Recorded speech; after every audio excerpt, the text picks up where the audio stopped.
These are 25 of the best farms for Minecraft Bedrock, and with summer here, many 2-week Minecraft phases are in progress, so this is the ultimate farm guide for Minecraft Bedrock. I hope you enjoy. This is the easiest sugarcane farm for Minecraft Bedrock, and it's going to produce over 15,000 sugarcane per hour, so settle in and let's build. The first thing you want to do is dig out a 4-block hole, and then the center 2 blocks we are going to remove as well. We're going to grab our barrel now, or our chest, whatever one you decide to use. I like the barrel, but if you're building this near villagers, then obviously go ahead and use a chest, that way you don't have them accidentally linking up.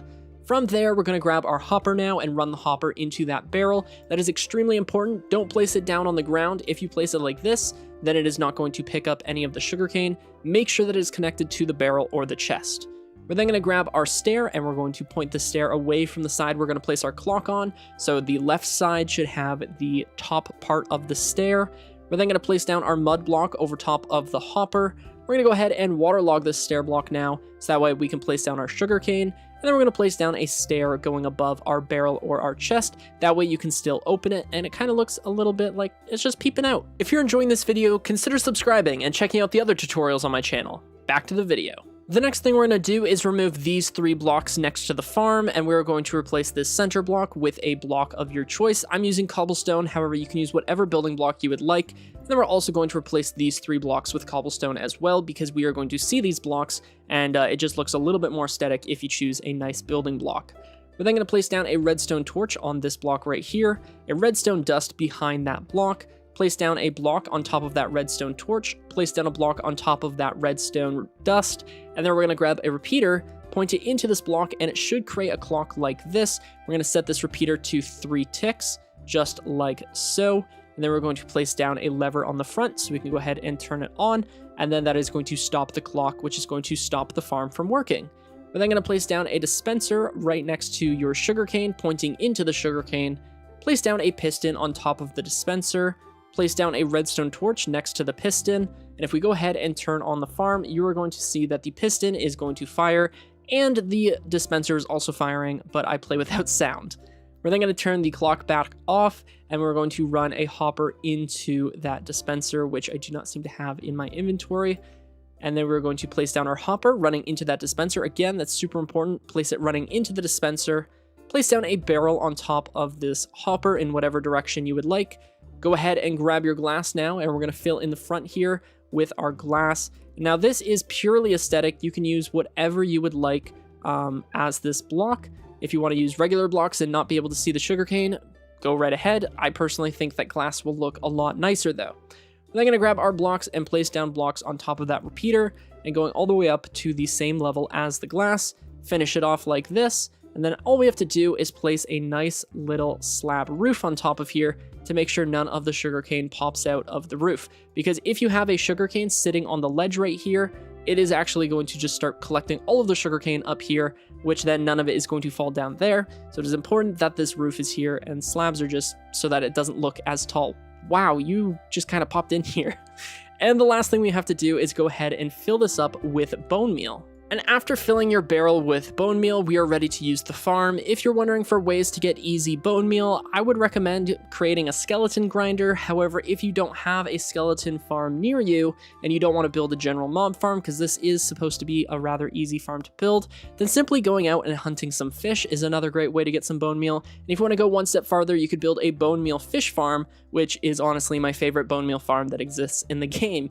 With that said, once you have your bone meal in here, we are ready to actually use the farm. Go ahead and turn it on, and it's going to start producing sugarcane at 1 bone meal per 2 sugarcane, or 2 sugarcane per bone meal. That is the ratio, and it is actually perfectly timed, so there is no bone meal waste. We are not going to have any sugarcane despawn because it is running at the speed that the hopper can pick up items. So as you can see, we're getting plenty of sugarcane here. It is basically a constant stream of sugarcane, which is going to allow you to craft tons of paper to trade with your villagers, or you can use it to get that first enchantment book. If you stand close enough to the farm on this edge right here, you will eventually pick up a sugarcane. However, it is very rare, and it is only 1 sugarcane.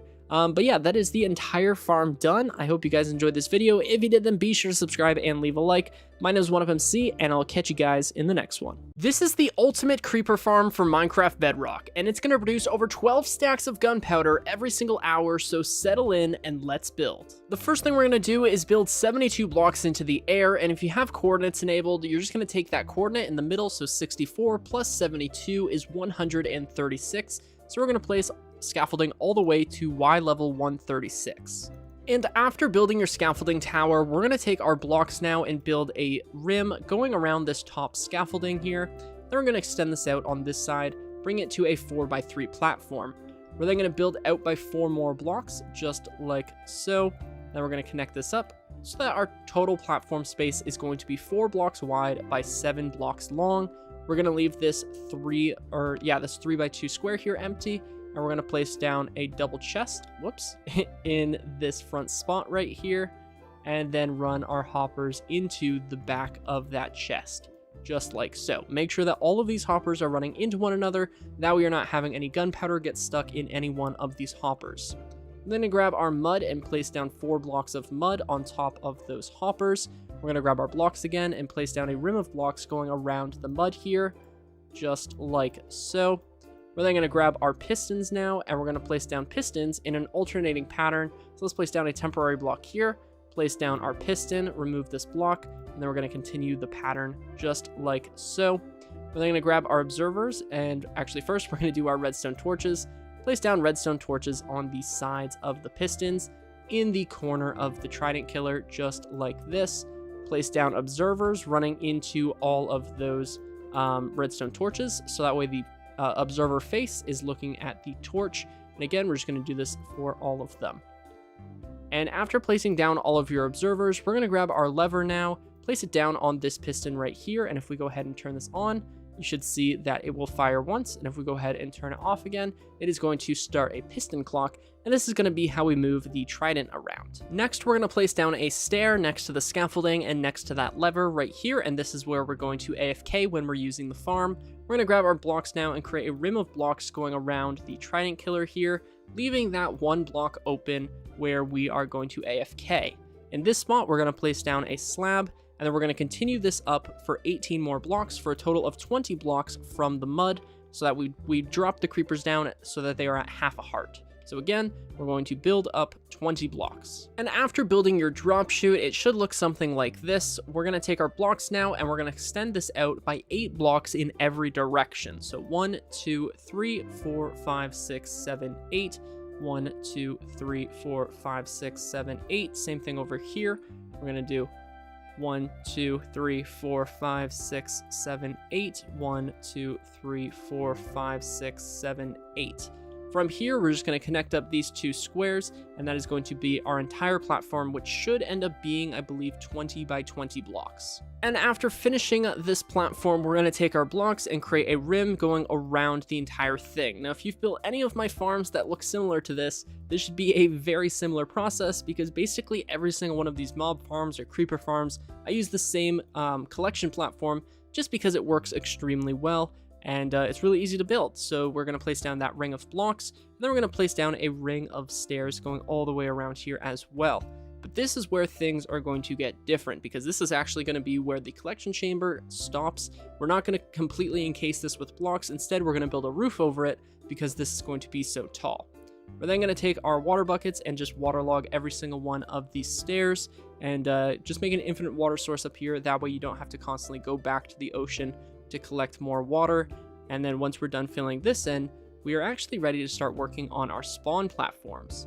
So we're just going to finish up this one wall here, and if everything is done accordingly and properly, you should have all of the water going right to the edge of the drop chute. From here, we're going to grab our packed ice now, and yes, you can use regular blocks. I think I said that in the materials list, and it's just if you use packed ice, the farm is going to be significantly faster, so I would recommend resource grinding. That way you can get the best rates possible with this farm. We're then going to go around, and wherever the water flows, so see how it's like right on the edge, we're just going to go around and do that for the entire thing.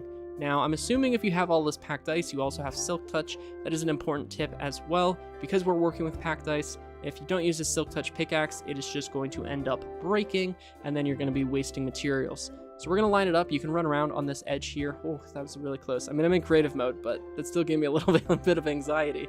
We're going to remove these 2 blocks. We're going to walk around the edge, do the same thing. Remove these 2 blocks, and same thing on this side, these 2 blocks, and finally these 2 blocks as well. From here, we can go ahead and connect all of these up to create 4 mini squares, which are going to be the spawn platforms. And when it's all said and done, we're actually going to have 7 layers. 7 layers! To have the maximum rates, and when this thing is all said and done, it looks awesome. But now we're going to just fill in all of these squares to make sure that it is nice and flat, and then after that we're going to use our trapdoors. But let me go ahead and fill these in. Alright, now this is going to be pretty intense, but it is the same thing for every single one of these platforms. So I'm going to show you how to do 1 square, and then we're going to do it for the rest of these, and then we're going to do this 7 times throughout these layers. So we're just going to go ahead and place down trapdoors going all the way around the platform here, and then we're going to go ahead and open them all up. Now, in my personal experience, it is easier to place all of the trapdoors and then go back and open them all up later, which is exactly what I'm doing now. So we place them all, we're going to open them all, and then once we're done opening these, we are going, or I guess this is technically closing them. But then once we're done doing this, we're going to again take our trapdoors, and we're going to place down 9 trapdoors, kind of in a grid pattern, just like this. And now we have to do this trapdoor pattern to the rest of the platforms. And after filling in all of the platforms with our trapdoors, this is what it should now look like. We're going to place down 2 temporary blocks and then a packed ice to remove these temporary blocks.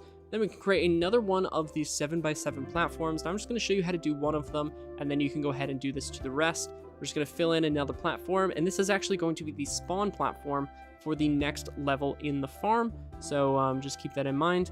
Once you have the packed ice in, we're going to take our buttons now, and we're going to place down buttons going all the way across this platform. Now, if you want, you can save a couple extra buttons by not placing them on the same levels as these trapdoors. However, I'm going to be honest, counting that is a little bit tricky, and buttons literally cost 1 oak plank. So I would recommend just using the extra wood to just fill this in entirely with buttons. But again, if you want to save a couple extra wood, you can leave a gap every time there is a trapdoor. And once you're done placing down all of the buttons, this is what it should look like, and this is actually a done spawn platform. So creepers could currently spawn on this and walk off into the void. Well, I guess not yet, because we haven't covered the ceiling yet, but at nighttime, this will absolutely spawn creepers. And actually, if you want to not place buttons and just have this as a general mob farm, it will reduce the rates of gunpowder, but you'll have all of the mob drops. So that is something you can do. It's just not place these buttons. But again, this is a creeper farm tutorial, so we're going to keep building for creepers. And this is the entire platform. So we just need to replicate this a bunch of times. We're going to do this for all 4 of these platforms. We're going to do it 7 times. So this is going to be quite tall, and basically this is your trapdoor layer. So this layer is identical to this layer, except this layer has buttons. I hope that made sense. I'm going to build a lot of these now. These are the bottom 4 platforms, and this is all 28 platforms. And you might notice that after building all 7 layers, this top layer uses our regular building blocks rather than packed ice, and that is because that is the roof of the farm. So we're actually going to turn this into a giant platform to make sure, oh, it's all not loaded, to make sure that the entire farm is dark. So from this corner, we're going to count out 8 blocks. 1, 2, 3, 4, 5, 6, 7, 8. And then we're going to do the same thing. 1, 2, 3, 4, 5, 6, 7, 8. We're going to do the same thing over here. And we're going to do 1, 2, 3, 4, 5, 6, 7, 8. And then 1, 2, 3, 4, 5, 6, 7, 8. We're going to go ahead and connect up both of those corners to create a giant platform that is going to make this entire thing dark. And the way that it works is that when you have a block directly like this, this block actually has a light level of 0. So the block light level is 0, which means that mobs will spawn on it. However, because it is bright out, the mobs will not spawn on these blocks. But when we build out this platform to make sure that it is dark, the sky light level is 15. 15 minus 8 because of the way that the flood pattern with light works. So this edge block right here has a sky light level of 7, which is the minimum or maximum that is allowed when spawning a creeper or any hostile mob. So I thought that was actually pretty interesting. And as you can see, our platforms are dark, and any minute now they are actually going to spawn creepers. But we're not going to be spawning creepers yet. I mean, they're going to spawn because they're going to spawn. But for now, we have to torch spam the roof here because we don't want things spawning up here during the night, or it is actually going to reduce the spawn rates of the farm. And this is probably the ugliest torch spamming that has ever happened, and such a waste. But I'm sure you guys can figure out a better strategy for placing down those torches. Alright, so you can see we already have a creeper there. If we go ahead and grab our trident, and then we're also going to have to get a looting 3 sword, but that is actually basically all we have to do. So we're just going to throw our trident at that back piston there. Back piston. The piston, there we go. And give him a knock, give him a knock. I mean, it'll do it, but we just go ahead and turn on the trident killer now, and we now have a fully AFK-able creeper farm. I'm going to light this up with some torches, and I'm also going to grab a looting 3 sword. And by AFKing with a looting 3 sword, we are going to get even more gunpowder, which is going to allow us to get 12 stacks of gunpowder per hour. And as you can see, we're also collecting the XP from the trident killer, so you can go ahead and mend up some of your tools or just collect some of the levels, but all of the gunpowder is going to end up inside of this chest here. I'm going to go ahead and AFK for about an hour, and we're going to see how much I get. Plot twist, I already recorded the AFK session earlier, so I'm going to play that clip now.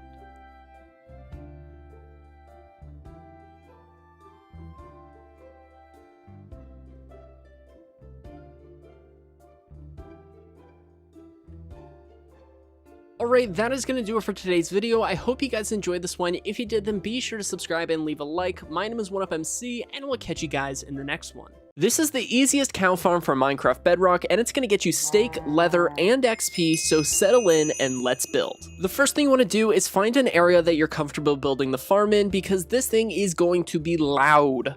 I don't use sound, but if you do play with sound and you build this in the middle of your base, you might end up getting a little bit annoyed, so keep it close but far enough away that you don't have to listen to the constant splashing and the constant mooing of the cows. With that, we're going to dig out a 2x2 hole, place down a double chest in the front, and run 2 hoppers into the back of those chests. It is super important that your hoppers are running into the chest and not into the ground, so again, make sure that they're running into the chest. From there, we're going to grab our stairs now, remove these 2 blocks in front of the chest, and place down a set of stairs. We're then going to grab our blocks now and remove these 4 blocks, replace them with building blocks, that way we're not looking at any of the ugly dirt.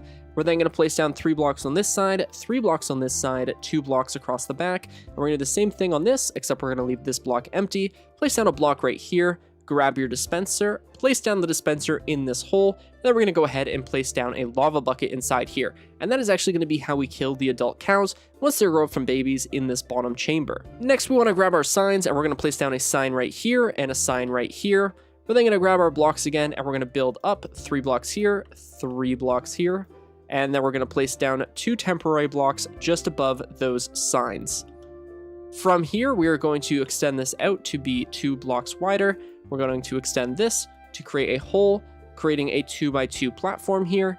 We're then going to grab our blocks again, and we're just going to finish this off, creating a giant lip. And then on the front here, we're just going to finish this off with a row of blocks. Inside of this hole now, we're going to grab our water buckets, place down 2 water buckets at the back of the farm. That way the cows are going to flow into the chamber. Every time you breed cows up here, the baby cows are going to go through an eventual slit. We're going to add that in a second, which is then going to allow the babies to drop down into this bottom chamber here.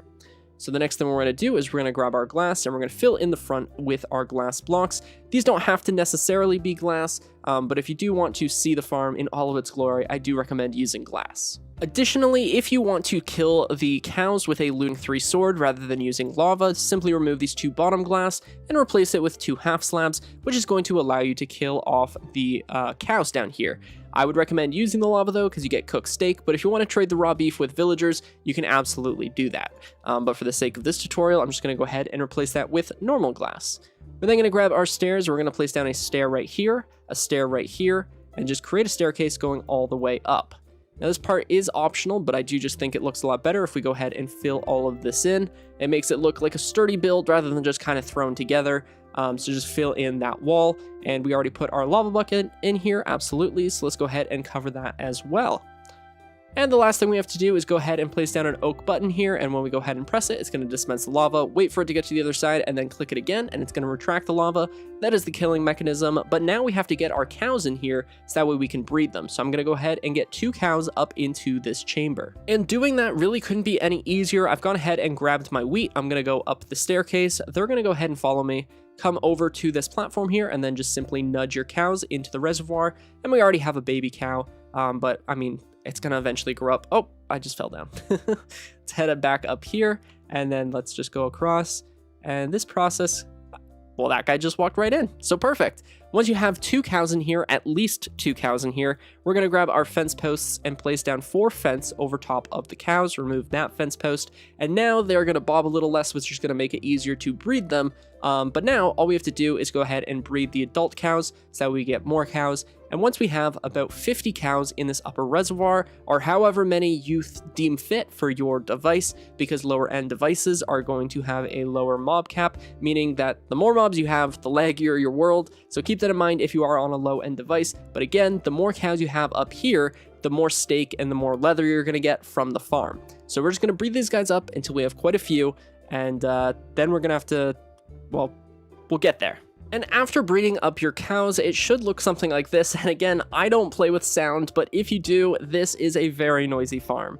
The next thing we have to do, and the last thing we have to do, is we have to replace these temporary blocks that are blocking off the water with our signs, so that way we can start having the babies drop down rather than just keeping the babies up here to breed them into more adult cows. So the best way to do that is, unfortunately, just go ahead and break this block. You might have some baby cows. I managed to wait so that there are no baby cows, but we're just going to place down a sign right there. And unfortunately, I didn't think this one through, so we're going to have to remove one of our glass blocks and go ahead and place down another sign right there. And just like that, we now have a working farm. Go ahead and replace that glass. And all we do now is take our wheat, come up here, and just breed up our cows, and then all of the baby cows are going to fall down into that bottom chamber. And we're also going to collect all of the XP from breeding the cows. And if you're using a looting 3 sword, then you are also going to collect the XP for killing the adult cows down in the bottom chamber. But once you have them all breeded up like I just did, you'll see that all of the baby cows are going to eventually fall down here. And when they do, we are just going to go ahead and rebreed these cows about every minute or so, which is going to allow for just insane cow rates. So every 20 minutes, a baby cow should grow up into an adult cow, which means that we can breed these guys about 20 times before we have a single adult cow down here. And if we do this for an hour, we are going to get plenty and plenty of cow. Steak? Beef. Cooked beef. No, steak. And after breeding them for literally like 20 minutes, you should have something that looks like this. Tons and tons of cows up here, all ready to be bred. Again, about every minute or so, they are going to be ready to breed. We're going to collect all of the XP. If we come down here, you're going to see that we have the adult cows, some baby cows, and some more XP. If we go ahead and press the button like I showed you earlier, we're going to press it, wait for it to hit the other side, and then immediately press it off. These cows are eventually going to die due to the fire, and then all of the drops are going to end up inside of here. And as you can see, we have the steak, we have the leather, and that is quite a few drops. So with about 20 minutes of passively farming these things, we managed to get 46 steak and 29 leather. And again, if you did choose to use looting 3 instead of cooking the steak automatically, you would get even more steak and leather. But yeah, this is an amazing farm. And look, I'm sorry, you guys probably already know your fate. And if you went the other way and you want to trade with a villager, then simply replace this bottom glass with our slabs, and we're just going to go ahead and kill all of these cows with our looting 3 sword. If you had sharpness on this, then you would get even more, and no need in killing the babies, they're not ready to be harvested yet.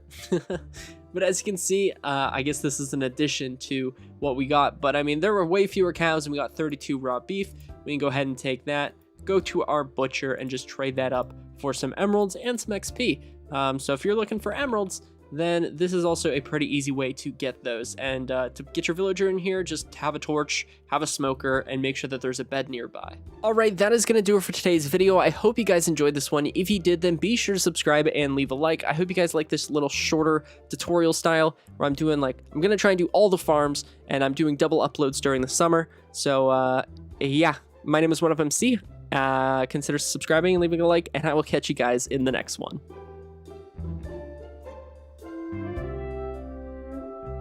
This is the easiest AFK villager crop farm for Minecraft Bedrock, and it's going to produce carrots, potatoes, wheat, and beetroot. So without further ado, settle in and let's build. The first thing you want to do is find an area to build a farm in, and after doing that, we're going to grab our building blocks and we're going to build an 11 by 11 square. And after building your 11 by 11 square, we're going to raise it up to 2 blocks tall. That way no zombies can get in and no villagers can get out. It's important to note that this farm needs to be built at least 150 blocks away from all other villages, villagers, villager breeders, and iron farms, and especially iron farms, because if you build this near your iron farm, there's a very good chance that it is going to break your iron farm, and that would be very unfortunate. So make sure that this is, again, 150 blocks away from all other villagers. The next thing we have to do is find the center of our farm, so 1, 2, 3, 4, 5, and then we're going to count again, 1, 2, 3, 4, 5. Right here, we're going to place down a composter. We're going to come out by the diagonals by 1 and break this second block like so. And then going to go ahead and water log each of these blocks separately. And then we are going to place down slabs on the top sides, so that way the water sources are there, but the villager isn't going to fall in them, because if he climbs into the water and then he jumps out, he's going to destroy the crop next to him. So make sure that these are slabs and waterlogged. The next thing we're going to do is find the front of the farm, and to do that, we're going to go to the center composter here and decide which side you want the collection system to be on. So I want to collect my items from that side, so I'm going to take the composter, find the center of the wall, remove these 2 center blocks right here. We're going to go to this block right here, and we're going to dig a little L shape over 3 and then over 1. We're going to do the same thing, but we're just going to do it to the side, leaving a 3 block strip. We're then going to grab our hopper, and we're going to place down a hopper running into that block right there. Place down a hopper running into that hopper, and then a hopper right here. Then we're going to go ahead and remove these 2 blocks and place down a double chest. From here, you can go ahead and place down a slab and a slab. Place down a temporary block above that slab with a rail, and then place down your minecart hopper. Go ahead and break the temporary block. The minecart hopper is going to fall. Make sure the pig doesn't get in the way. Actually, I guess it doesn't really matter. No, my minecart hopper. All right, place down your minecart hopper again. Go ahead and remove the temporary block. We're going to go ahead and place down a block right here to keep everything in place. Just to make everything look nice, we're going to replace that block as well. From here, we're going to grab our blocks and create a little U shape now, 2 blocks tall. And then on the front here, we are going to place down a trapdoor on the bottom half of this second block. So not on the top half of this block, but on the bottom half of the second block. Once you've made sure of that, we can now go ahead and till all of our soil. Just grab your hoe, and we're going to run around and till all of this soil. And some of the last steps we need to take before we get our villagers in here is placing down a block right here, and then 3 blocks across here, so that way the villagers can't jump on top of this trapdoor and then get up on the rim. And then we are also going to place down a bed right here and a bed right here. We're going to leave the center block open for now. That way we can drop our villager into the farm. Next, we want to make sure that this thing is lit up, so that way there's no zombies in it. So we're going to place down a torch right here, right above that slab. We're then going to come over into the main area, and if you can jump onto your slab, that would be perfect. If you mess up the land, it's really not that important. The only reason why we tilled it so early is because, as you can see, we are hydrating the soil as we build the farm. We're just going to make it start up a little bit faster. From here, you can literally light it up however you want. I mean, for the sake of symmetry, let's just go ahead and line it up with the slabs to make everything look nice. But again, really, I think 1 torch would be enough. But yeah, so we're then going to place down a slab on top of this composter. That way the villager can, again, not jump up there and then ruin the farmland next to it. So this is completely villager proof. All of these spots are safe from the villager destroying the farmland. When getting your villagers inside of the farm, you can either do it via boat or via minecart. However, make sure that the first villager you get into the farm is in the center area. That way they will link up with the composter. And then once they're linked up with the composter, they will become a farmer, which is going to allow them to farm the tileable soil next to them. Now, this villager is not going to have a workstation, and that is on purpose. It is extremely important that this villager never picks up any crops whatsoever. Even a single carrot will completely ruin this farm, so make sure that this villager is a complete, like, it has no inventory space whatsoever. Or it has never picked up an item in terms of farmables. Okay, enough said. Get your second villager in here, which cannot be a green coat. And unfortunately, the only tool I have is an iron hoe, so that might have been a rather painful death. So you're going to make sure that the villager you get is not a green coat and will actually be breedable with this villager here. So all we have to do now is give this guy something to plant. I'm going to give him a ton of carrots. That way he can plant all of the soil. But you can literally give him whatever you want. I would recommend only using one type of crop per farm. You can build as many of these as you would like. And yeah, so he's going to go ahead and start planting now all the way around the farm. And this is going to take a while. In order for this farm to start producing stuff, it takes around 3 in-game days, or you can give your villager like 8 stacks of carrots if you have it. If that is a possibility, that way he is immediately going to trade. And in fact, I would recommend just helping out this villager plant the field if you can. But again, yes, giving your villager enough stuff, so 8 stacks of items, will make it so that he will not only plant this, but he will basically immediately start showing signs that the farm is working. If, however, you only have like enough carrots to fill the farm, it's going to take about 3 days for him to harvest everything, fill up his inventory, and then he's going to start sharing with the other villager. And yeah, so I'm just going to go ahead and give him some more carrots. That way we can go ahead and speed this thing up so I can show you it working in action. Guys, I think I broke him. He's having a seizure. Oh, I think this is what happens when his inventory is maxed out, actually, because I just picked up, he had a stack. It's like if I throw him one more. Yeah, I don't know. Alright, I'm in 30 FOV because I was just about to start the time lapse, but as you saw, he just threw some carrots, which meant that I overfed him and he has nothing to plant right now. So those are going to end up inside of this chest. And in fact, I overfed him by quite a lot. So we're going to wait and see how many carrots that end up going through here, and then once those are all filtered out, I am going to start a time lapse so we can see how fast this thing is. Alright, the chest is now empty, and I am going to AFK now, so I'm just going to set up my camera, I'm going to AFK for an hour, and we're going to see how many drops I get.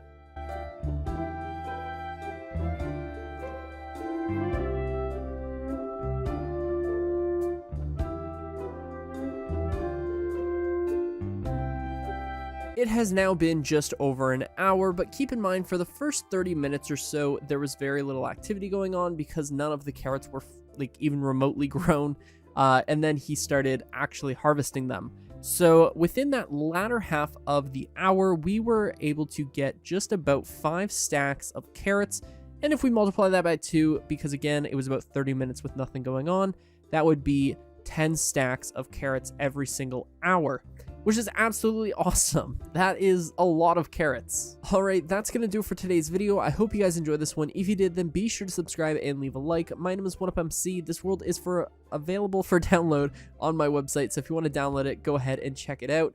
And yeah, I hope you guys enjoyed. I'll see you in the next one.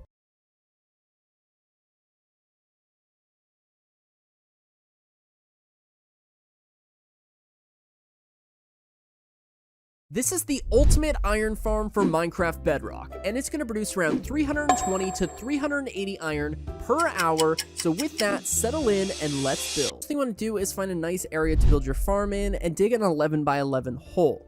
Make sure you're at least 150 blocks away from all other villages, villager breeders, iron farms, villager trading centers, villager crop farms, all villager things. And after digging out your 11 by 11 hole, we are going to go into one of the corners and count 3 blocks. So 1, 2, 3, and we're going to break this block. And just to make sure, we're going to go to the other side and do the same thing. 1, 2, 3, and break this block. And then we're going to create a 5 by 5 square. And if you have a 5 by 5 square in the center, then you have built your proper 11 by 11 square. We're then going to dig out this 5 by 5 so that it is going to be 5 blocks deep. So this should be a 5 by 5 by 5 block hole. And in case that was confusing, you can make sure everything is built properly. If this wall is 3 blocks deep, this wall is 3 blocks in depth all the way around the 5 by 5. And then inside here, we're going to place down beds on both sides of the farms. It doesn't matter which side you place them on. If from these beds you count 1, 2, 3, 4 blocks, then you know that everything is built properly and we can continue on. So going down here, bouncing on the bed, we're going to remove this center strip of blocks, and we're going to remove the blocks underneath of these beds, allowing us to create double-decker beds just to save some space and to bring us to a total of 20 beds. So we're going to place down the beds on both sides of the farm now. Grab your blocks and place down blocks in the center strip here, just so that way nothing spawns down here. And then we're going to fill in the entire floor. We're going to come back and place down workstations in a minute, but for now, let's just go ahead and fill this entire thing in. We're then going to grab our fist, I guess, and we are going to punch the walls and remove 1 block depth. So that way we have a 7x7 platform on this layer. And again, there should be 1 block separating this layer and the spawn platform. So once we are done removing this, we are going to place down our workstations now. You can use any workstation you would like. I'm going to use fletching tables. Absolutely no reason other than I'm choosing to use fletching tables. And we're going to place down 3 going across here, 3 going across here, and 3 going across here. Bring us to a total of 9 workstations on the floor, leaving like a 1 block strip. And what this is going to do, it's going to allow for no overcrowding, so villagers will always have access to their workstations and will be happy. We're then going to place down workstations on both walls here, and we're going to again leave 1 block gaps. And on this last wall, we are only going to place down 2. I leave this center open, that way it's kind of symmetrical, but this really has absolutely no rhyme or reason. Like, that's not the front of the farm. You can literally choose whatever direction you want to flow the water, but yeah. So once we have all of our workstations in place, we're going to place down a torch in the center of the room, and we are now ready to get our villagers in here. You only need to get 2 villagers inside of the farm, and then we can go ahead and breed them up. And actually, getting villagers into this farm has never been simpler because you can now put a lead on a boat, allowing you to transport both 2 villagers at once and not having to use stupid pistons to get everywhere. So we are now just going to drop down here and bring them into our little enclosure. And we're just going to bring them down here. Oh, threw them right at my face. Go ahead and disengage that lead. We can go ahead and remove the boat. From here now, they are going to turn into Fletchers. And if we go ahead and give them some potatoes, they are actually going to breed. So for now, I'm just going to give them 2 stacks of potatoes. Realistically, you're going to need more. But they will eventually start breeding. They're going to have a baby. Then we'll have 3 villagers, then 4, then 5, then 8, then 20. Eventually. So we're just going to breed these guys up until we have 20 villagers. And as long as you don't give them over 8 stacks of crops, they are eventually going to breed.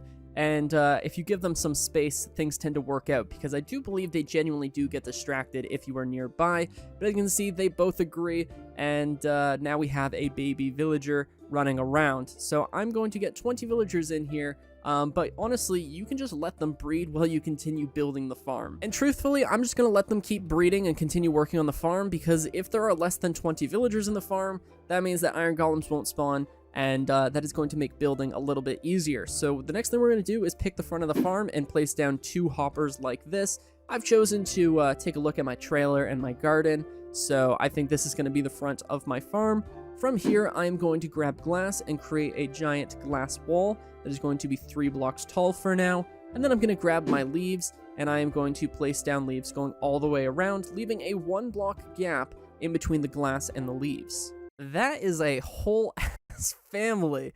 Oh my god, they have been busy. So yeah, we're just going to let them do their thing, and we're going to move on now. So once you have your leaves being 3 blocks tall, and same with your glass, we're going to grab our observers now and place down observers going in between these slots right here. Now, if you're wondering what the block choice for the walls is, it is actually very well thought out. This is a 9x9 spawn platform for the iron golems, and by having the entire wall be made out of transparent blocks, we're basically upsizing it to an 11x11 platform, but again, only 9x9 being spawnable. But if these were a regular block, like cobblestone or dirt, then the actual spawn platform would be brought 1 block in. It would only be a 7x7. So this is extremely important that we replace the walls with leaves. And in the front here, observers are transparent blocks that won't catch fire. Glass is a transparent block that won't catch fire. But personally, I think that the observers just kind of border the glass and kind of make everything look a little bit cooler. All right, rant over. Now, the great thing about breeding them is that they actually won't start spawning iron golems until you have adult villagers that are working. So for now, we're just going to have cats spawning. So if you don't want to kill cats, then you should tame these 5 and bring them somewhere else in the farm, because we are going to tame 5 cats so that only iron golems spawn. But if you don't want to like try and lead these guys out, or if you do want to try and lead them out and not kill them, then go right ahead. But if you don't necessarily care, I guess, then you can kill them. I know some people really hate killing the cats, so I tried to give you guys an out there. But for now, we're just going to cover up that entire area so we have a nice flat spawn platform. We're then going to grab our signs, and we're going to place down a sign on the second glass, a sign right here, a sign right here, a sign right here, and then a sign right here, so that we have a fully encapsulated space so that we can place down a lava bucket, and that is going to be what we're using to kill off the iron golems. The next thing we want to do is get out of the farm, and now you have two options. You can either use something like a cobblestone wall, something not flammable, and wrap your entire farm in that, or we can build this one block higher, which I would do anyways because it kind of looks nicer. But once we build this one block taller, we're actually going to put a wooden fence going around the top, and that is going to keep things from falling in, like the pig. And that actually does matter because that pig is going to stand on that hopper and it's going to delay the iron golems from spawning inside of the farm. So it is important that we actually do keep mobs out. And I mean, you guys haven't seen the time lapse yet, but I did accidentally have 2 chickens fall in, and I do believe that they affected the rates slightly. So this fence is important. Once you have the fence in place, we're ready to hop inside of the farm now, and unfortunately this pig has got to go. Again, if you care about the cats, you should probably lead them out now. We're going to place down 4 blocks on the edge, 3 blocks, 2 blocks, 1 block. Same thing over here, 4 blocks, 3 blocks, 2 blocks, 1 block. And we can now place down a water bucket in both corners of the farm, and then we can go ahead and remove all of the blocks that are supporting the water, because after you have flown the water, these blocks are actually just taking up valuable space on the spawn platform. So now we officially have a 9x9 spawn platform. And yeah, if you want to get the cats out now, we're going to build an AFK room, and then we can actually just push them through. And on the outside of the farm next to the glass, we're going to dig out a 3x3 square here. But in fact, we can actually just leave the roof because I realized we're going to leave that anyways.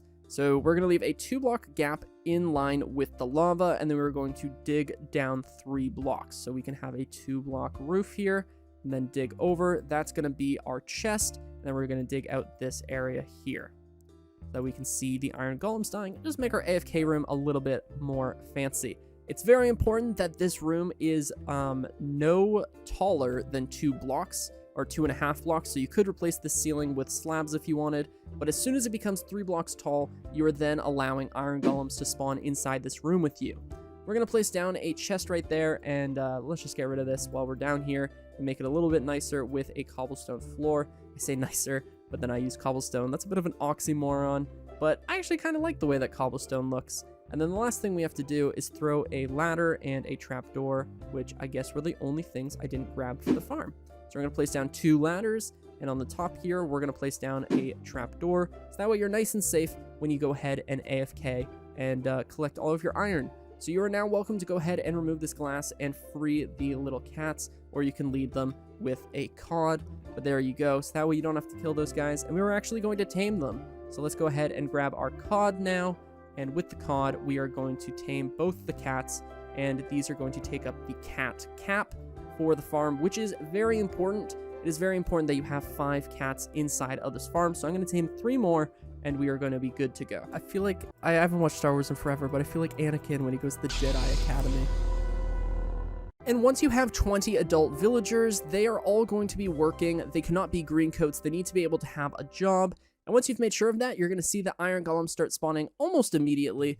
And I really like the way that this iron farm looks. It is so cool, especially with the observers. That is such a... I hope you guys end up using observers because it does make the farm look significantly cooler. And yeah, for those confused, I actually only killed... I can't believe these words sound horrible. I killed off the baby villagers because I didn't really want to wait for them to grow up. But if you're in a survival world, then you should just let them wait to grow up, and it'll take about an hour or so for them to fully mature, and then the entire farm is going to work. But I'm going to go ahead and AFK for about an hour now and see how many iron we get, and I'll get back to you in a minute.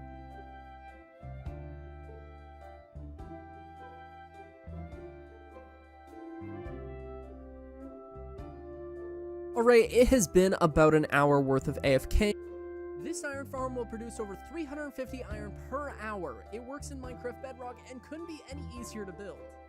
We had 2 accidental chickens walk into the farm, so RIP them. Let's take a moment to appreciate them. Send your condolences in the comments. Try and chase down that iron.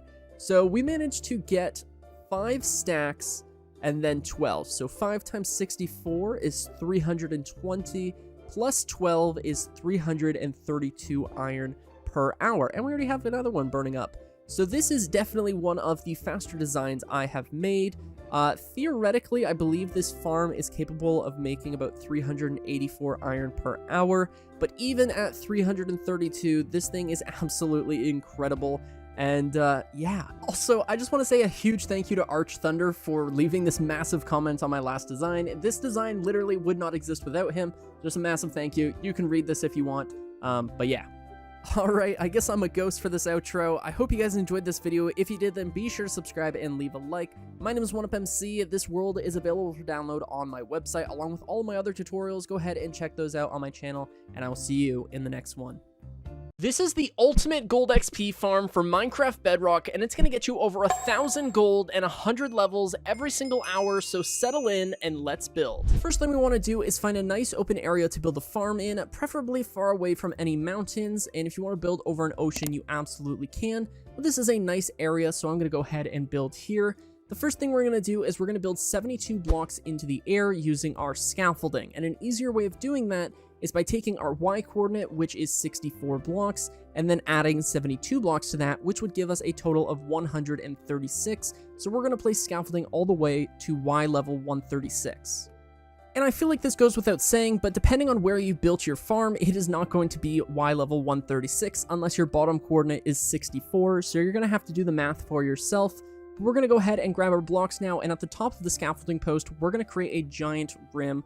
Well, I guess it's actually a rather small rim of 3x3 blocks here. And then from here, we're going to take our blocks again, and we're going to build out 4 blocks to the right, or whatever direction you want. So we're going to go 1, 2, 3, 4. Go ahead and fill in the rest of this platform. This is going to be where we AFK, and then we're going to grab our blocks again, and we're going to go out 3 more blocks, 3 more blocks, and we're going to have a 2x2 hole in the center here. So this is a 3x7 block slab, and then this little U-shape extension on top. And after building the AFK platform, we're going to climb down our scaffolding now, and we're going to count 6 scaffolding faces. So I hope that made sense. We're going to go 1, 2, 3, 4, 5, 6. So that way we are 1 block lower. So we can go ahead and place down our block by highlighting the edge of the hitbox, just like that.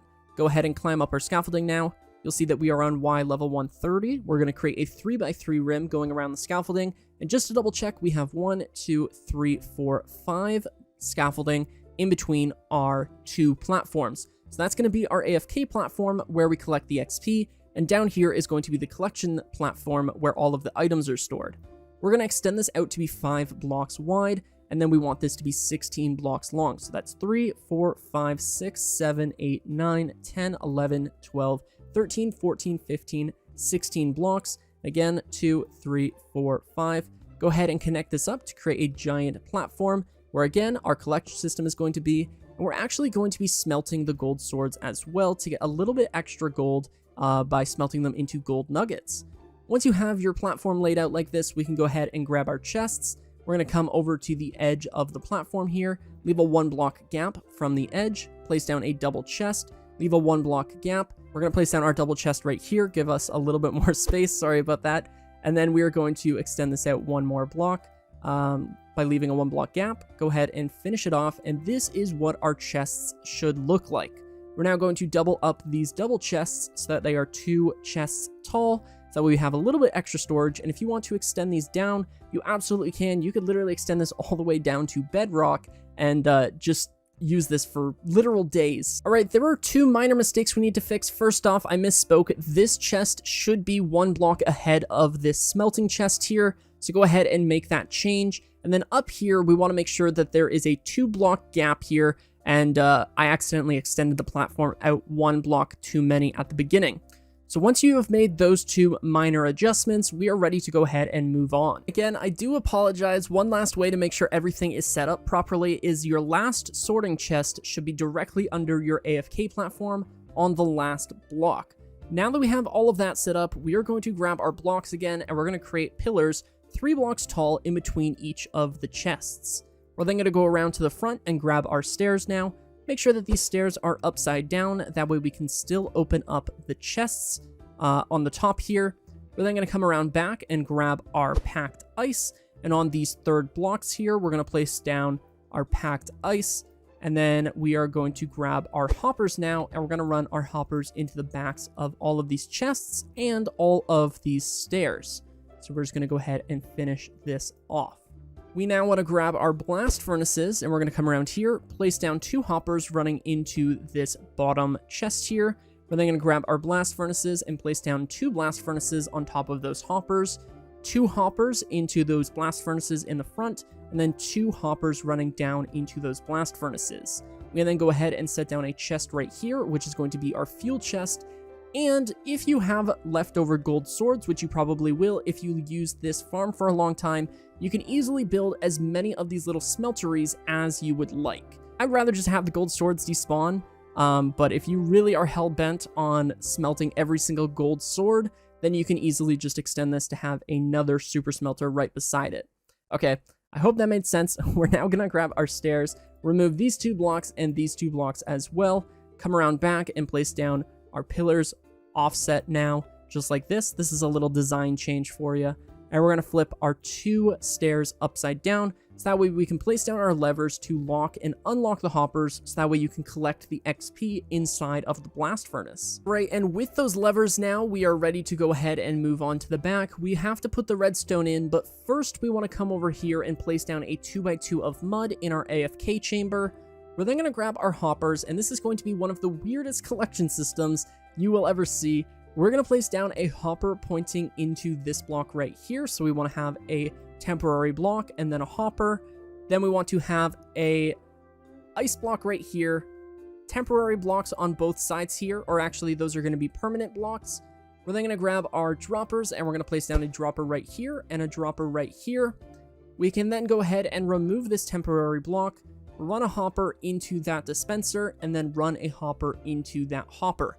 So this is what it should look like. So on the rightmost closest mud block, we have a hopper running into a hopper, which runs down into another hopper, which runs into this dispenser. And over here, we want to have the same thing.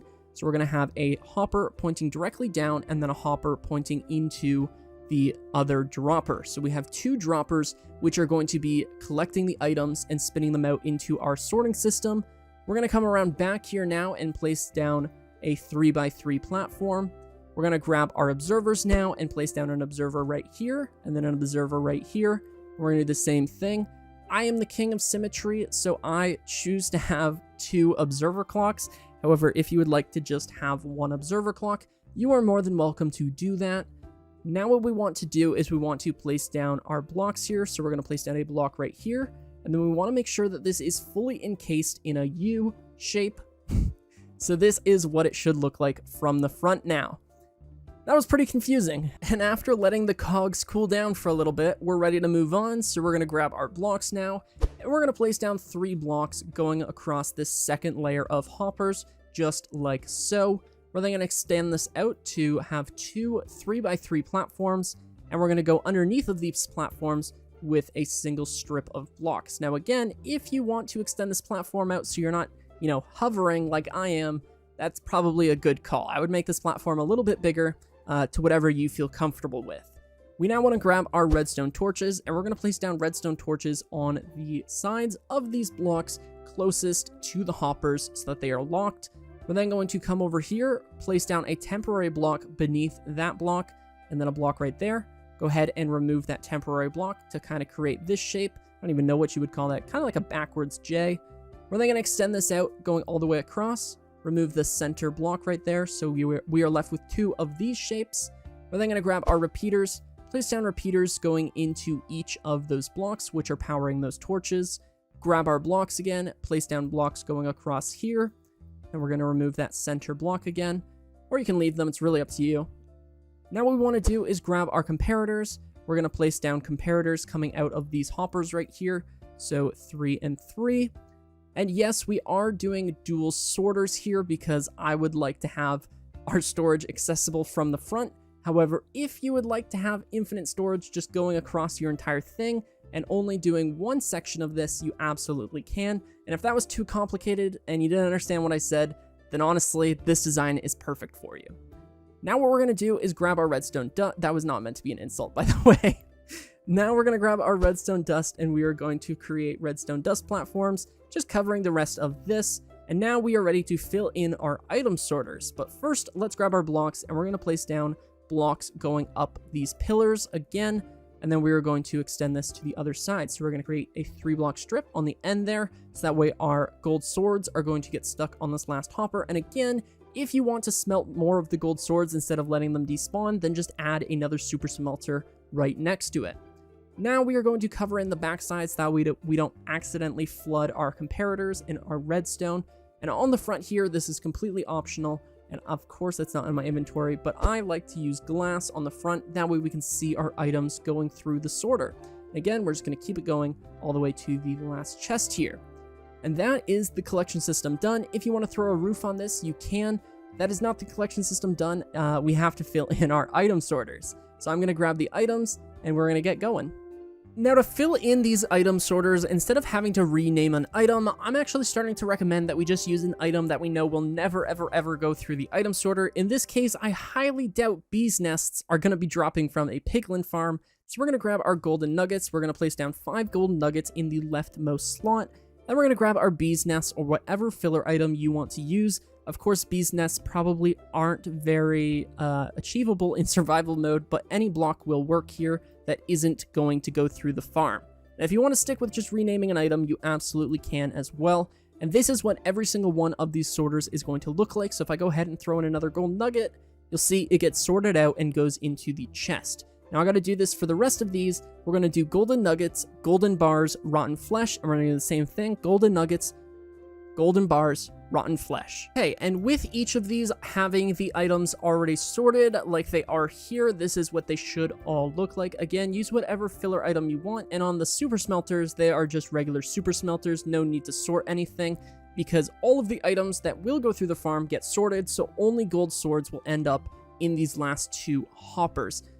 So from here, we are going to grab our buttons, and we want to place down buttons in front of this ice block right here, this ice block right here, and then we want to grab our water buckets and place... Oh no, that was almost really bad. Place down a water bucket at the back end here, and then place down a water bucket in front of each of these buttons. So all of the items are going to get carried across here, and it actually looks really cool when it gets turned on because of the dual droppers. But this is the entire collection system done, and if you want to go ahead and throw a roof on this to make sure none of the items fall out, you absolutely can. So we're just going to go ahead and do that really quick. We are now moving on to the actual spawning mechanics. Congratulations, you have just built an item sorter. From the top here on our AFK platform, also, can we take a minute to appreciate the fact that this already looks like a complete build, and now we just have to build like an extension onto it? Okay. Now what we're going to do is we're going to grab our pistons, and we want to place down a piston right here, which is going to be 1 block away from the edge. And then again, in alternating directions, just like this, kind of like a windmill. We're then going to grab our observers, and we want the observers to be looking into the corners of the blocks, just like so. And now we want to grab our redstone torches, place down the redstone torches on the sides of the pistons, just like this, so that it creates an observer clock. And this is basically going to blend the piglins into XP and their drops. We're now going to grab a target block and place down the target block next to that piston. Go ahead and throw down a lever on that target block, and then just go ahead and turn it on, so that way the trident killer stops moving. We can now grab our building blocks, and we're going to create a rim going around the trident killer, leaving a 2-block gap in the center here.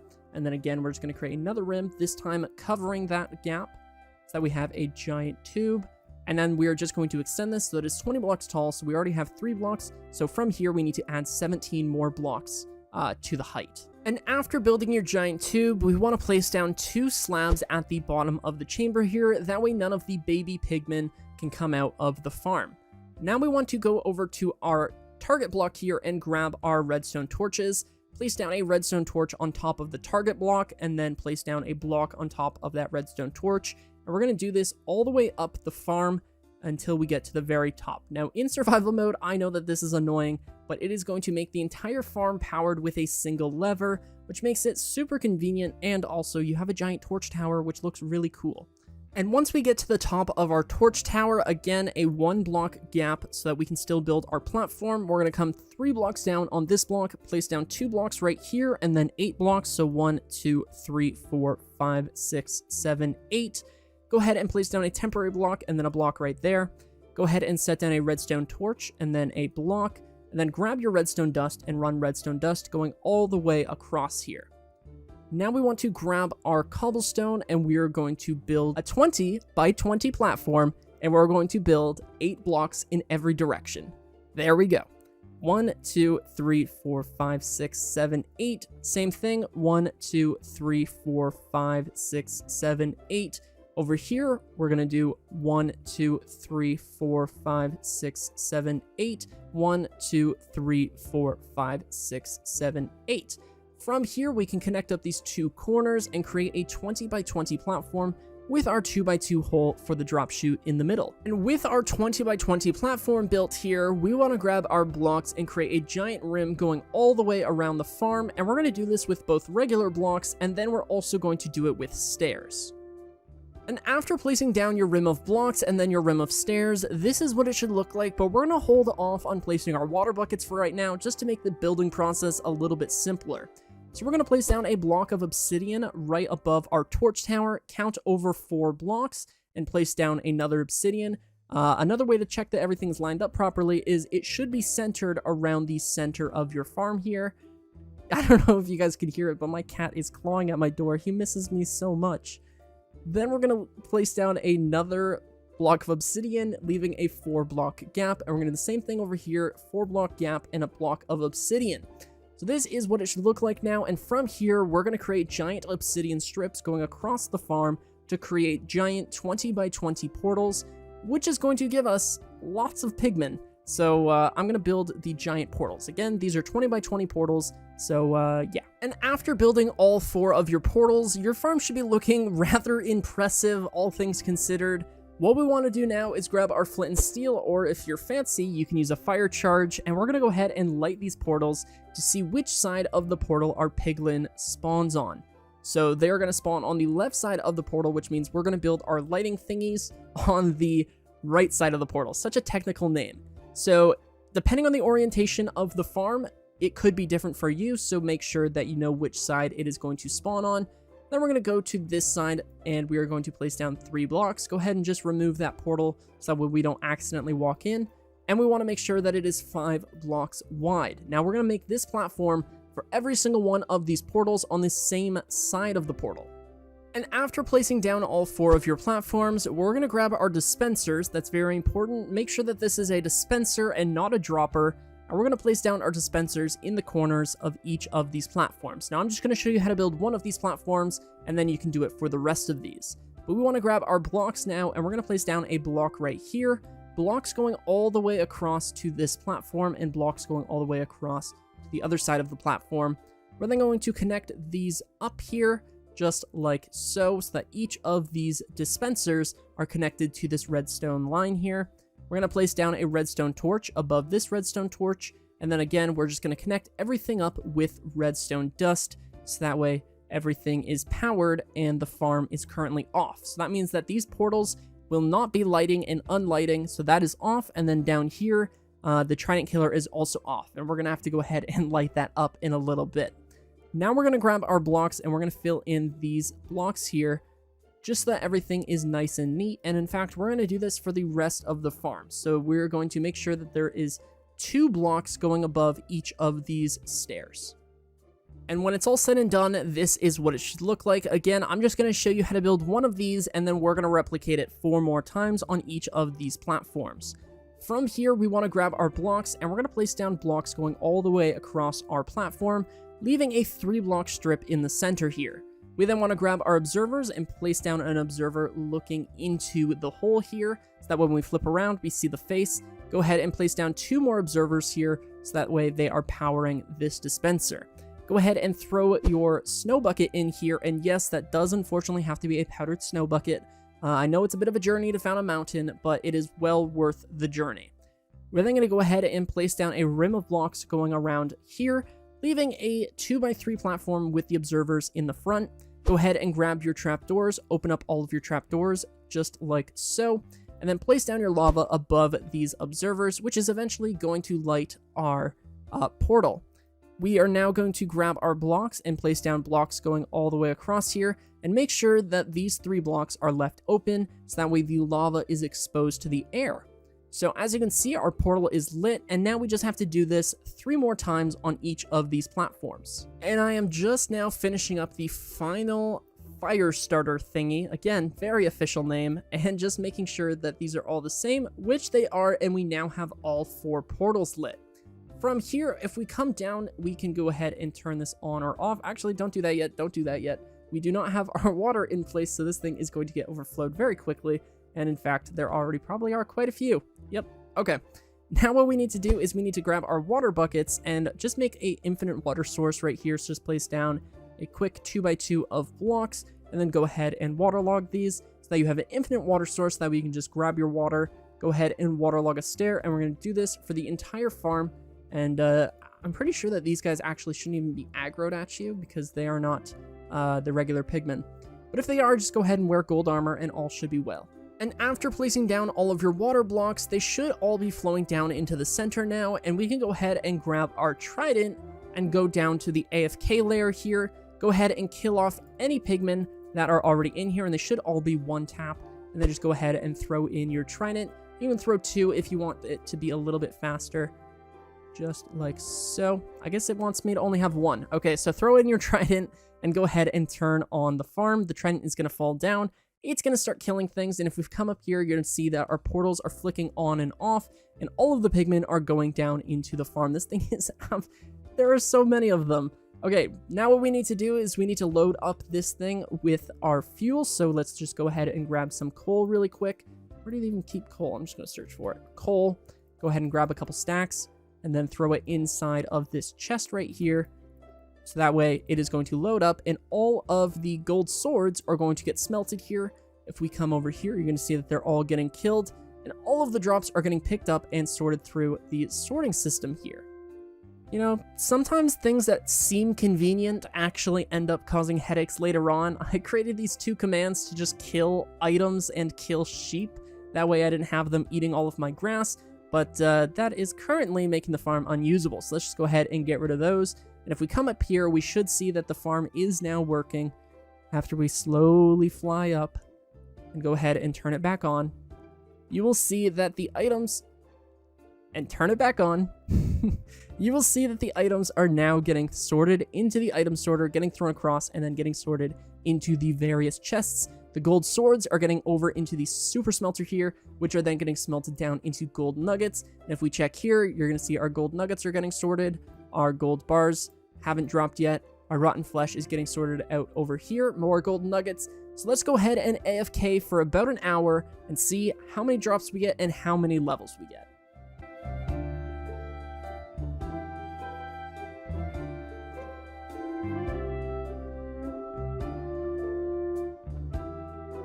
Alright, just a little bit of transparency. I actually record my AFK sessions when I design the farms, but as you can see, an hour of AFK got me 100 levels.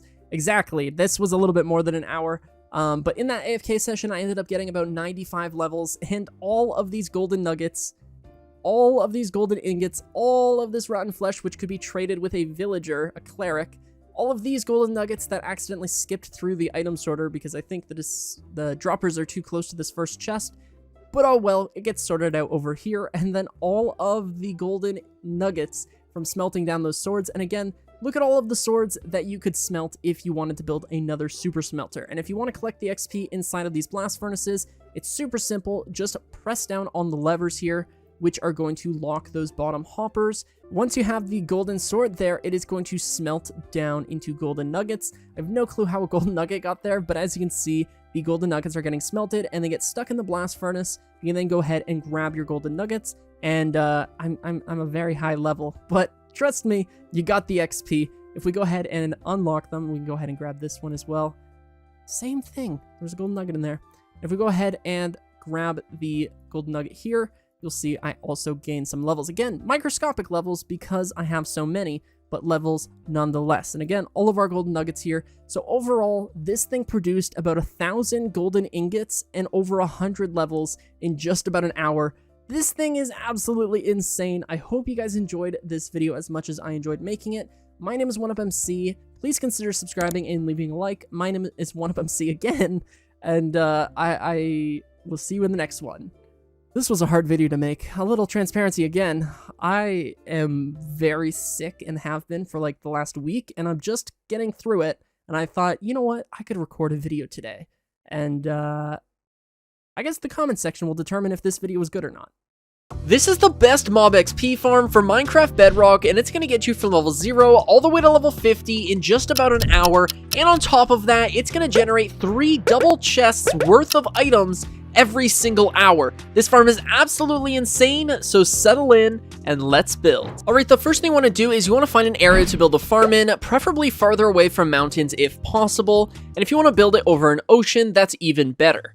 Once you have a location picked out, we're going to take our scaffolding and we're going to build 72 blocks up into the sky. What this is going to do is it's going to make it so that we are not loading any entities on the ground. So when we're up there, we're loading nothing on the ground, which is going to make our farm even faster. And after building your Pillar of Doom, make sure not to fall off. So we're going to place down blocks going all the way around our scaffolding. So we're just going to place down a 3x3 of blocks with 1 scaffolding in the middle.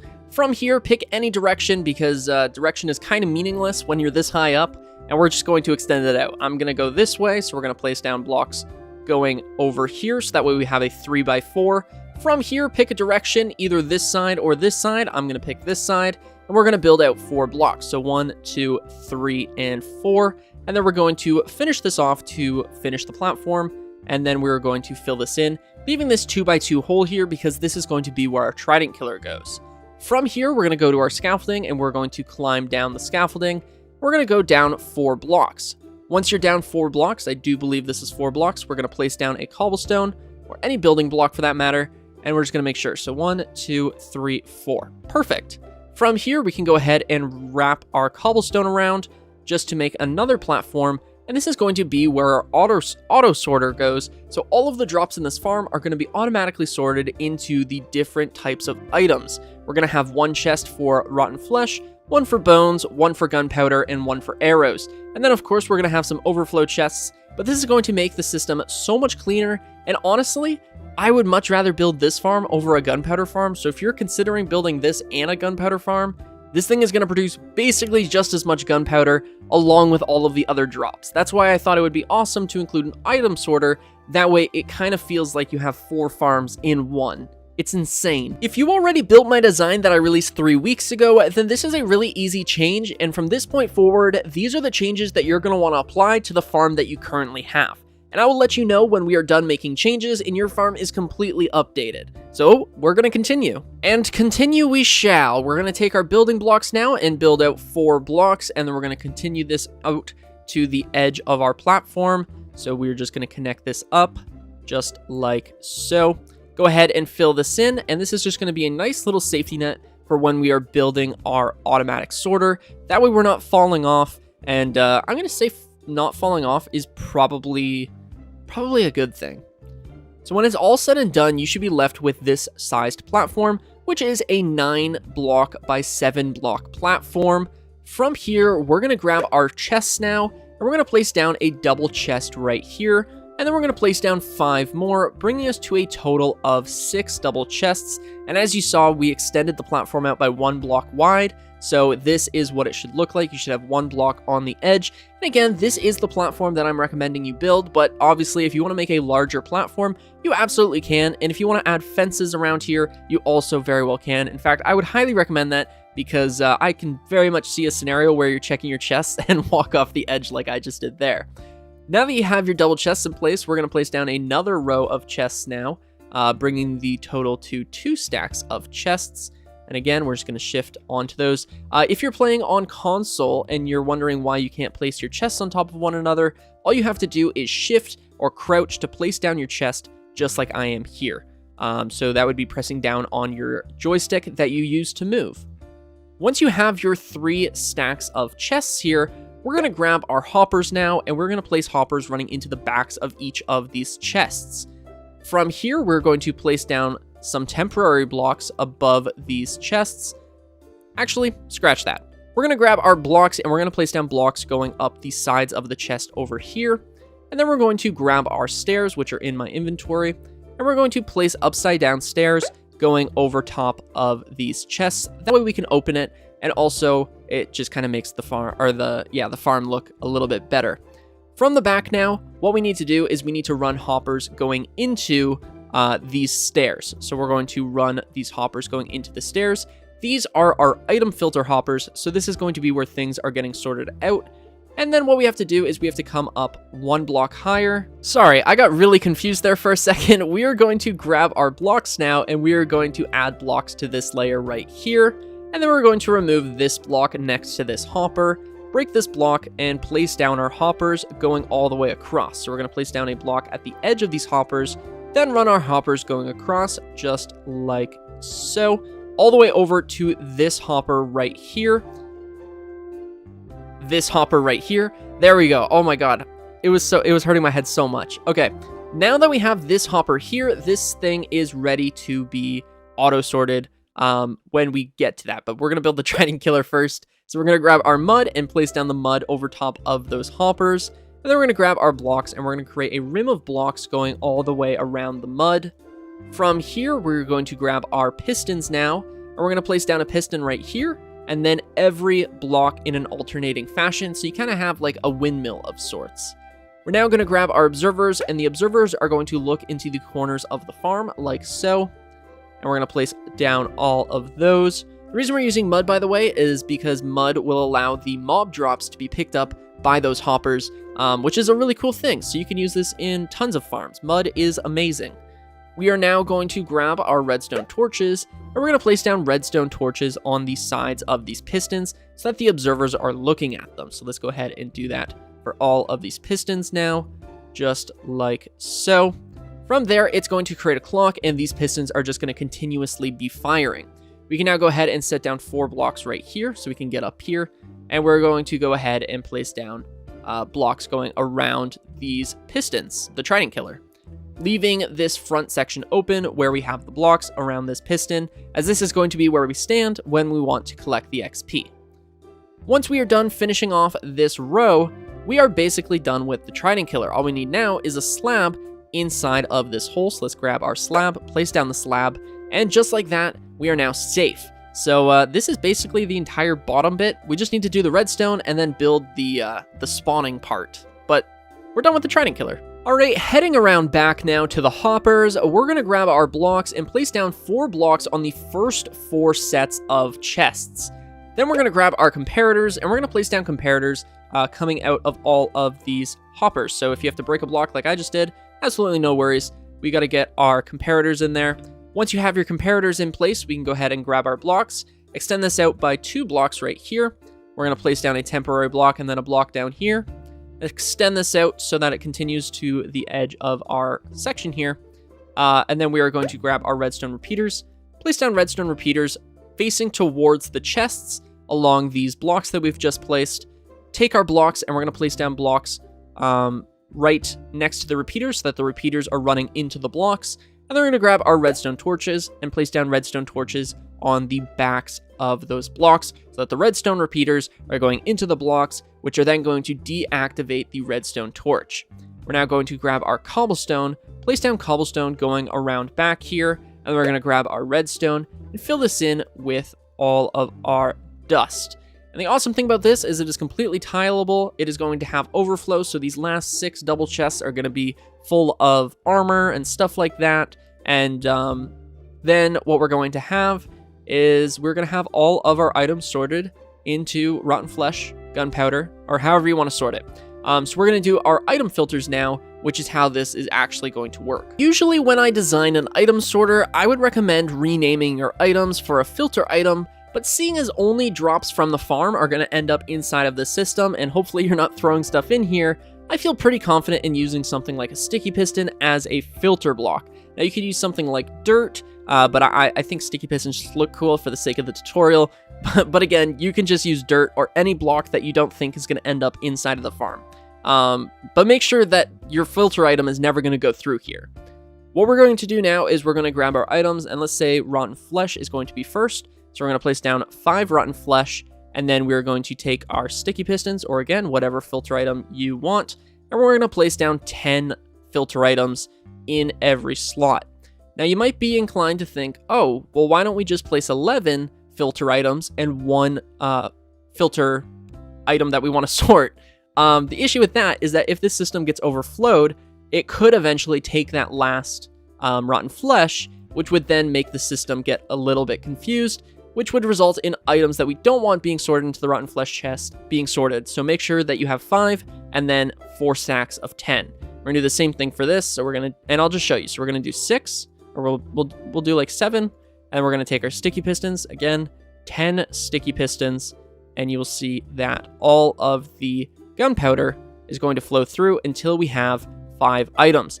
Isn't that so cool? That is how item sorters work. So I'm going to do it for the rest of these, and again, these are overflow, so you don't need to do the sorter for those. And it's going to be a little bit hard to show you that the system works until we actually get this thing up and running with the spawn platforms, but as you see, every single one of these filters look exactly the same. We've got 5 of the item we're sorting, and then our 40 item filters. So if I go ahead and throw in like a couple arrows, we'll do like, the skeleton just died.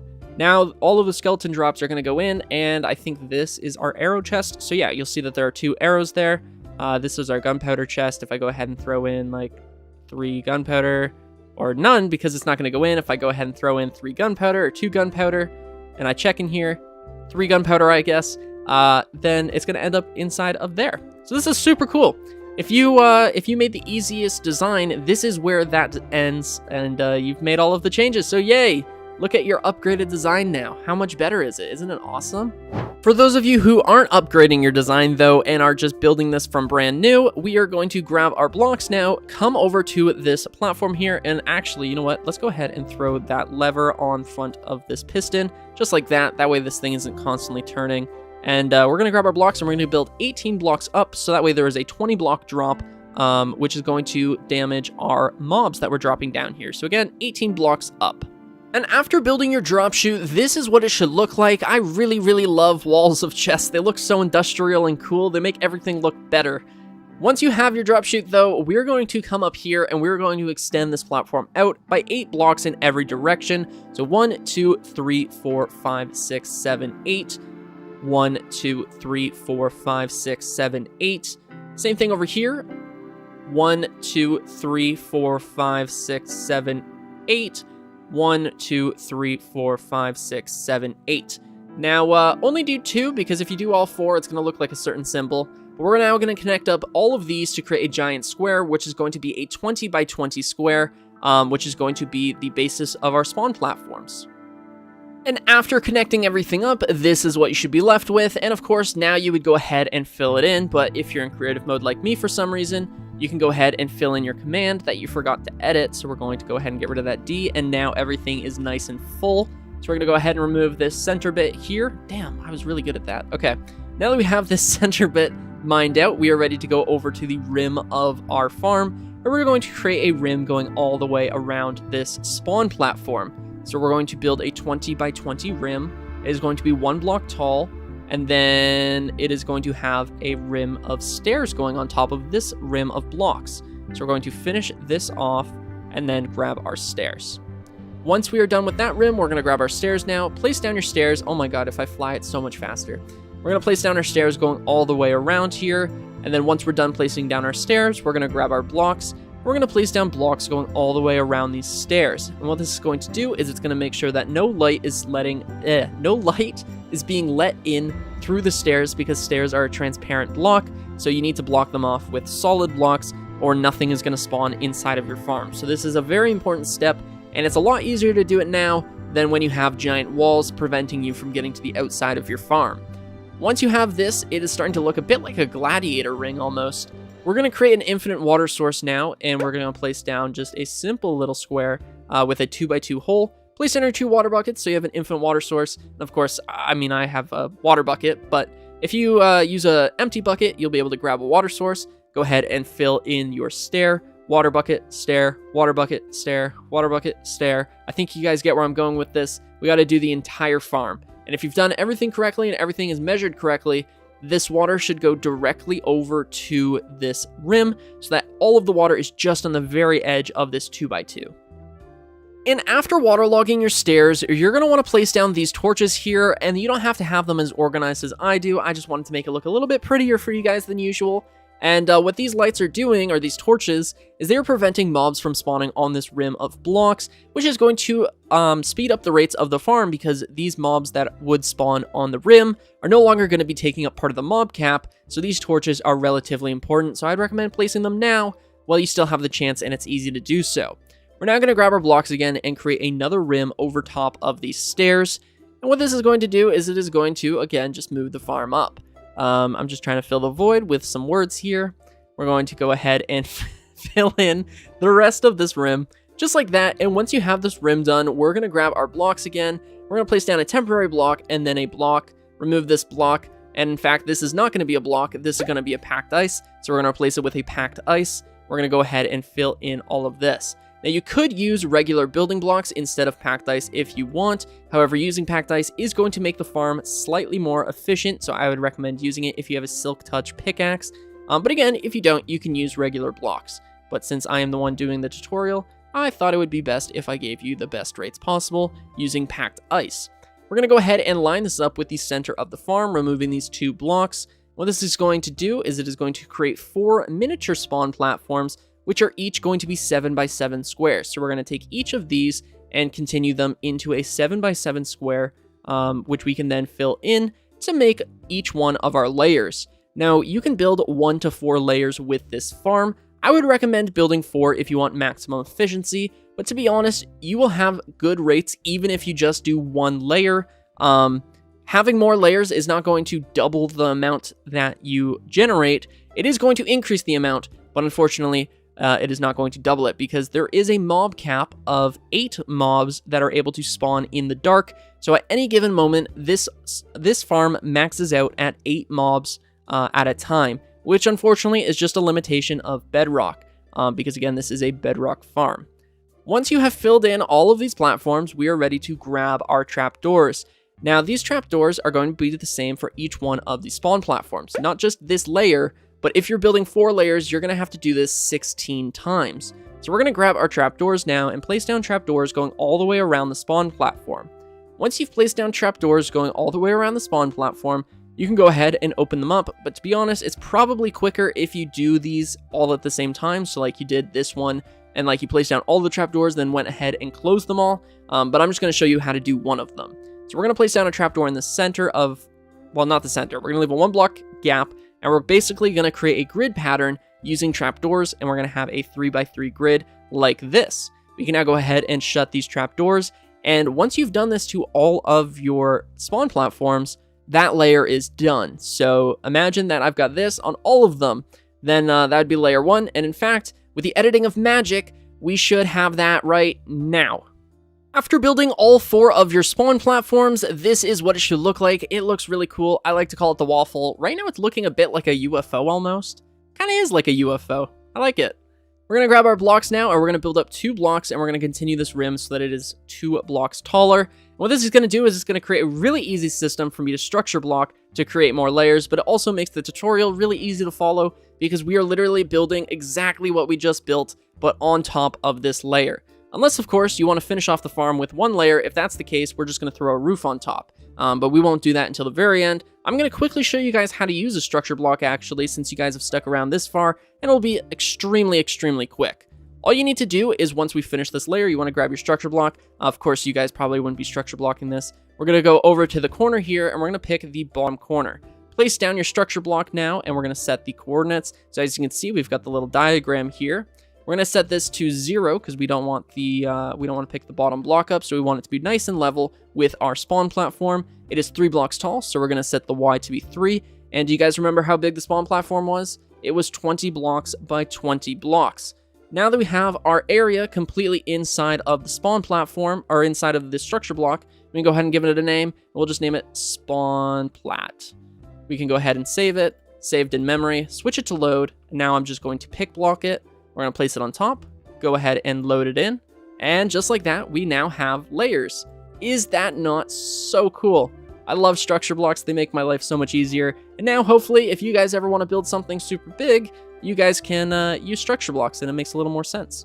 So now that we have all of our layers in place, it is looking extremely, extremely cool.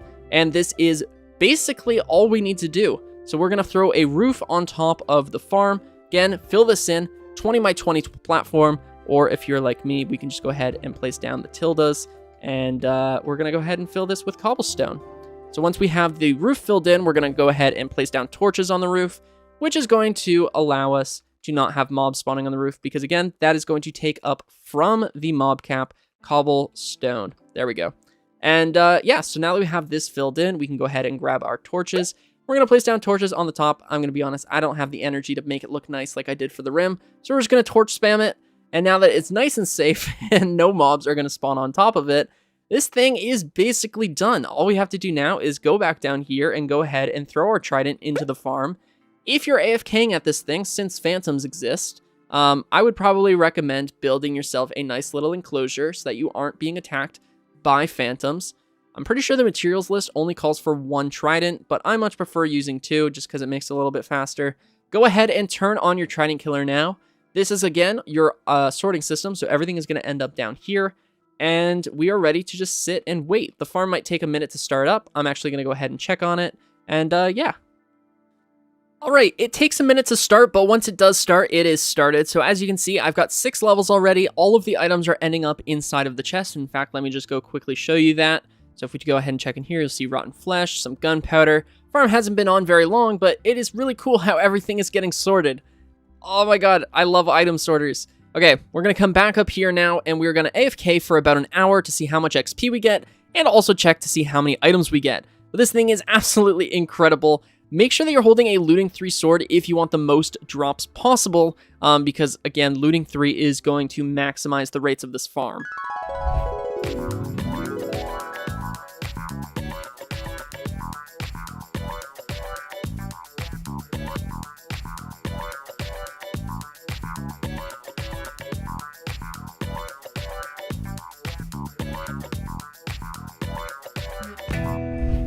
And after an hour of AFKing, we have just under 50 levels, which is absolutely insane for a farm like this. These things are usually way slower. And if we come down here and we check out our items, you'll see that we have got quite a bit of rotten flesh, which would be great for trading with a cleric. We've got quite a bit of gunpowder. We've got, what is that? 5.5 stacks of gunpowder in an hour, almost 9 stacks of bones, 9 stacks of arrows, and then all of this stuff in here, which is crazy. This farm is insane. This is honestly one of the best farms that you can build in the entire game. Alright, I hope you guys enjoyed this video. If you did, then be sure to subscribe and leave a like. My name is 1UpMC, and I will catch you guys in the next one. This is the easiest AFK chicken farm for Minecraft Bedrock, and it's going to produce tons of chicken and tons of feathers, so settle in and let's build. Alright, now the first thing you want to do is you want to find an area to build the farm in, and you can build it literally anywhere you want. It takes up very little space. It is extremely noisy though, so keep that in mind if you want to have it inside of your base. Maybe tuck it away into a corner, but make sure that it's still close enough that you're loading it pretty often so that way it's working as often as possible. Hey little guy. Oh my god, there's 2 of them. Alright, we're going to place down a chest in the front here, and then we're going to grab our hopper and place a hopper running into the back of that chest. From there, we're going to place down a block behind the hopper, and then we're going to grab our observers. We're going to place down an observer here with the redstone dot pointing in the back, so that way the face is looking towards the block, and we're going to place down another observer looking at that one, so that way it is powering this cobblestone block. And if we come over here, you will see that the redstone is turning on and off very quickly. This is going to power our dispenser, which we're going to place on top of this cobblestone block, and this is going to be constantly spitting out the eggs that get fed into the system. So if I just go ahead and throw in, let's say, let's not put lava in there, let's put our glass. It is just going to constantly spew out the glass, but in this case, it would be our chicken eggs. Let's go ahead and grab that. We're going to grab our glass now and place down our 2 glass on the front of the farm. And then we're going to place down 2 temporary blocks right here. And if you're having troubles and you're opening up items, like if you're opening up the hopper or you're opening up the dispenser, if you crouch by holding shift, or if you're on a controller by pressing in the joystick, or if you're on mobile by pressing the shift button, you'll be able to place items on top of containers like this, which is super handy. Once you have your temporary blocks there, we're going to grab our trapdoors and we're going to place down 2 trapdoors on both sides of these temporary blocks. Now, I like to use trapdoors because they look more aesthetic than having big bulky sides. However, if you want to build this into a wall, let's say, you can absolutely replace the trapdoors with normal building blocks and then just have this in like a 1 tile space inside of your wall. You can absolutely do that. Just make sure that it is contained. And if you are building it out here, then I do think that trapdoors look pretty good. We're going to go ahead and place down a block on top of that dispenser now. And then we are going to go ahead and place down a hopper running into this dispenser. Again, crouch placing or shift placing or pressing in your joystick. From here, we're going to place down 2 temporary blocks. And then we're going to place down blocks on these 2 sides. And then on these sides, you can again place down your trapdoors if you are building it out in the open like me. Or if you want to build it differently and have it in a wall, you can absolutely just have normal blocks there. Remove your temporary blocks in the center there and place down 1 ladder right here. So that way we can get in and out of the farm if you accidentally fall into the chicken cage. But this is going to be where the adult chickens live.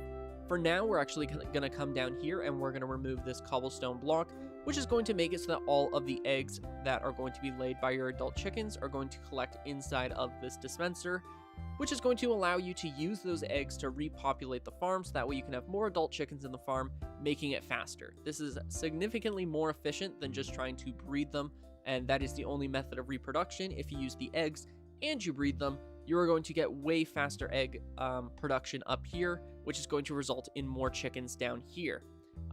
So I think we're ready to get our adult chickens in here. Alright, the next thing we're going to do is grab our slab, and again, we're going to crouch place, or we are going to shift or press the joystick, whatever you got to do to crouch, and we're going to place down our slab on top of that hopper. From there, we're going to grab our lava bucket and place it above the slab. Make sure that you have no grass in the area. Has grass always been flammable? I have never seen grass burn before, but apparently grass is flammable, so now we know. So keep grass away from your farm. From here, what we are going to do is we are going to place down a trapdoor above your lava just to make it nice and safe. But if you want to have no block, you absolutely can. But make sure that you don't place a solid block, because if you were to place, say, a cobblestone block here, as soon as 1 adult chicken grows up, so as soon as you have, like, say, 10 baby chickens and 1 of them grows up, they're all going to die as soon as 1 adult chicken burns. So you have to make sure that it is either an air block above here or a transparent block like a trap door. So now when an adult chicken grows up, the babies won't die as well, which means that every time a baby chicken ends up inside of the farm and it grows up, it is going to die, get turned into cooked chicken and feathers, and Steve's lava chicken. Ooh yeah, is that what it is? Is that the Steve's lava chicken thing? But that is going to be where Steve's lava chicken ends up. It is going to go inside of this chest. But in order to have that chicken, we are going to need to get some adult chickens in here. So you can either throw your eggs with the eggs that you're collecting from the system, or, you know, the eggs that you've collected thus far, or you can again lead some chickens up here with some seeds. But I think throwing eggs is significantly easier, or in my case, I'm just going to spawn in a bunch of chickens. Now, let's say you have these chickens, they're going to lay eggs, they're going to end up inside of this dispenser. From here, you can take those eggs and put them back into the system, and you can also breed these chickens with seeds. Just make sure whatever you do not to open these trapdoors, because that will release the chicken empire. So I'm going to get about 50 chickens up here. I'm just going to guesstimate. Again, this is for Bedrock Edition, where there are no entity crammings. If you're on Java Edition, this is going to max out at 24. I do believe that is true. But that should be about 50 chickens. Keep in mind, the more chickens you have, the faster the farm will be, but it will also make the farm laggier. So these chickens are going to lay eggs. They're going to get put into the dispenser, which are then going to get shot out as soon as I replace this cobblestone block. So let's actually just let them collect eggs for a little bit. And if you also want, you can put a trapdoor over top of this ladder, so that way you can, you know, walk all over the top of your farm for whatever reason. That was a great voice crack. Alright, I have absolutely no clue how long it's been, but it's been long enough that there are now 7 eggs inside of the dispenser. So if we go ahead and place down our cobblestone now, you'll see that the eggs get shot out at the glass, which then break, they spawn in the baby chickens. When that baby chicken grows up, it's going to grow up into the lava. Oh, we got a few. They're going to grow up into the lava. The drops are going to end up inside of this chest. And again, as long as this is a transparent block, when one grows up, it's just that one that is going to die. Again, if this is a solid block, then they are all going to die. So that is extremely important to make sure that that is a transparent block. But this is Steve's lava chicken. I'm going to go ahead and AFK for right about an hour because this is a relatively slow system to start. Just because we're waiting for these chickens to grow up. We're waiting for these chickens to start laying their eggs. But once it's going, it's going. And yeah, so I'm going to AFK for an hour and I will see you guys in a minute.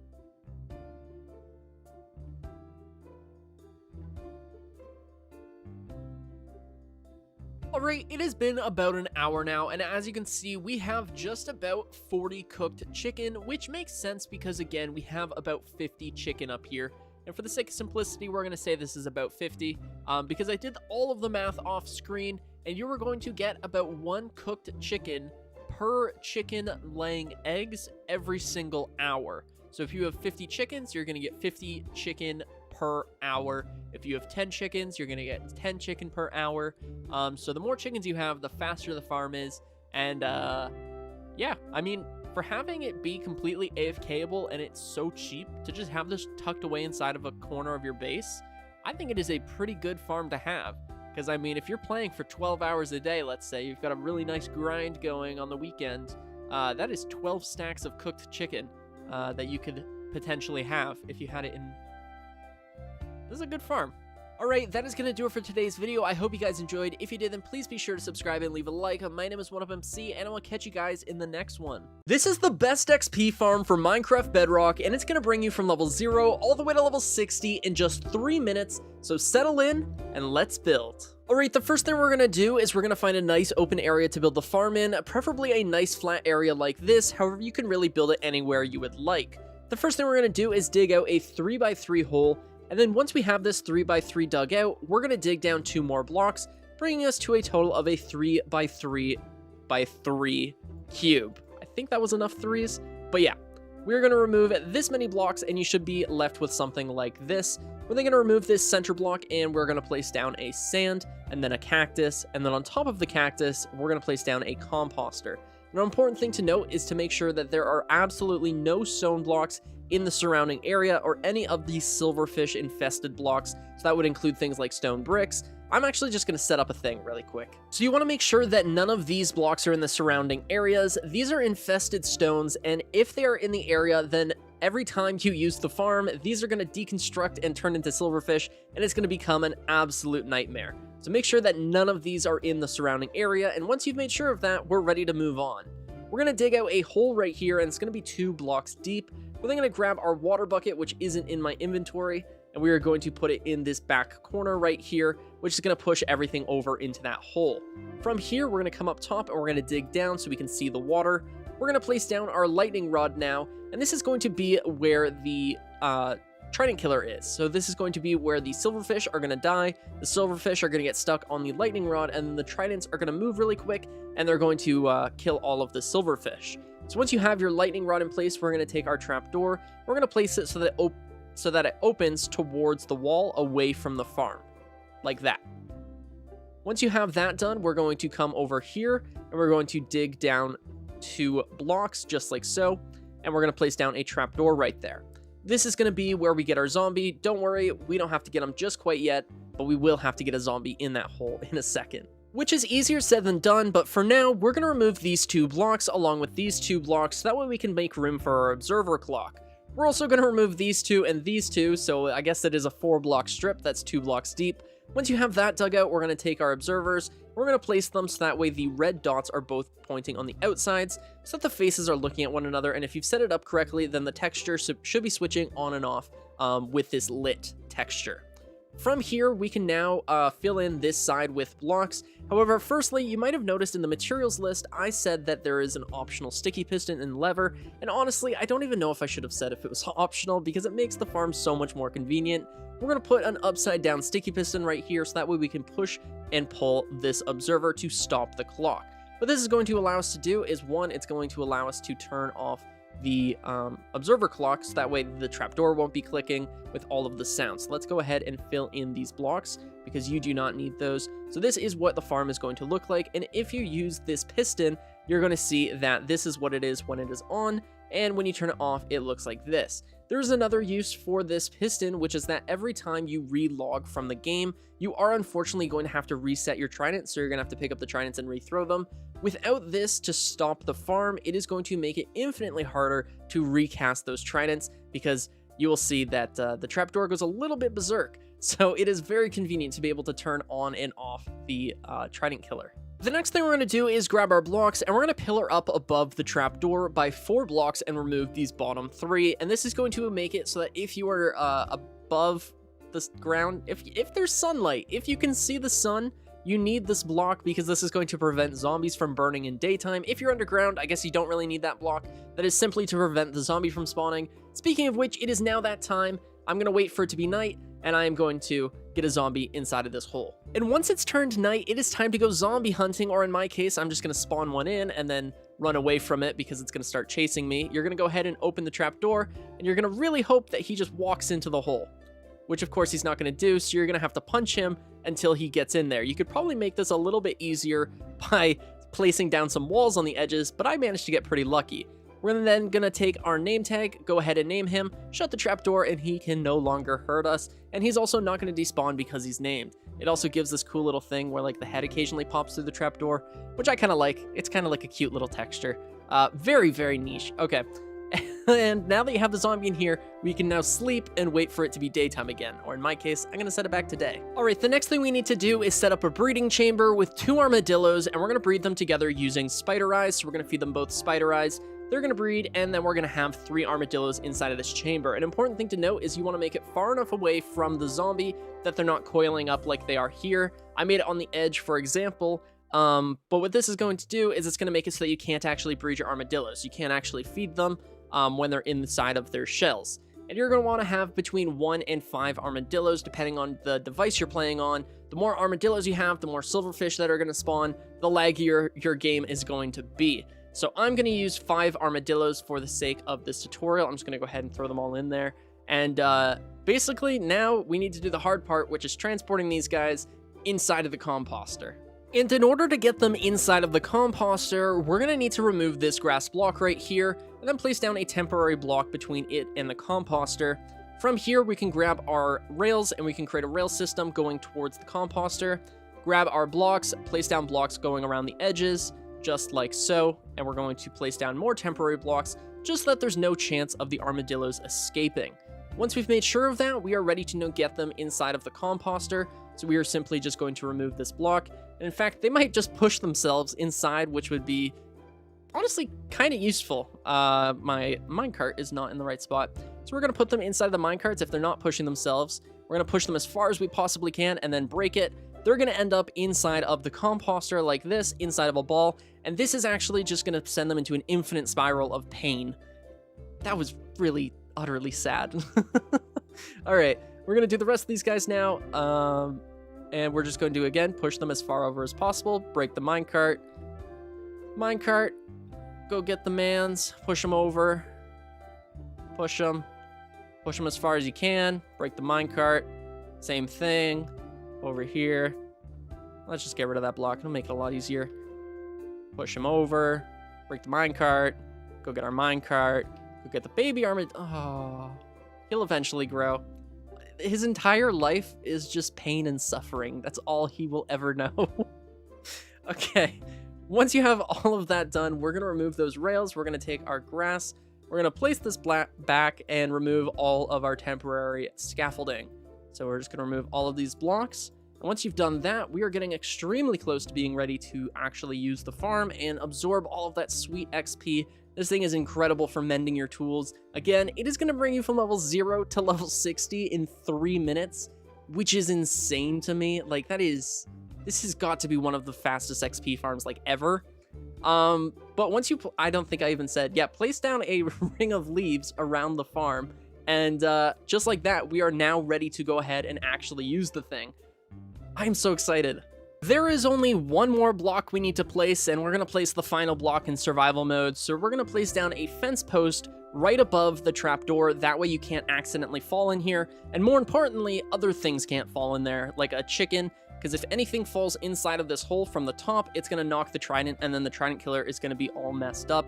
And then the farm's going to lag out, and it's going to be a big deal. So make sure that this fence post is here. Once you have your fence post in place, all we have left to do is to throw the tridents, and we're going to throw them at the center of the trapdoor because they are going to be sitting on top of that lightning rod. So we're going to take our trident, throw it at the center of the trapdoor, the trident, center of the trapdoor, center of trapdoor, center of trapdoor, center of trapdoor. All right, and the reason why this piston is here is because you have to throw these tridents while the trapdoor is shut. If it is going all crazy and you throw the tridents, it is not going to work. But once you have your tridents thrown, we are ready to go ahead and start the farm. So in order to do that, we're going to go ahead and turn on the piston, which is going to knock all of our tridents sideways. And you'll know that the thing is working if the tridents go from the thrown position to laying sideways. This means that they are currently moving. Even though it doesn't look like they are actually moving. Now that we have done that, we are ready to throw our infestation potion. We're simply just going to throw it at the center of the horde. And then they are going to spew out silverfish, which we can then just sit here, collect our XP, hold all of our tools with mending, and just sit back and relax. This thing is incredibly fast. Again, 0 to 60 in 3 minutes. We're actually going to get like 62 levels, I think, is what I got when I tested this. I'm not sure if it's going to be exactly the same every time. It probably won't be, but 62. It's going to be above 60. Which is absolutely insane. I'm going to get back to you when this thing is done. It takes about 3 minutes for the potion to wear off. And yeah, I'll see you in a minute.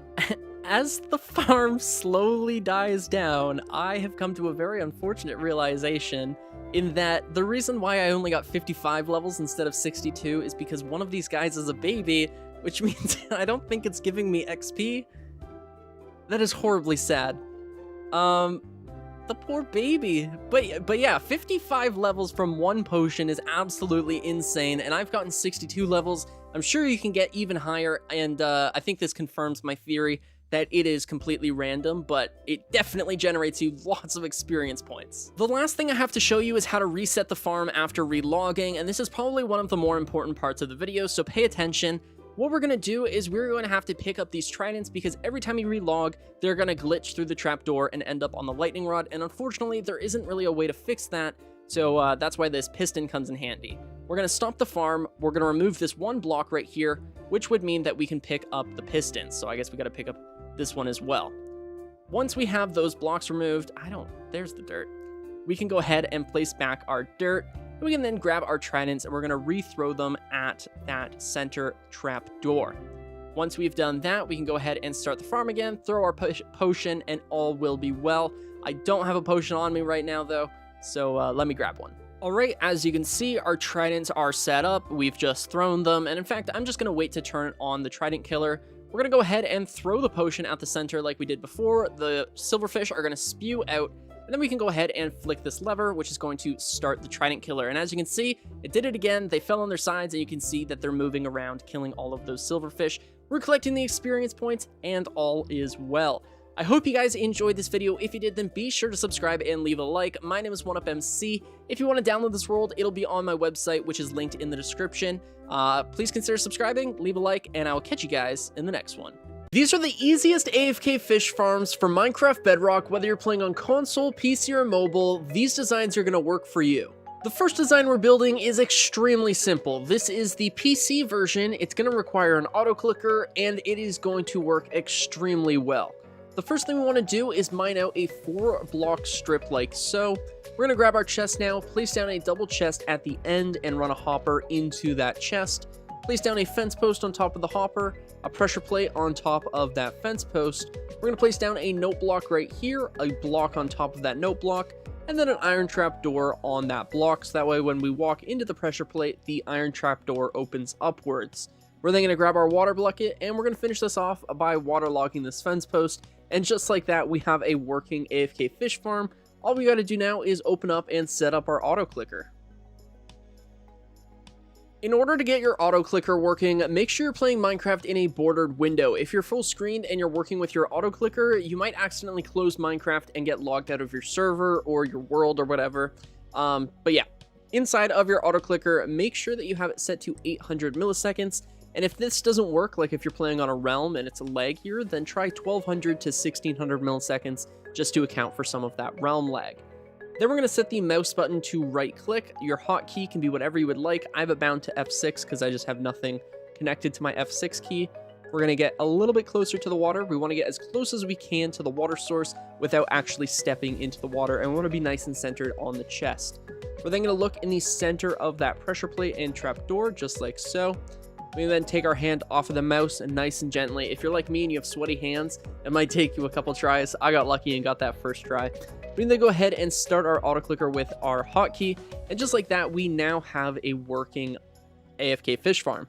So we're just going to sit here and wait. I thought that cow was going to mess us up, but I guess no. So we're just going to keep fishing here. An important note is that people will say that you can't get treasure from this farm. That is actually incorrect. On Bedrock Edition, you do not need to have the large water source to get treasure loot. So this is still going to give you mending books and all that fun stuff.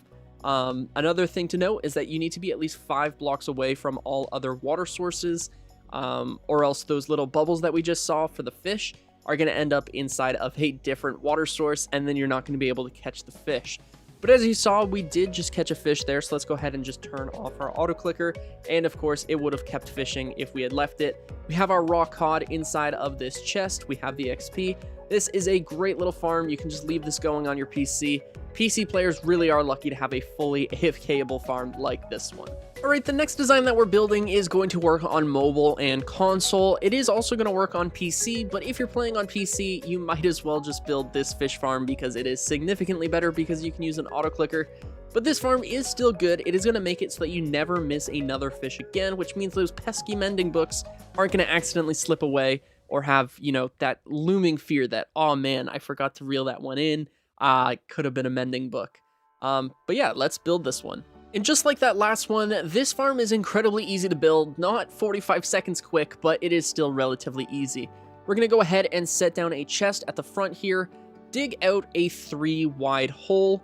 We're then going to come around the back. We're going to place down 5 trapdoors, 2 on this side, 2 on this side, and 1 in the back. Make sure these all open upwards like so.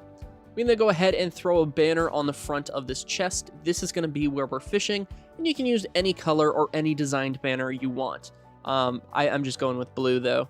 We're going to go ahead and waterlog this chest, waterlog the block behind the chest, and then in this front section, we are going to dig it down, I believe, 3 more blocks. 1, 2, 3, giving us 4 blocks beneath the chest. We're going to go ahead and grab our chests now, place down a double chest at the bottom here, run a hopper into that chest. We're going to place down a temporary block above that hopper there. We're going to place down a rail and then a minecart hopper. Go ahead and break that block. Place down a sign behind that minecart. Then we're going to grab our lava bucket, which I accidentally got rid of when I pick blocked. Let's pick block a different block. Place down a block right here. Place down a lava block above that sign, and then we're going to place down a grass block to make it look all finished, and we'll place down grass blocks there. I would recommend throwing down a trapdoor and some ladders, that way we can get down to our fish area. But yeah, all of the drops from this farm are going to be stored down here, and of course with this farm and the last farm, you can extend the storage down just by adding more hoppers and more chests. Especially if you're using this farm, I would recommend having many more chests than just one. Alright, how easy is this farm to use? Well, on a scale of this to this one is easier to use. All we're going to do is look in the center of this banner. We're going to go ahead and cast our rod, and if you cast it anywhere in the lower half of that banner, it should work. The bobber is going to bounce up and down on that chest, and similar to the last thing, there's a myth that this isn't going to give you treasure loot. It will entirely give you treasure loot. The treasure loot fix was only on Java Edition, so this is going to give you mending books and all that fun stuff. As you saw, we got the XP, we got the fish, so there's no point. We know that it works. Let's look down here. We got leather boots, so let's go ahead and just throw those on. We're looking rather dapper in our leather boots. And then we're just going to go ahead and we can keep fishing. This thing is nice. All right, some really quick ultimate fishing tips for Minecraft. especially with these two farms, is that you actually will not need to make a enchanted fishing rod. No point in wasting your precious levels on getting a good one when you can just fish one, because let's be honest, those things are honestly feel like the most common enchanted loot is just enchanted fishing rods. So you can easily make one by just combining them, getting one with mending, unbreaking, lure, and luck of the sea. So there's no point in doing that. If it's raining, you are more likely to catch fish, and you want to make sure that your water source block that you're fishing in, so in this case this chest here, and oh yeah, also you can just like run away from this thing. So like here, wait, I wanna it should work anyways. It might not. I really hope it does though. All right, I'm just gonna keep talking. Yeah, make sure that your water source has access to the sky. So if you are burying, yes, it worked. The drop is in the chest, and that's why you need a ladder. If you are building this underground, make sure that this block has skylight. So like, let's say I am at Bedrock, I'm gonna have a giant tube pointing to the sun, and that is going to make the rates work significantly better. But yeah, I mean, that is Fishing 101. This is the ultimate fishing guide. If you guys enjoyed this video, then be sure to subscribe and leave a like. My name is OneUpMC, and I'll catch you guys in the next one. This is the easiest mob XP farm for Minecraft Bedrock, and it's going to generate over an entire chest of items every 20 minutes. It's also going to bring you from level 0 all the way to level 30 in under 20 minutes, so settle in and let's build. The first thing we're going to do is grab our scaffolding and make sure you're in a nice and flat area. It doesn't have to be super flat, just make sure it's not mountainous, because the first thing we're going to do is build up 72 blocks with our scaffolding. That way nothing on the ground is going to spawn. It is going to be completely entity free on the ground when we are at our AFK platform. A great way to know that you've built up the proper amount is that if you're on your scaffolding here and we just go ahead and shift, you'll see that I spawned a wandering trader down there and he comes back into our render distance. So we are literally cusping the edge of what's being loaded on the ground there. We're going to grab our blocks now, and we're going to come over here. Obviously, you're not going to be flying, but we're going to place down a rim around this scaffolding here using 8 blocks, and then we're going to build out to the left. From here, we're then going to build out 4, so 1, 2, 3, and 4. Then we're going to fill this all in to create a giant platform. This is going to be where we AFK, and this is also going to be where we drop all of the mobs from up top and where they're going to be killed in our trident killer. And not that it really matters, but I did switch which side the cobblestone was extended on, just because we're going to grab our chest here and we're going to place down our double chest in line with the scaffolding.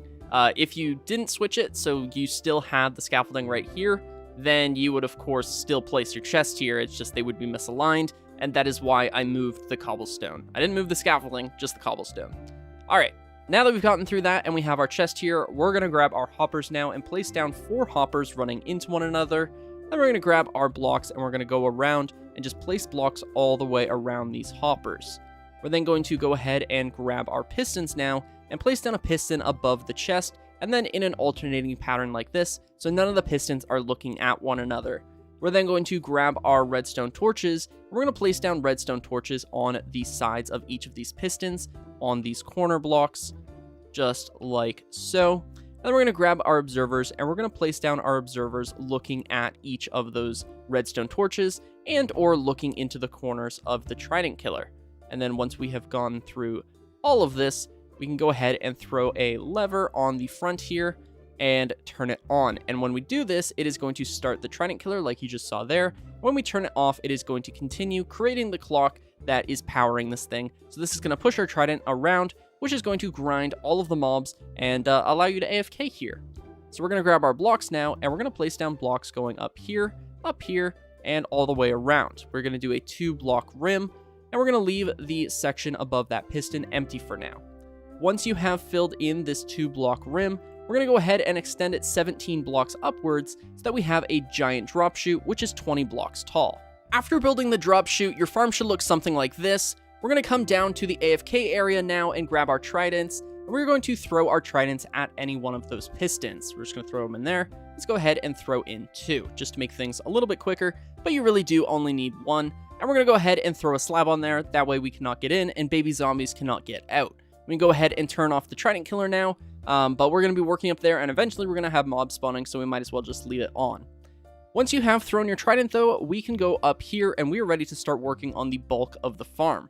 We're going to grab our blocks and we're going to build out 8 blocks in every direction. So 1, 2, 3, 4, 5, 6, 7, 8. and then 8 in this direction. 1, 2, 3, 4, 5, 6, 7, 8. Let's do the same thing over. Let's do the same thing over here. 1, 2, 3, 4, 5, 6, 7, 8. And same thing. 1, 2, 3, 4, 5, 6, 7, and 8. We're now going to connect up these two corners, and when it's all said and done, you should have a giant 20 by 20 platform, with the 2 by 2 hole in the middle, of course. And once you've placed all of the blocks, we can grab our blocks now and go to the edge, and we're going to create a giant rim going around the entire platform. This rim is going to be one layer of blocks, then we're going to do a layer of stairs on top of it, and then we're going to do a layer of blocks on the outside of those stairs to make sure that the light level is 0. I also just want to quickly apologize if you can hear thunder in this video. My whole house is currently shaking. You gotta love that springtime thunderstorms. It's actually kind of relaxing, but I don't know if you guys can hear it. If you can, I do apologize. I'm gonna go ahead and just finish this up, but you're gonna go ahead and throw blocks down on the outside as well. And when it's done, it should look like this. It's kind of looking a little bit like a gladiator pit right now, but there's one thing we need to do before we put our water in, and that is grab our blocks and count. So we're gonna go 1, 2, 3, 4, 5, 6, 7, 8. That side is good. Do the same thing over here. 1, 2, 3, 4, 5, 6, 7, 8. Same thing over here. 1, 2, 3, 4, 5, 6, 7, 8.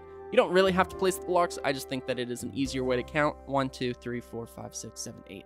All right, perfect. That means that we have built everything 100% properly. I guess I probably should have said to do that before we built the rim, but I guess remove these blocks, and we're ready to go ahead and waterlog every single one of these stairs to create our water streams to carry everything over into the center of the farm. We're going to grab our blocks and create a 2 by 2 square in the center here and fill it up with our 2 water buckets, one in the corner, one in the corner. This is going to allow you to have a water source up here so you can grab your water, waterlog a stair, water, stair, water, stair.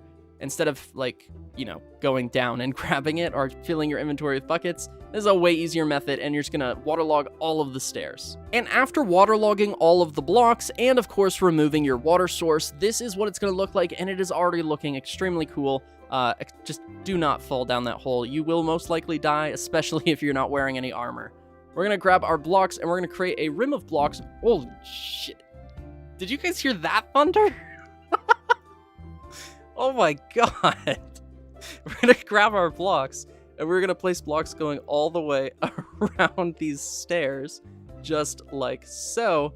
And once we've done that, we can go ahead and grab our packed ice. However, if you do not want to gather the 700 or 800 packed ice, you can just use building blocks. It is totally fine. It's just gonna make the rates slightly slower.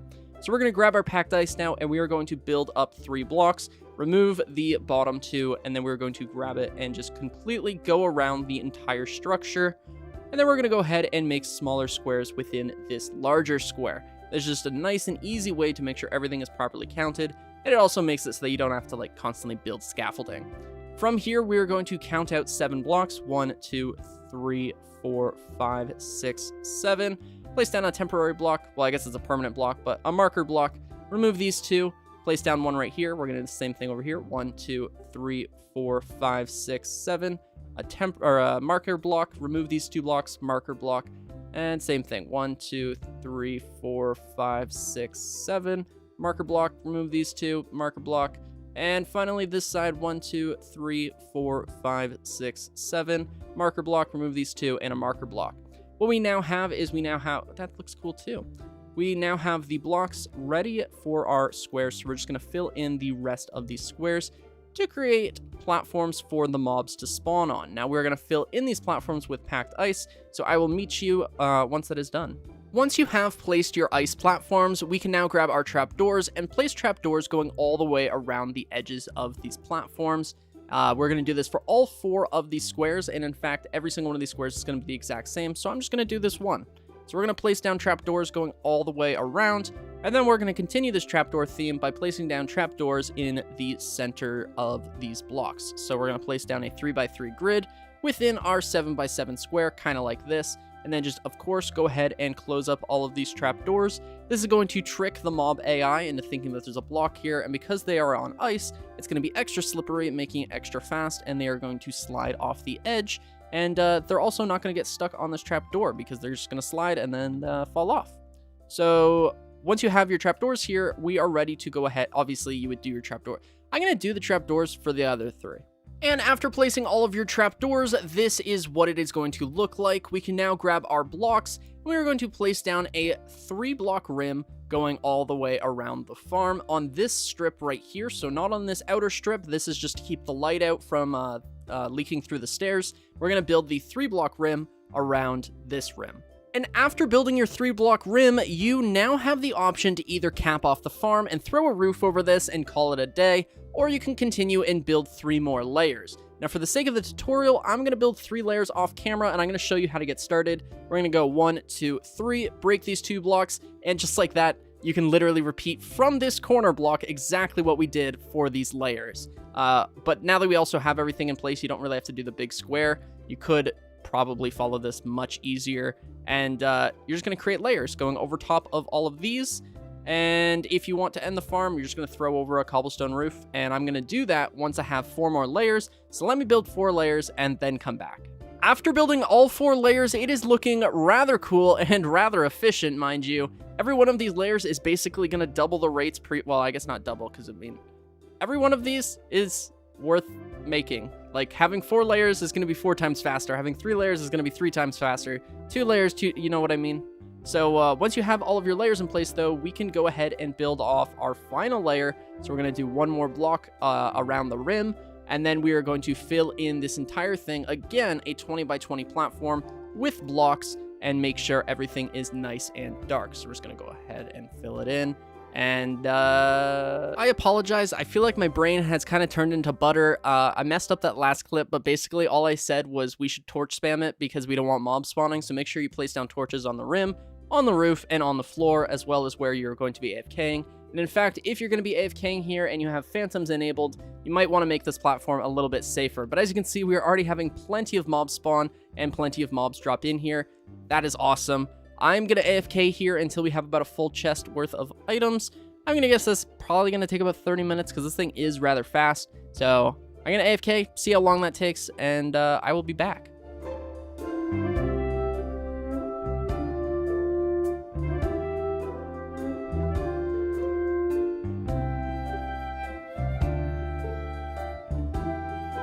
That was way faster than I was expecting. We got a full chest and 30 levels in about 20 minutes, which makes this farm absolutely insane. They must have gotten better at some point because I remember these things used to absolutely suck, but that is quite awesome. I hope you guys enjoyed this video. If you did, then be sure to subscribe and leave a like. My name is 1UpMC, and I will catch you guys in the next one. This is the best super smelter for Minecraft Bedrock, and it's going to smelt items 24 times faster than a regular furnace. I've gone ahead and laid out the size of the design because it is a relatively large design. It takes up 30 blocks in length and 2 blocks in width, making it absolutely perfect for being built into a wall in, say, a mega base. If you don't have a mega base, though, then just building this in an open area like this will do absolutely fine.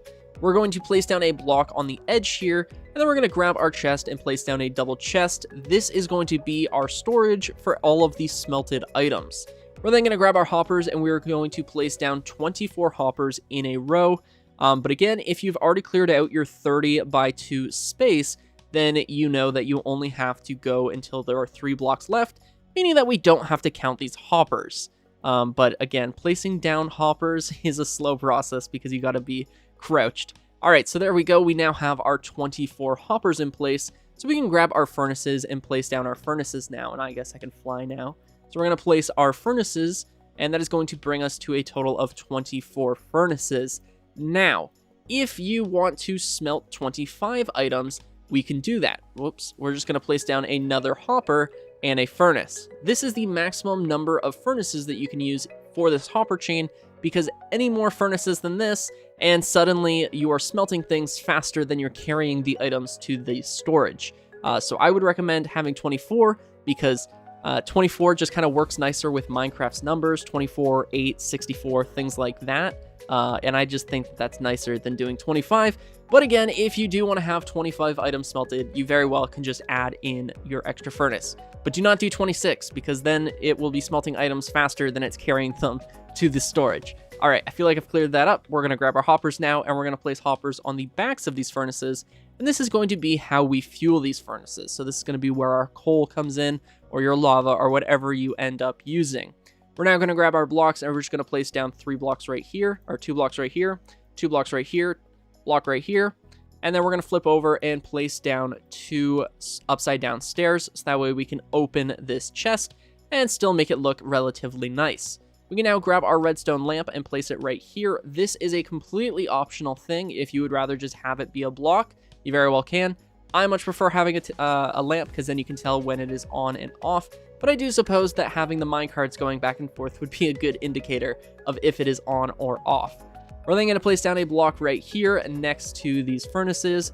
We're going to grab our hoppers now and place hoppers going into each of these furnaces on the top. This is going to be our supply line, so this is going to be where the iron comes in, or whatever you end up smelting. On the end here, we're going to grab our blocks. We're going to place down 3 blocks right here, going across, and do the same thing, but only 2 this time, and then build up like so.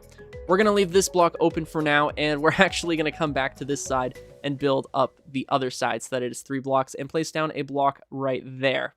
Once you have everything like this, these 2 sides are basically symmetrical, except this side we're using a redstone lamp. What we're going to do now is we are going to grab our rails, and we're going to place down our rails. So we're going to place down a rail right here, a temporary rail right here, and then we're going to grab our regular rails, and we're going to place down 8 going forward. So 1, 2, 3, 4, 5, 6, 7, 8. And on this 9th one, we're going to place down a powered rail. Do the same thing again, 1, 2, 3, 4, 5, 6, 7, and 8. And then we're going to do this on the 9th rail again, 1, 2, 3, 4, 5, 6, 7, 8, and again right here. We can then go ahead, and finally, we're going to place a temporary rail right there. We're going to grab our blocks, and on every side of the powered rail on this side, we're going to place down a block, and then a block, and then a block, and on this one, we don't need that block. We're then going to grab our redstone torches, and we are going to power every single one of these powered rails, and this is not going to lock the hoppers, it is only powering the powered rails. Speaking of which, you might have seen me looking at this top hopper line, it's because we need to have a rail there. We're going to grab our rails again and place down a powered rail on the edge, and we are following the exact same pattern as before, so we can just go ahead and fill this in, place down our rail, fill this in, and then place down our rail, and then fill this in. And what this is doing is it's making sure that the minecart is constantly traveling at full speed.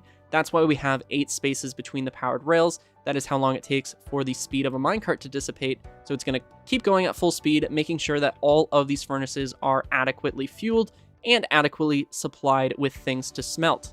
Now that we have all of our rails in place, we can go ahead and remove that rail right there. That is a temporary rail. We're going to place down a block right there so that way the minecart doesn't fly off. Same thing on this side. And this is what you should be left with. Now, this is actually the entire thing done. We just did an entire tutorial in a single take. You might have seen at the beginning, though, in the intro, I had a wall here. That was simply because the thumbnail looks better without having the giant air gaps in between the hoppers. But if you just want it to be 2 blocks wide, you absolutely can. This is a functional super smelter. And again, if you did want to change this, you very well could. And it's actually relatively simple. If you just go like this, it's like you're mining 4 blocks, and then you're going to throw in a hopper, and then a furnace. I guess I'm committed now, so I guess now we're going to have 25 furnaces in this array, but we're going to throw that there, and then our rail, and then our rail, and then break the block. And just like that, in like 20 seconds, we added the other furnace. So now this smelts 25 items per furnace round, so every 10 seconds, 2.5 items per second get smelted through the super smelter, and I'm going to show you how to use it right now. I also have just realized we are not done. We need to place down the hopper right here, and then a double chest, and finally 1 more block just to finish things off. And now things are done. We just need our minecart chests. I keep getting ahead of myself. Bam, and bam, and just go ahead and turn this off. When they come back, they will both be linked up, and then they will be in sync. And this is going to be your supply line. So we're going to throw our raw iron, for example, in here, and our coal in here, or your fuel. I'm going to go ahead and label these chests and fill everything up. All right, the chests have now been labeled and they've been stocked. Up here, we have our raw iron. Down here, we have our coal. And of course, that coal is fueled from the front, so you can just stand here and reach and fuel it with whatever you want. It doesn't have to be coal. And again, I've just gone ahead and labeled them. I kind of like this design. If you want to go ahead and copy that and throw in your 3 item frames and some smeltables, I think that wouldn't be a bad idea. That way, if you have people that you're playing with maybe a younger sibling, then they won't mess up the chests. But we're going to go ahead and pull the lever now, and this thing is going to start up. All of these chests are going to be fueled, and if we go ahead and look in them, each one of them is perfectly supplied. Of course, these ones have been gone over twice, 3 times, and oh my god, it's just, I don't know. There's something about super smelters. I always say this every time I build one, but I genuinely think they're one of the most satisfying things that you can build, especially in Bedrock Edition with these minecart chests on rails and all that stuff. But yeah, that is the entire tutorial, I guess. I hope you guys enjoy it. If you did, then be sure to subscribe and leave a like. My name is 1UpMC, and I'll catch you guys in the next one.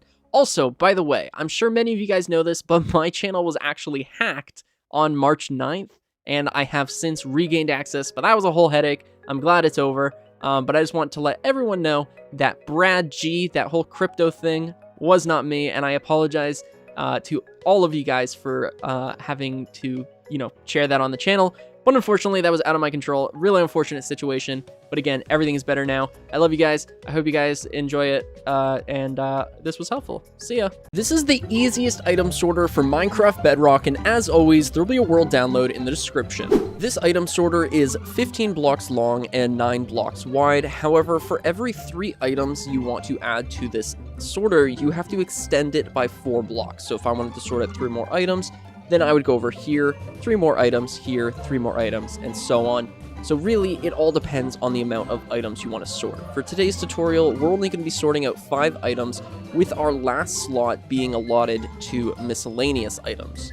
We're now going to come to the leftmost side of the item sorter and mine out 5 blocks. So 1, 2, 3, 4, and 5.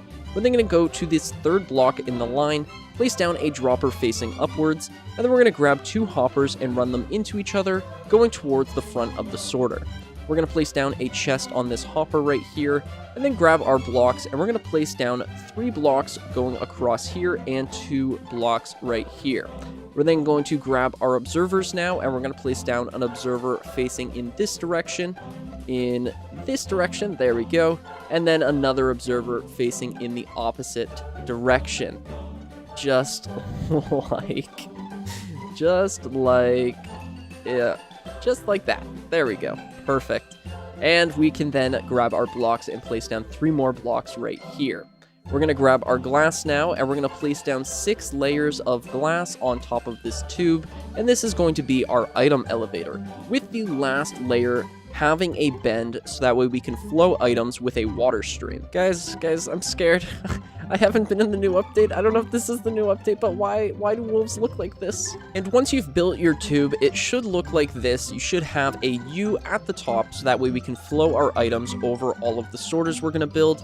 And you can also go ahead and test out your filter here. So we go in here, it's going to shoot up the entire item elevator, and it should be on this glass block right here. If it isn't, that means that you have missed a block or piece of glass, and it will get shot out right there.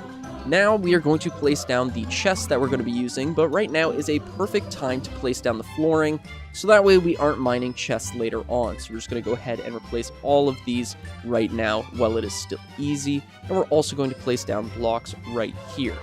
After doing that, we're going to grab our chests, and we're going to fill in this entire area with double chests, and we're going to make it so that it is 5 blocks tall. We're going to do that for both of these sections of the sorter. The next thing we're going to do after placing down the chests is grab our hoppers, and we're going to run hoppers into every single one of these chests.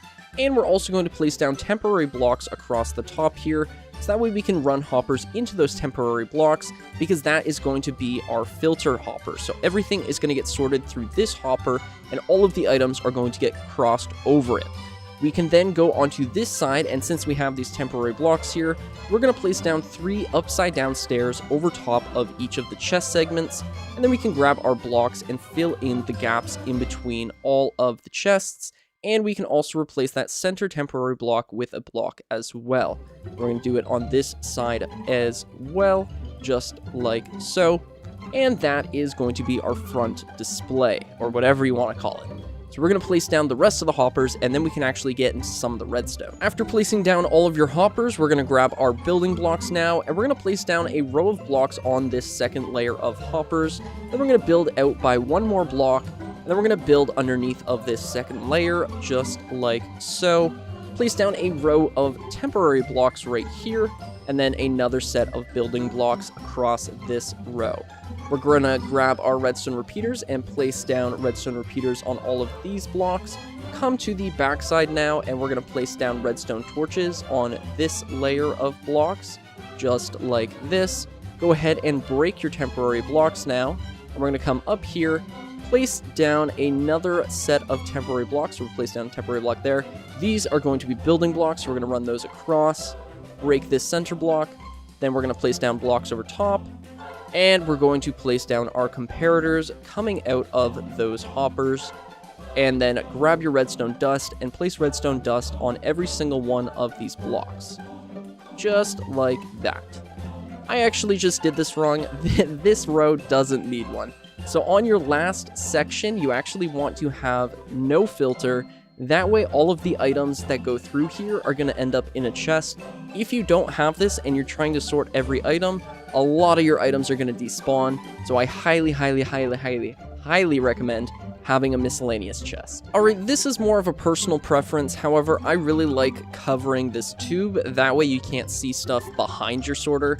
And I like bringing all of this up to one layer. So we're actually going to place down blocks like here. Actually, these are necessary. I'm more so talking about this tube. I like wrapping blocks all the way around the tube, so that way all of the items are nicely contrasting with whatever block I use, in this case, gray concrete. But again, this is very much just up to you. This is all decor, so I'll do that off screen.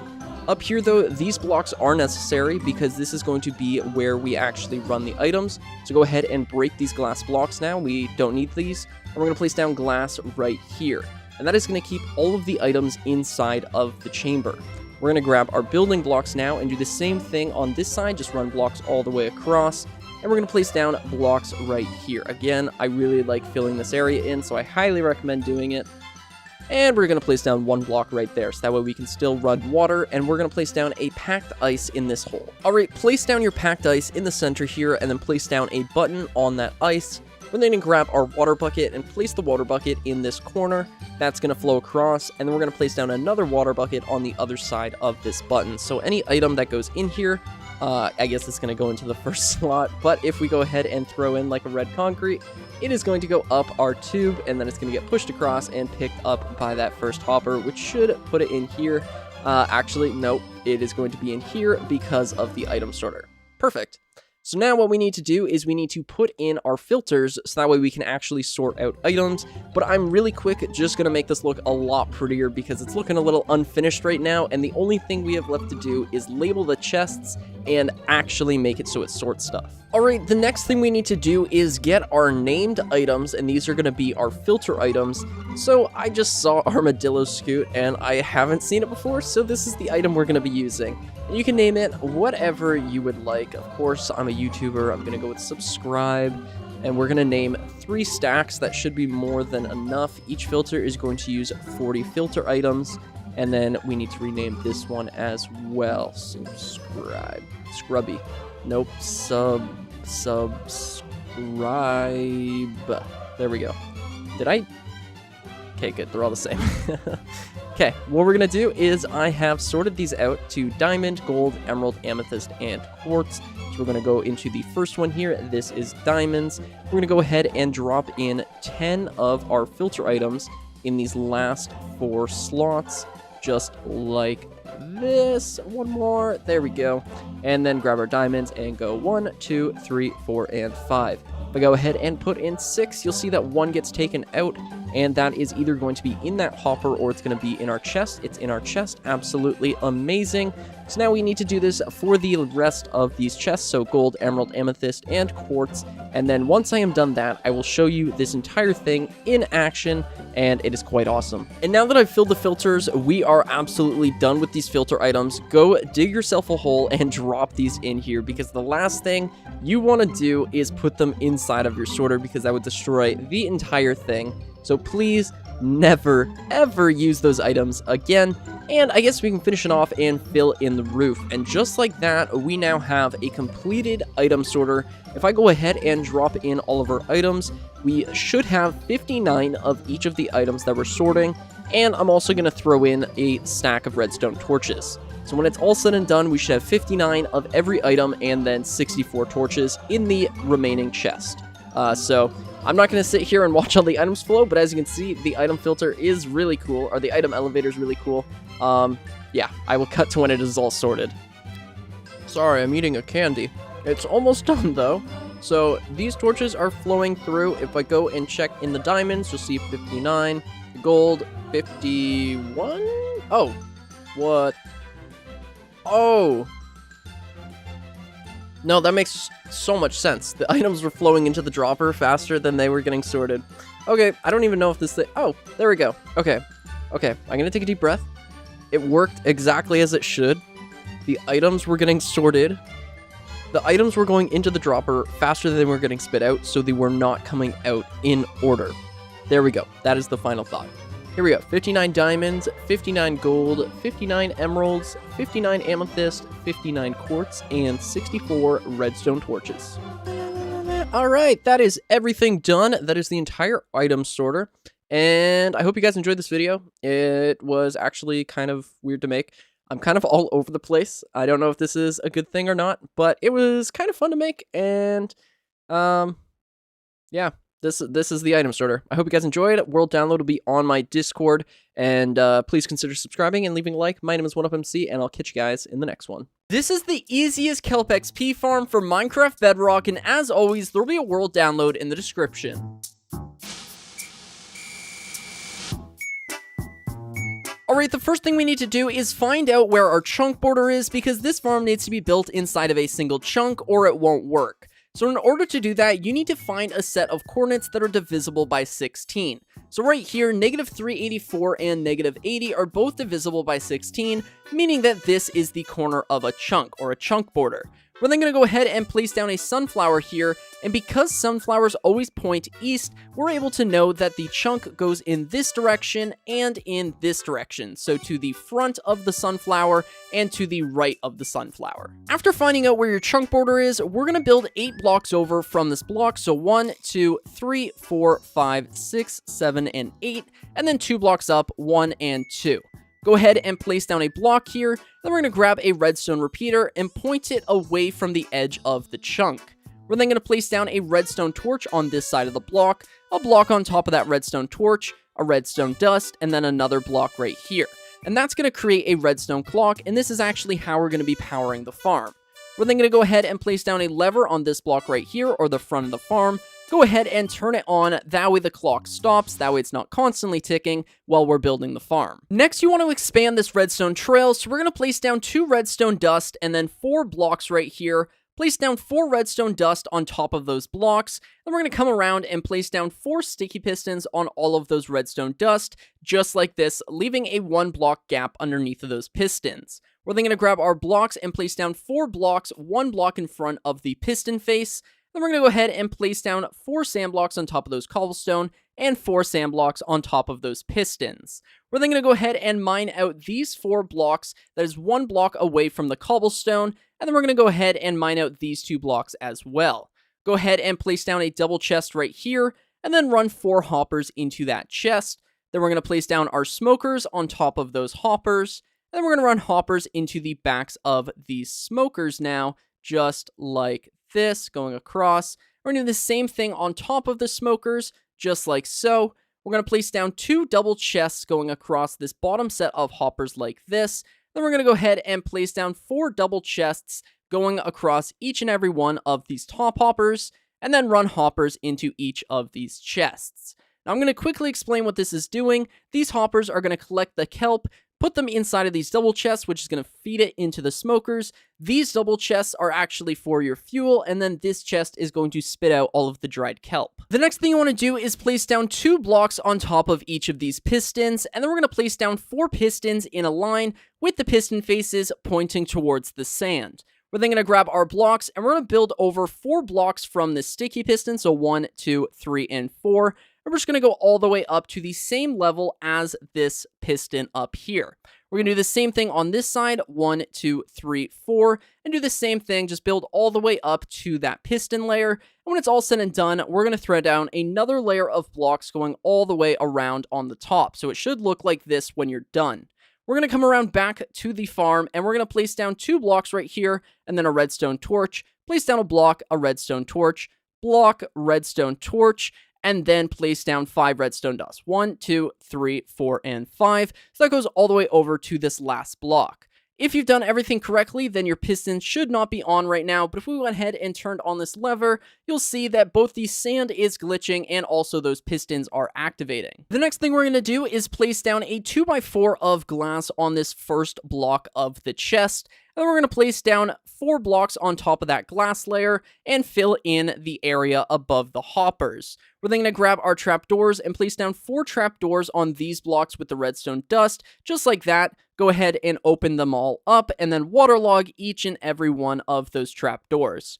Go ahead and place down your kelp now, and that is the entire Kelp XP farm completely done. I'm just going to go ahead and load this up with coal or some sort of fuel source, and we can get it going. Alright, I've gone ahead and loaded this thing up with fuel, and there's one last thing we need to do. We need to place down 4 levers on each of these smokers. That way, after we've been using this thing for like 8 hours, we can go ahead and lock the smoker, collect the XP, and then we can go on our merry way. The main reason why you would build this is so that you can get dried kelp blocks for a really awesome fuel source. XP is kind of just the bonus here. But as you can see, when we go ahead and turn this lever on, we are automatically zero-ticking that kelp. If you look in these chests, you can see it popping through. All of these smokers are cooking up. I went ahead and threw dry kelp blocks as the fuel source, and that is the awesome thing about this. We are generating dried kelp faster than we are burning it, meaning that we have an infinite fuel source right here, and dried kelp is a really awesome fuel source because it allows you to smelt up to, I believe, 18 items. Alright, that is going to do it for today's video. Hopefully you guys enjoyed this one. If you did, then be sure to subscribe and leave a like. If you haven't already, go ahead and check out my second channel. It really would mean the world to me. With that said though, my name is 1UpMC, and I will catch you guys in the next one. Also, a really super important note, when you leave your world, make sure to turn off your farm. If I just exited the world like this, there's a really good chance that my farm would break. So it's super important that you turn it off before you leave the world, or before you leave the area. This is the easiest automatic potion brewer for Minecraft Bedrock, and as always, there will be a world download in the description.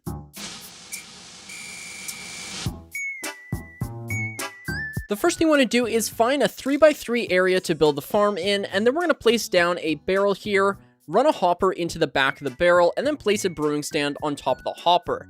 Now this is going to be where all of the fully brewed potions are going to end up. Next, we're going to grab our hoppers again and run a hopper into the brewing stand, and then we're going to place down a barrel on top of the hopper. Now this is going to be the barrel where all of your water bottles are stored, so make sure that thing is always stocked up.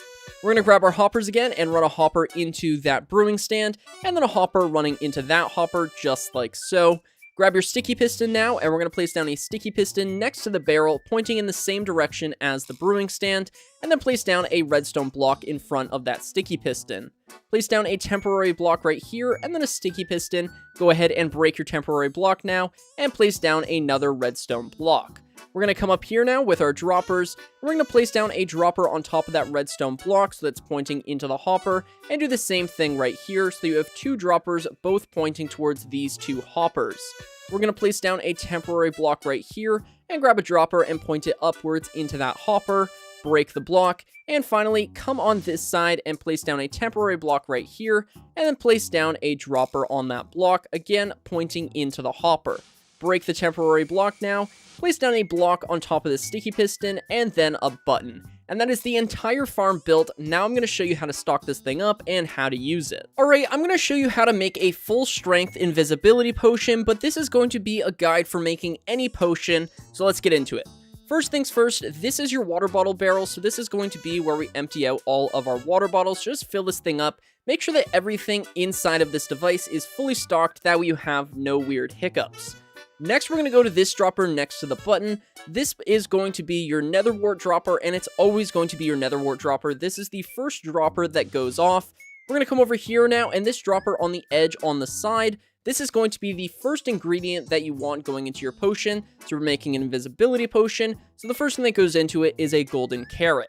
We're then going to come down here, and we're going to go ahead and place down our fermented spider eyes as our second ingredient. So this is your second ingredient dropper. And then this dropper right here is going to be your type of potion determiner. So this is going to be where you put your glowstone powder or your gunpowder or your redstone dust, drop it in there, and then we're going to come down here, go into the brewing stand, and we're going to go ahead and place down our blaze rod. That way it has the fuel so it can actually brew things. So what we're going to do is go ahead and press the button. It's going to drain out any potions that were in there, in this case just water bottles. Go ahead and grab those water bottles and put them back. You're only going to have to do that once when you first start the farm. But as you can see, it's brewing away. We've got the nether wart going in there. If we check the hopper, it's in order: golden carrot, fermented spider eye, and then redstone dust. So when this is all said and done, we're going to have invisibility for 8 minutes, and those are going to be the potions we're making.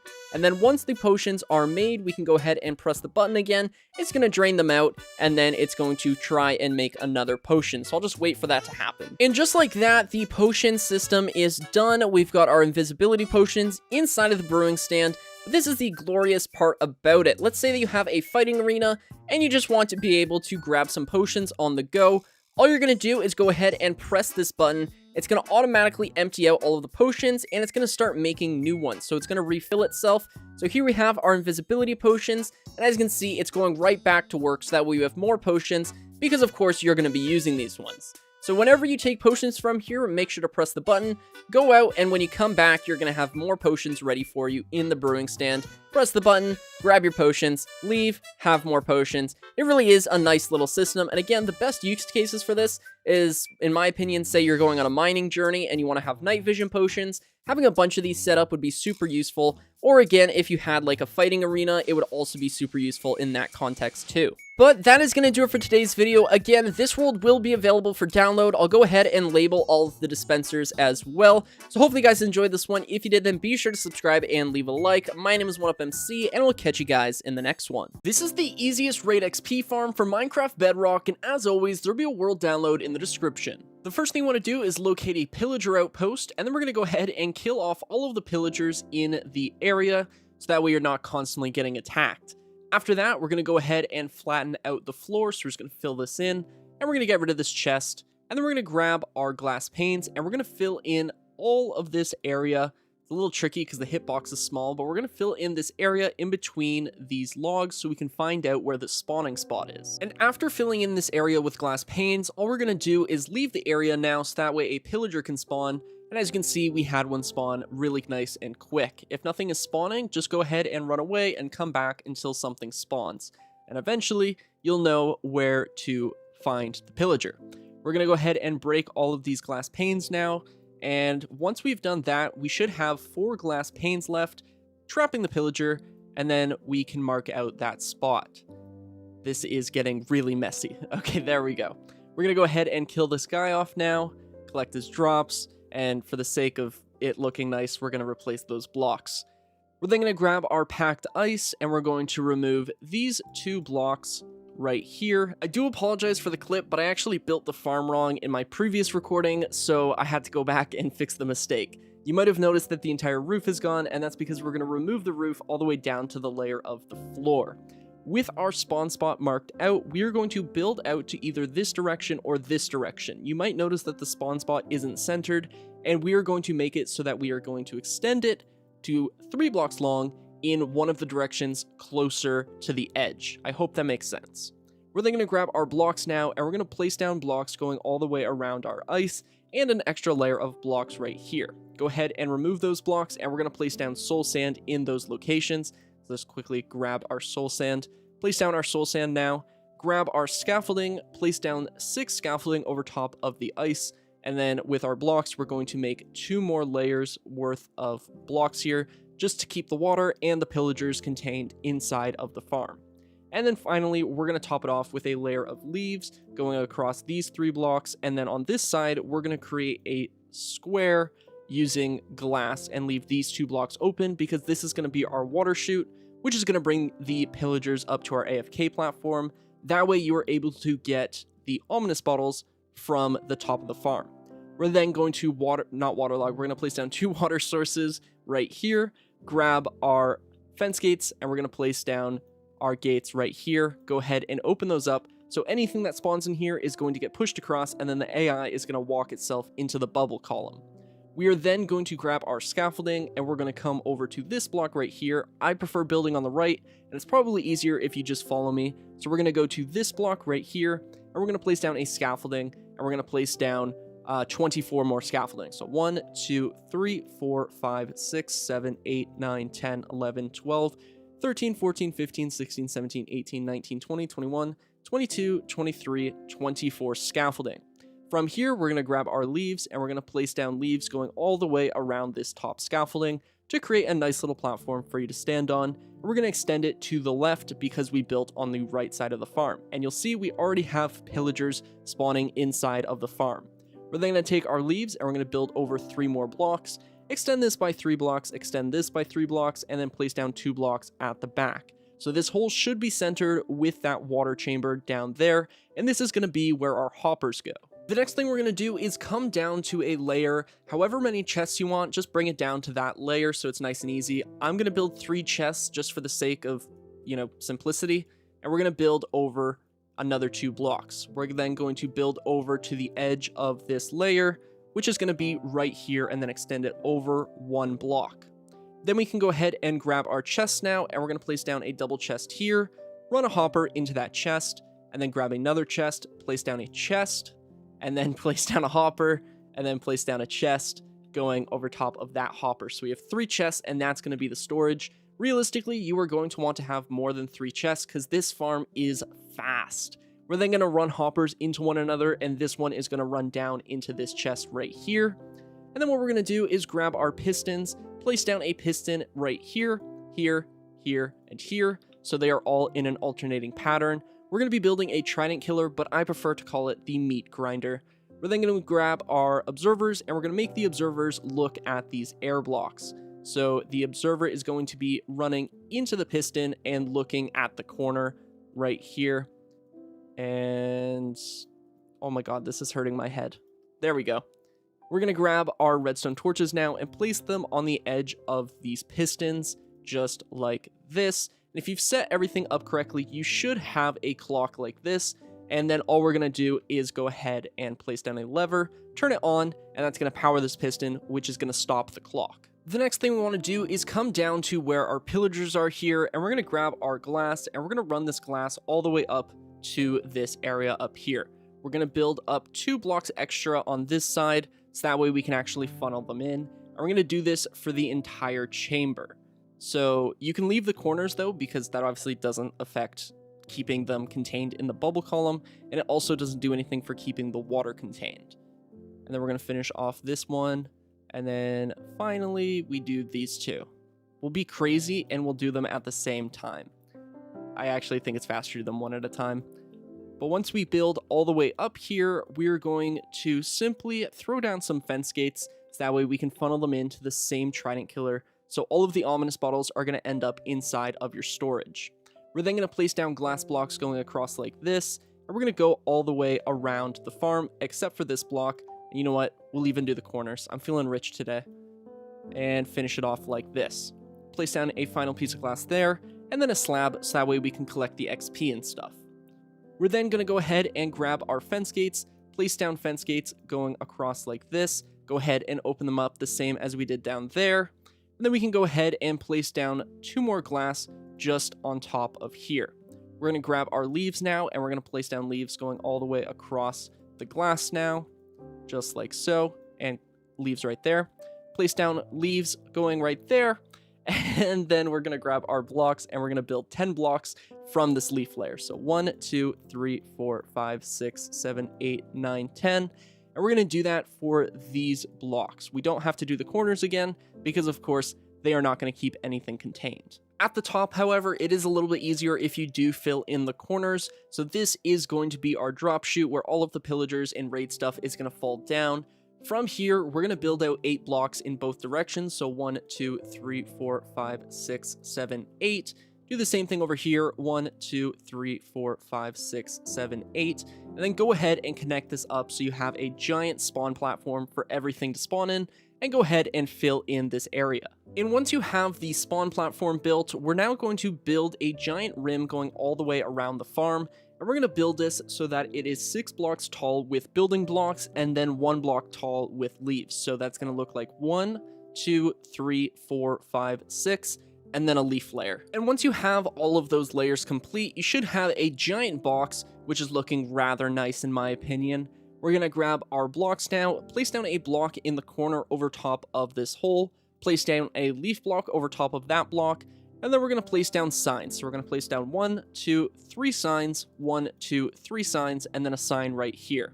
Go ahead and place down a lava stream going from that block, and this is going to kill off all of the Ravengers or Ravagers, whatever they're called, because they are not going to fit inside of this hole. Next, we're going to place down a sign in the corner of this drop chamber, and then in the opposite corner, we're going to go ahead and place a block. We're then going to place down 8 more blocks going out in both directions, so 1, 2, 3, 4, 5, 6, 7, 8, making this total line 9 blocks long. We're going to do the same thing on this side, then we're going to fill this in so we have a nice big triangle for the water to flow on. And then once we're done this, we're going to place down another block on top of this layer right here, and then 2 more blocks just like that. Go ahead and place down your water bucket now, and this water is going to flow all the way over to the edge here. And the reason we have that sign is because, of course, we're going to have water on that sign. So everything in the raid farm is going to fall down this hole. And the last thing we have to do is build this bubble column. So I know we place soul sand here, but we're actually going to remove that soul sand because it's a lot easier to place down dirt and then build giant kelp streams going up. So we're going to go up top here so we can place down our water bucket, make a temporary hole in this glass, and then in here, we're going to grab our water buckets, and without waterlogging the fences, we're going to place down a water source block here and a water source block here. We're then going to go down to the water elevator, and unfortunately, we are probably going to have some pillagers, so I don't think I have a sword on me. We're going to grab a sword. There we go. Kill off the pillager. Yay. All right. Then we're going to grab our kelp, and we're going to place down kelp so we turn all of those flowing blocks of water into source blocks. And then once we have gone all the way up to the top, I'm hoping that I place this in the correct spot in the video. Before you break the kelp, we are actually going to move these fence gates. Originally they're here. We're going to move them 1 block in so that way there's flowing water here. I have a tendency for building things just slightly wrong. Then we're going to go ahead and kill off these pillagers so that way we can throw in a trident. We can go down to the bottom again and replace that dirt with soul sand, which is in turn going to break the kelp. There we go. And then if we let go, whee, we go all the way up to the top. And then they're going to walk off into this area. Let's just grab that kelp. And then all we have to do now is go ahead and fill this in. You'll see we have the pillagers up here. The next guy that comes in is going to push that guy into the kill chamber. So let's go ahead and throw a trident in there really quick. There we go. No. There we go. Perfect. And now we are ready to turn the farm on. And the last thing we have to do to make this a raid farm is get a villager in here. And I suppose because of the new bad omen bottles, ominous bottles, this actually is a little easier. So we're going to go ahead and place 2 blocks and then 2 leaves. Place down a bed, go ahead and break those blocks and replace them with leaves. And then we're going to place down leaves going around here and here. We're going to replace this leaf with a fletching table or any workstation. Go ahead and fill this in just like this. And then place down your villager in here. Bye-bye. That one was a sacrifice. There we go. Fill this in and then just make sure that he's nice and safe and throw down a torch in here so nothing spawns like a zombie. Now, of course, you just can't spawn them in, so you're going to have to use a similar bubble column or a rail to get him up here. But once he's in, you are ready to go. So if you haven't already thrown your trident in here, then go ahead and do that. And because we were working on the farm, I'm sure we have a ominous bottle. We have plenty. Ooh, let's use an ominous bottle 5. And there we go. And just like that, we have started our very first raid using this farm. So this thing is going to just keep spawning raids inside of this area. So I'm not exactly sure how... I know I have the effect, but it doesn't start a raid right away for some reason. So I guess I'll just wait here until we get the raid effect, which should be any second now.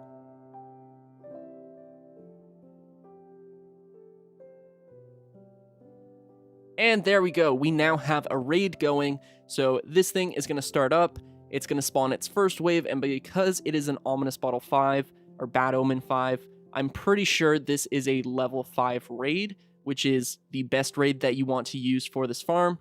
So there we go. That's our first wave. All of these guys are falling in here. They're going to die to the Trident Killer, as well as all of the pillagers down there are also going to die to the Pillager Meat Grinder. My head is all over the place, guys. I apologize. All right, that is going to do it for today's video. Again, I apologize if this video was really messy. I swear to God, I was having an aneurysm or something. Everything that could have gone wrong while recording this went wrong. This video has taken me like 3.5, 4 hours to record because I actually recorded this entire video and then I went and watched the clips and every single video file was corrupted. And then when I went to try and build it again, I built the farm one block off. So this has been a bit of a headache, and that might be why it was a little harder to follow this tutorial. I do apologize. I'm really sorry. But if you still enjoyed, which I hope you did, and this is useful to you, then please do consider subscribing and leaving a like. My name is 1UpMC, and I'll catch you guys in the next one. This is the easiest AFK slime farm for Minecraft Bedrock, and as always, there'll be a world download in the description.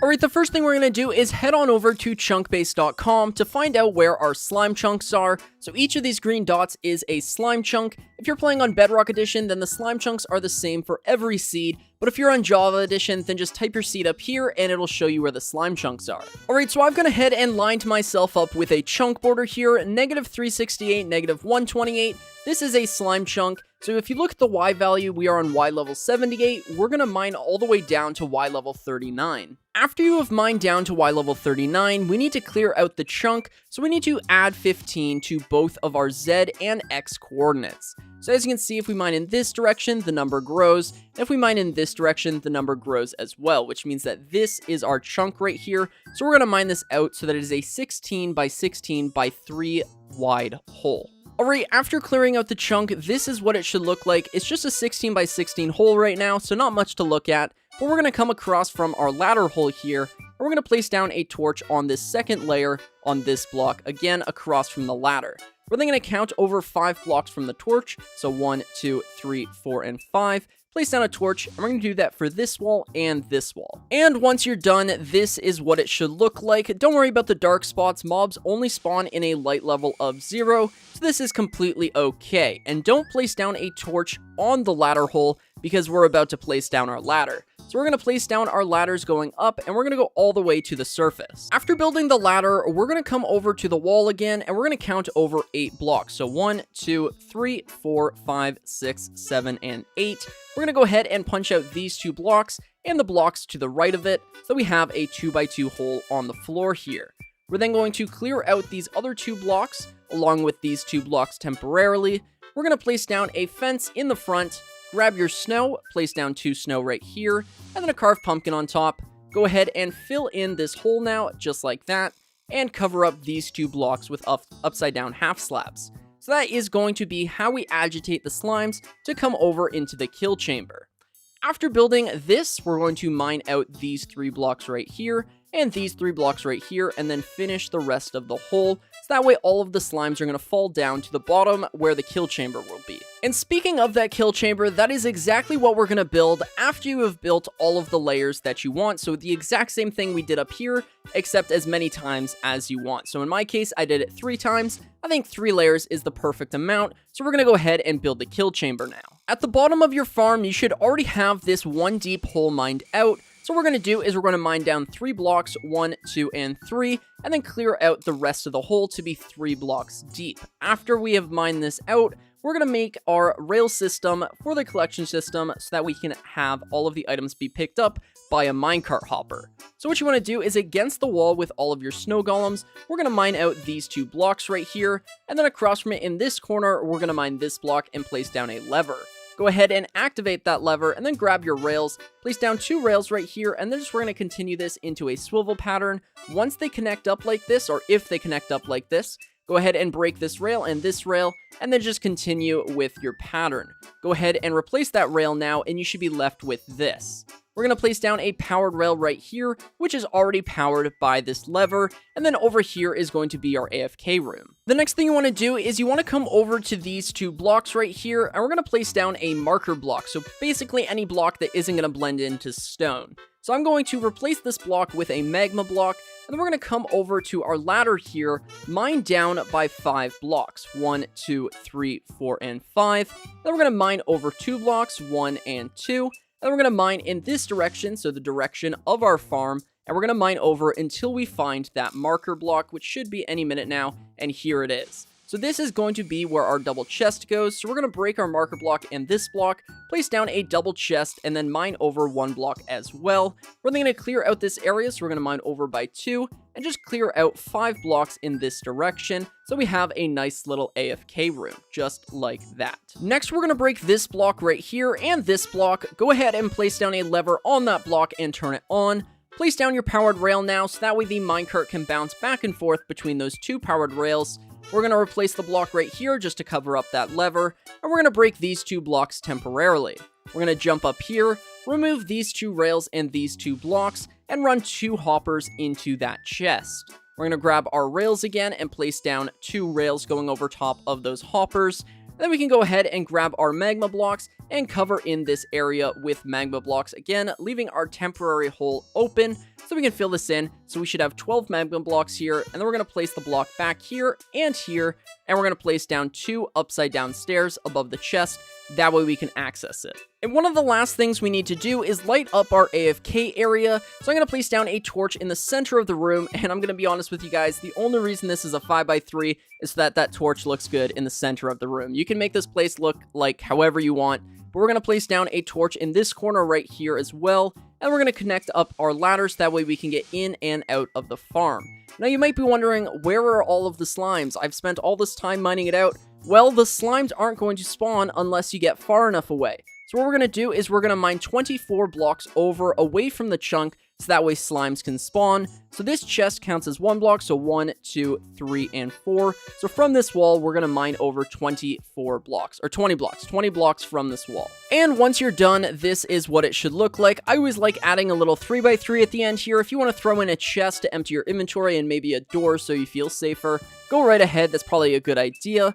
But all you have to do now is stand on this torch block. This is 24 blocks away from the chunk. We're going to sit here and AFK, and we're going to AFK for about 10 minutes, and I'll show you how much slime we got. It's going to be a little bit difficult to collect slime when there's no minecart hopper, so go ahead and place down a minecart hopper, and it's going to go around in circles. Place your block back and go back to your AFK room. It is not my day. We're going to stand here, and again, we're going to wait for 10 minutes. Alright, it's been about 10 minutes now, so let's go ahead and check out what we've got. I'm expecting to have a good bit of slime in this chest. So as you can see, it's been about 10 minutes. We have just over 3 stacks of slime. And if I do my math right, 3 times 6 is 18 stacks. So you are going to get about 18 stacks of slime per hour. That is an absolute insane amount of slime. Nobody needs that much. So as you can see, we do have slime spawning up here. I think that guy was climbing the ladder. Oh, okay, it appears they are all climbing the ladder. Well, if you want to replace that ladder with scaffolding, that would also work. I've never seen that before. That did not happen in my other world, but yeah, as you can see, we do have plenty of slimes on each of these layers. Obviously, since I've come back, they're going to stop spawning. But if I went back to AFKing, I would get a lot of slime. Alright, that is going to do it for today's video. I hope you guys enjoyed this one. If you did, then be sure to subscribe and leave a like. And if you haven't already, go ahead and check out my second channel. It'll be on screen and in the description. And also, this world is available for download on my Discord, so go ahead and join that. But my name is 1UpMC, and I will catch you guys in the next one.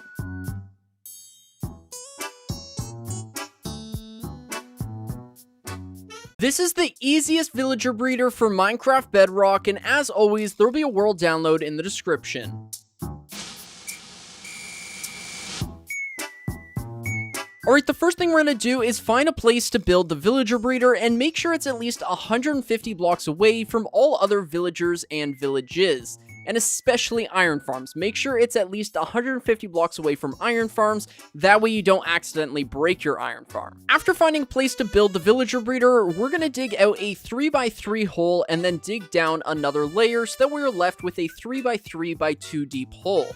After doing that, we're going to place down a temporary block in the middle and a building block on top of the temporary block. Go ahead and break that temporary block, and then place down 4 trapdoors going around the center block. The next thing you want to do is place down 4 temporary blocks on top of this block, so 1, 2, 3, and 4 blocks like this. We're going to go ahead and break this 3rd block now and place down an upside down dropper, so just climb across on your trapdoor, place down your upside down dropper, then we're going to grab our composters, place a composter on both sides of that block, and a glass block on the back. We're going to get the villager in here, and then we're going to place down the glass block. So for right now, we're just going to leave it. All right, the next thing you need to do is transport 2 villagers over to your villager breeder, and after doing that, we're now going to put them inside of the chamber. So the first thing you want to do is remove these 2 temporary blocks, and then we're going to remove this trapdoor temporarily, replace it with a building block, and then place down a rail. Leave this center block without a rail, that way they actually disengage with the rail when they're inside of the chamber. We're then going to go ahead and push this first villager into the chamber just like that. We're then going to place down a temporary block on one of these composters, place down a slab right here upside down, go ahead and break your temporary block now, and we're going to also break his minecart. So now he is inside of the hole. We're now going to do the same thing with the next villager. We're going to push him into the area, go ahead and break his minecart as well, and we now have 2 villagers inside of our chamber.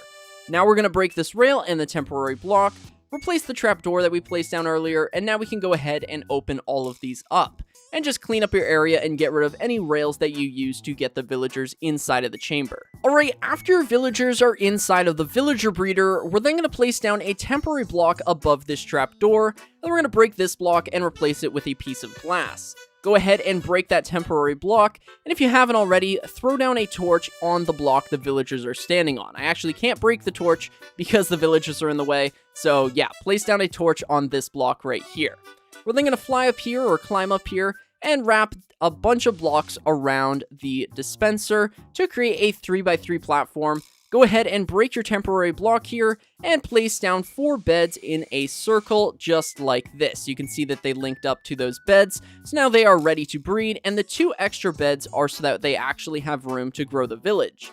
We're then going to go ahead and break this middle block right here, place down a lever on that dropper, and this is how we're going to feed our villagers. Alright, there's one more thing we need to do before we can start breeding these guys, and that's by placing down a water bucket in one of these corners. So the water is flowing down into this corner, so this is going to be where all of the baby villagers end up.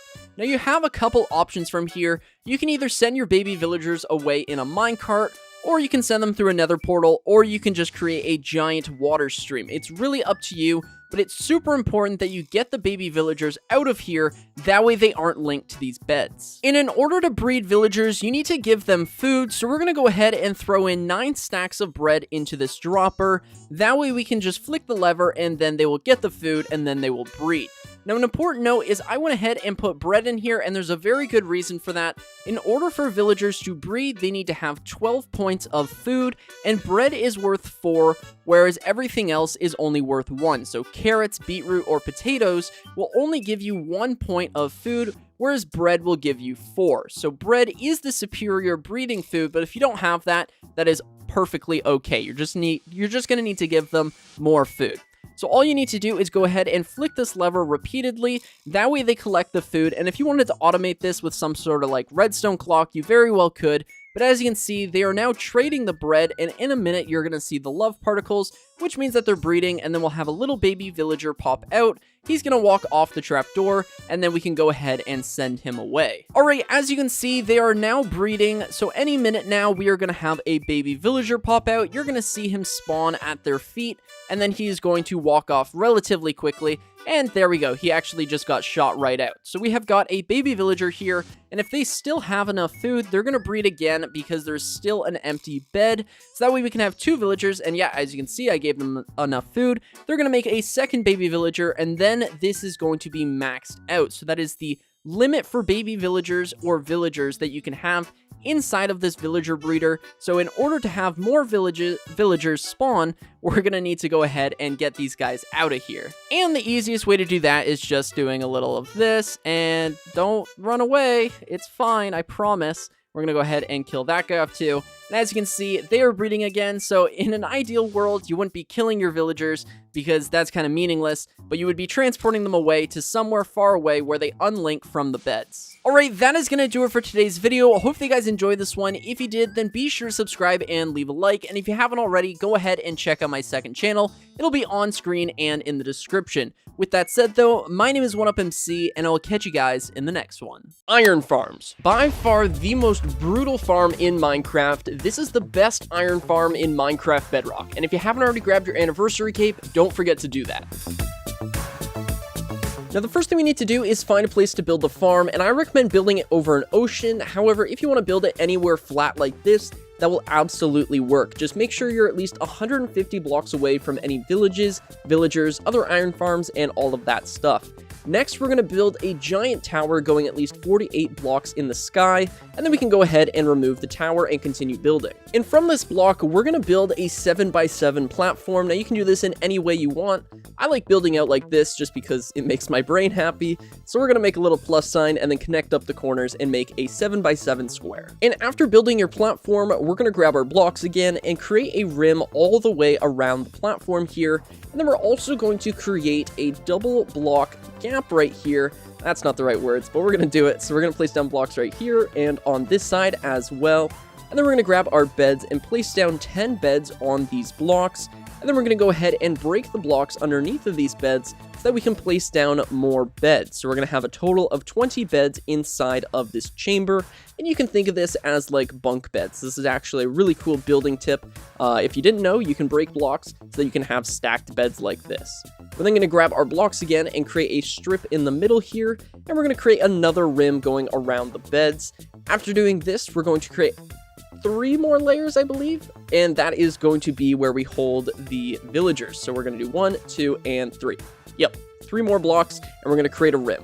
And after building your rim, we're going to place down a block in the center, a block in the corner, a block in the corner, a block in the corner, and a block in the corner. We're then going to place down a torch in the center here, and then we're going to fill this floor with workstations. Now you can use whatever workstations you would like. Since this iron farm is in the air, I find it really unlikely you're going to be trading with them, so I would recommend using fletching tables. But if you do want to trade with them, you can use whatever workstations you would like.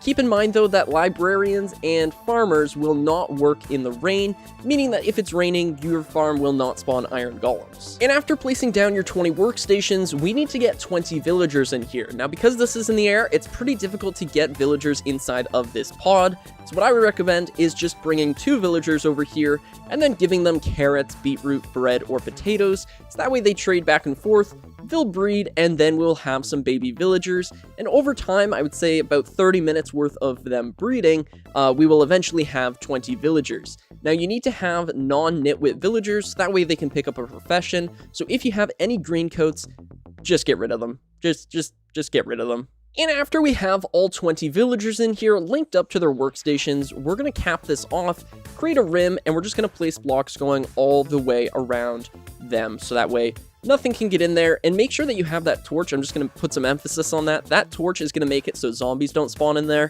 and that is super, super important. After we have it all boxed in, we can grab our blocks again. Oh, we already have an iron golem. After we have our blocks down, we're going to create another rim, and this is going to create, I believe, a 9x9 platform, which we can then place down a row of blocks going around here, just like this, and then we're going to place down leaves going on top of this rim. And after you've placed down your leaves, we're going to grab our blocks again, pick a corner. I'm going to pick this corner and place down a little section like this. We can then place down a water bucket here, which is going to push everything over into this corner. We actually need some more blocks. So we're going to place down 1, 2, and 3 more blocks. So that way this corner should have a little 3-block right-angled arrow, triangle, whatever you want to call it. And we're just going to go ahead and get rid of these guys. Now, if you're in survival mode, this is definitely a lot more dangerous. You can probably just push them out of the way or remove your water temporarily while you're building this. What we're going to do is grab our blocks, and we're going to replace these 3 leaves with blocks. Same on this side, and also this corner block. Bring it up 1 more layer, so that way there are 3 blocks worth of cobblestone. And then we're going to go ahead and place down our campfires. Nope, not yet. We're actually going to kill this cat. Oh my god. We're going to kill the cat, and then we're going to remove these 3 blocks, run a hopper into that block, and then 2 hoppers into that hopper, and then grab your campfire and place down 3 campfires just like that. Now you can use normal campfires, however soul campfires are better because they do double damage. We're then going to grab our signs and place down a sign right here, and a sign right here, and then a lava bucket right here. Now all we have to do is place down some slabs up here and we should be almost done. And now that we have placed down the slabs, all we have left to do is actually collect this stuff into a chest. Now I'm going to have to do some really quick math here. So that is the campfire layer, meaning that this is the hopper layer, meaning that our hopper should be right here. Oh my god, did you guys see that? Call me a professional, because I've been doing this for way too long. But we're going to go ahead and place down a double chest right here. And then if you want, you can add even more storage just by running hoppers and chests. But this is a really, really easy place to build storage because, of course, you have all the way down to the ground. This thing is going to produce a ton of iron, about 450 bars, or more like 350 to 450. The rates really do vary. I have tested this farm quite a lot, and it is a very, very good design, especially with the 9x9 spawn platform up here. But yeah, that is the entire farm built. This thing is ready to be used, and all I would recommend doing is building an AFK chamber to keep you safe, because if you're playing on any difficulty, then you're going to have phantoms, and the last thing you want is to be knocked down 60 or so blocks. But yeah, as you can see, we've got iron golems. They're going to get chopped away, and all of the drops are going to end up inside of this chest. Alright, that is going to do it for today's video. I hope you guys enjoyed this one. If you did, then be sure to subscribe and leave a like. There will be a world download on my Discord, so go ahead and join that. This is really, really hard to run in. But yeah, look how many iron golems we have. I love this farm so much. I hope you guys enjoyed. My name is 1UpMC, and I'll catch you guys in the next one. This is the easiest nano crop farm for Minecraft Bedrock, and as always, there will be a world download in the description.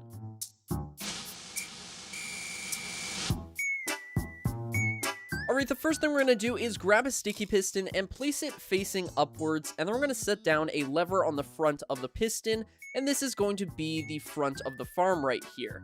We're then going to grab an observer and point it so that the face is looking away from the lever, so the face is on this side. Then we're going to place down a block in front of that observer, and then set down an observer on top of that block, so that way when we press this lever, they are going to look at each other, and it's going to create a nice little redstone clock. Next, you want to grab another sticky piston, and we're going to place it diagonal to this one right here. Place down a dirt block next to this sticky piston, and we're going to grab a glass block, place it next to this sticky piston underneath of this block, and then fill the rest of the area with normal blocks. That way we are completely containing this sticky piston so that we can waterlog it, so that way we can till this soil and it stays hydrated. Next, you want to grab a dispenser, and we're going to place down a dispenser on top of this sticky piston, on top of this block, and then we're also going to place down a temporary block right here and place a dispenser pointing downwards, so that you have 3 dispensers all pointing at this one dirt block. Go ahead and break your temporary block now, and we're going to come around back, place down a block right here, as well as a block here, here, and here, and then we're going to go ahead and grab our redstone dust and just connect it all up like this. Now that is the entire thing done, all we have left to do is to till the soil and fill this with bone meal. Alright, I've gone ahead and tilled the soil, it's now hydrated, I filled these dispensers with bone meal, I also grabbed some seeds and put myself in survival. So what we're going to do is just simply turn on the farm like this, it's going to go ahead and it's going to start the clock. Bone meal is going to be shot out, and this block is going to be constantly moving. That way the crops are immediately destroyed. So as you can see, all you have to do is hold down the place block button, and you will immediately get crops as you're seeing here. And this thing is infinitely regenerable. Obviously you need bone meal, but it is just giving us all of the crops. And it works with all 4 of these crops here. We've got beetroots, wheat, potatoes, and carrots. But yeah, even the potatoes, you can see we're getting extra potatoes there, and same with the carrots. So this thing is super awesome. It is a gem. It's super useful, especially if you're trying to do an iron farm or something and you're trying to breed some villagers. This is just a super simple way to get a ton of crops super fast. Alright, that is going to do it for today's video. Hopefully you guys enjoyed this one. If you did, then be sure to subscribe and leave a like. My name is 1UpMC, and I'll catch you guys in the next one. This is the easiest Ghast farm for Minecraft Bedrock, and the thumbnail doesn't lie, this is genuinely a 2-step farm. Now, the first thing we want to do is find ourselves a soul sand valley and a lava lake. This is going to greatly increase the rates of the farm, because that way we won't have any hoglins or piglins spawning inside of our spawn area. Now we're going to mine all the way up to Y level 120, because that's going to be where we have the Ghast farm. After doing that, we're going to place down a block on the floor, or have scaffolding of some sort, just like so. And then one of our first steps is mining out a 50 by 50 square. So I'm going to mine in this direction and in this direction. And it's going to be 4 blocks tall. And if you've set everything up properly, all you should have spawning in here is ghasts and skeletons. Now, there are quite a few skeletons, so hopefully you were placing down some torches while you were building the farm. And if not, well, I mean, I guess there is peaceful mode, but regardless, we're going to place down our second step, and that is a glass layer or a leaf layer on this 3rd layer of blocks here. And we're going to do that for the entire slab. So leaves are definitely easier to get, however, I prefer the look of glass. And just like that, we are done the farm. Now, this is where I might have been a little bit cheeky with the thumbnail and title of this video. Technically 3 steps because we have to place torches. However, while you're mining out the area, I kind of assume that you would be placing torches so the skeletons wouldn't spawn, because that is why we place the torches. But just let me have this. 2 steps sounded better than 3 steps. But as you can see, we have ghasts now, and these guys will not attack you. I'll actually go ahead and grab myself a netherite sword really quick and throw myself into game mode / game mode S. As you can see, they will not attack me. They actually can't even see me, so they can't turn or any of that. So that is absolutely awesome.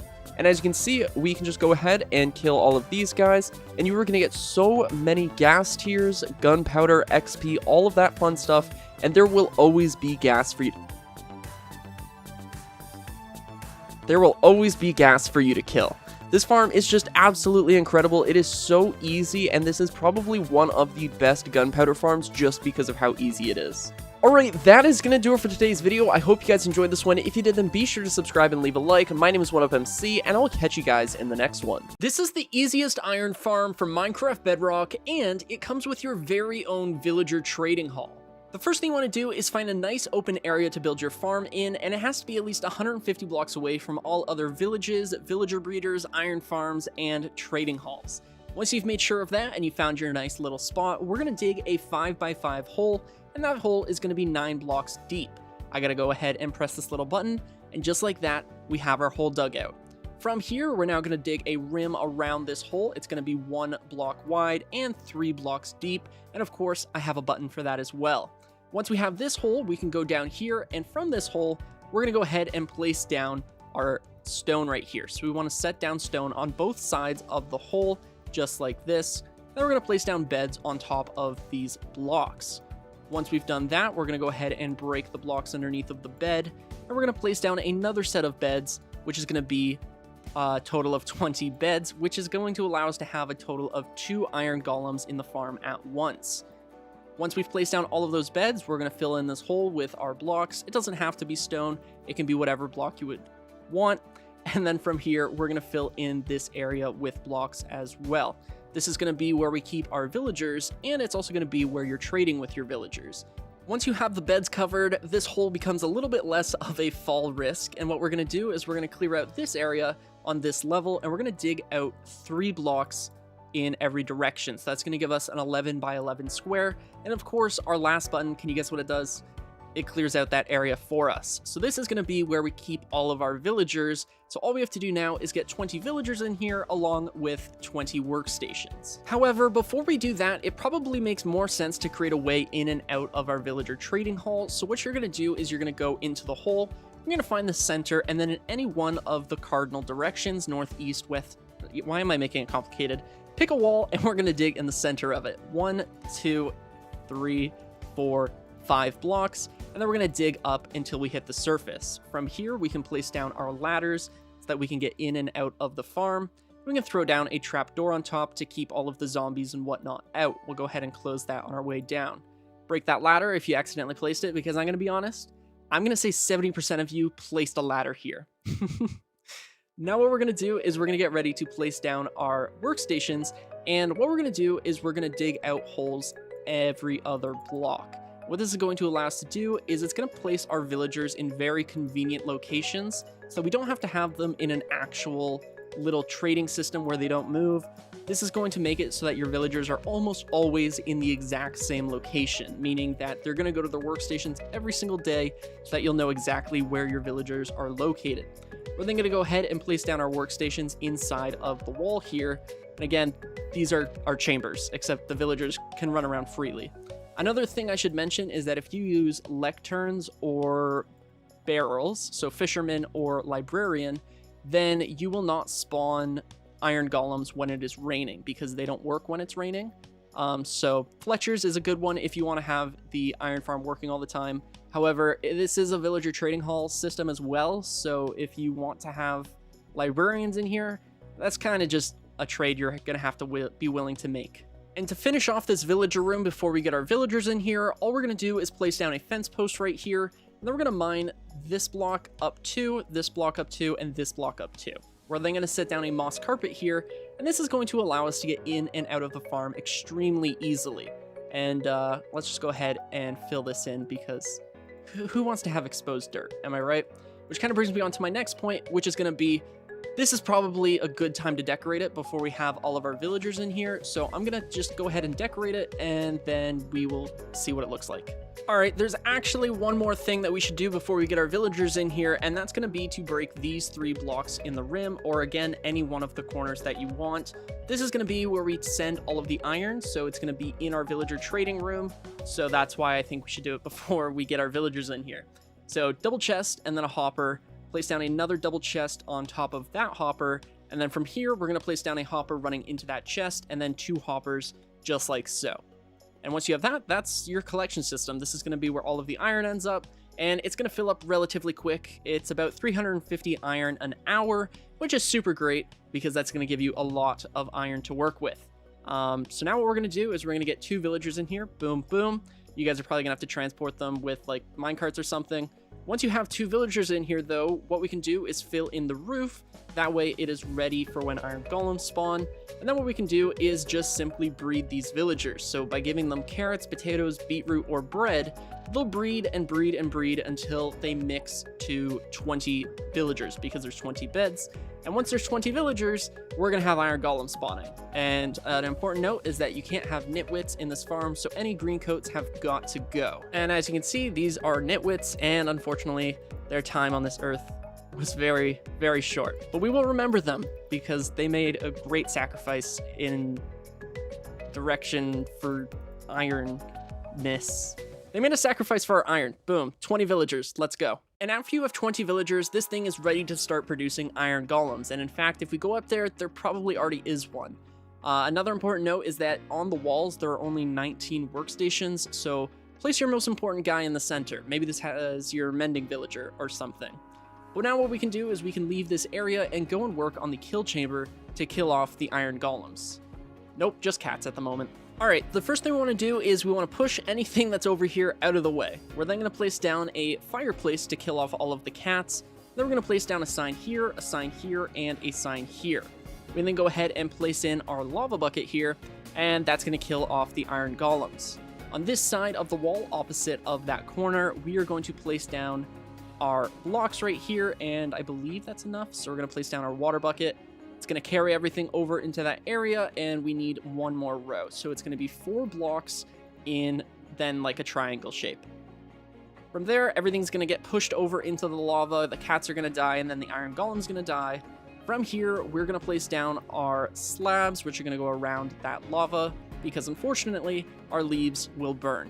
Now, this is mostly a design choice in terms of aesthetics, because it like gives off the like, oh, we need to spawn proof, but really you don't need this stuff. I just think it makes it look a lot better. So this is basically just useless spawn proofing. Really puts things in perspective. Most people hate spawn proofing because it takes a lot of time, but like here I am making aesthetic spawn proofing. I'm gonna think about that some more. But anyways, that is gonna do it for today's video. I hope you guys enjoyed this iron farm tutorial with a villager trading hall. If you did, then be sure to subscribe and leave a like. My name is 1UpMC, and I will catch you guys in the next one. And really quick, I just want to say thank you again for 100,000 subscribers. I know a lot of you guys didn't see that video that I put out, but I hit 100,000 subscribers, so I made 100,000 cakes. Each one of these cakes represents one of my subscribers, and I still can't get over this. It is such an absurd thing to see. And I have no way to imagine this as 100,000 people.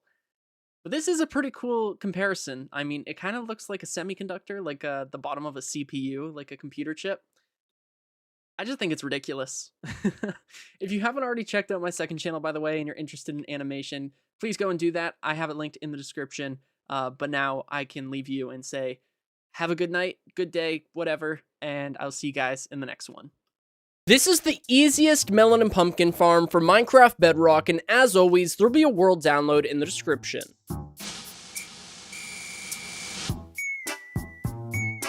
Alright, the first thing we're going to do is grab our building blocks, and we're going to create a perimeter that is a 9x9 square, so the inside square is going to be 7x7.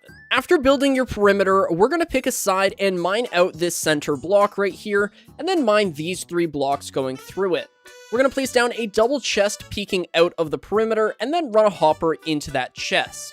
We're then going to come over to this side right here, or the other side, it doesn't matter, and we're going to dig down 2 blocks and place down a redstone torch.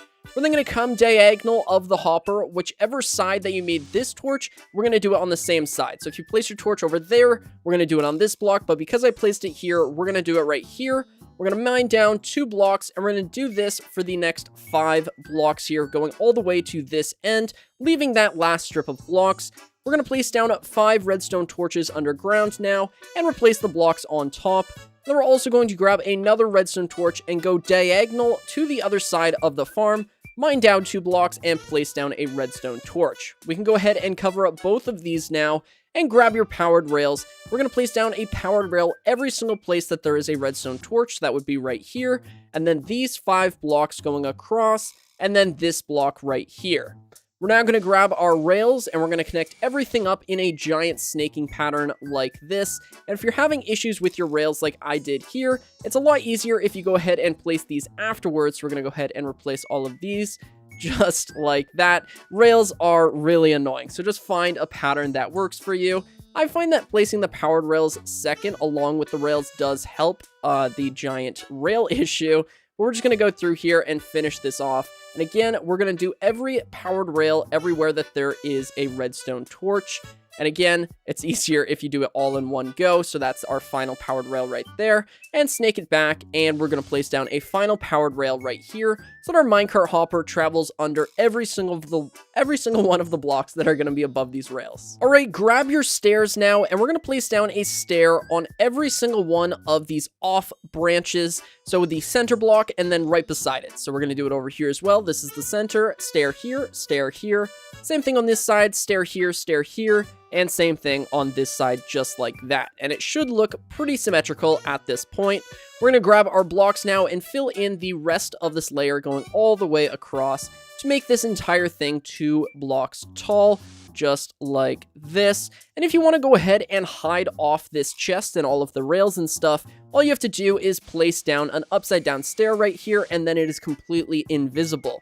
But for right now, we're actually going to leave this open because we need to be underneath of everything. All right, this next part is probably the most annoying part of building this farm. We're going to come over to one of these walls, place down 2 temporary blocks right here, then grab your piston and place an upside down piston just like this on the edge. You can go ahead and break your temporary blocks now, and then we're going to use temporary blocks to create spaces in between these pistons just like this. We're going to do it for the entire farm, creating a checkerboard pattern of pistons. And the reason we have to place down temporary blocks is because, unfortunately, observers and pistons face in the opposite direction. So we can't just do it one way. We have to get to both sides of the farm. So we're going to do this with temporary blocks until the entire pattern is done. And after completing the checkerboard pattern, we can now get on top of these pistons, break all of our temporary blocks, and place down observers looking downwards so that way the red dot is visible to you up here. And we're going to do this again for the entire checkerboard pattern. And after placing down your observers, we're going to place down blocks on every single one of these pistons and redstone dust on every single one of these observers. And once you've placed down all your blocks, redstone dust, observers, and pistons, this is what it should look like. It is quite the pattern, and it does look pretty cool.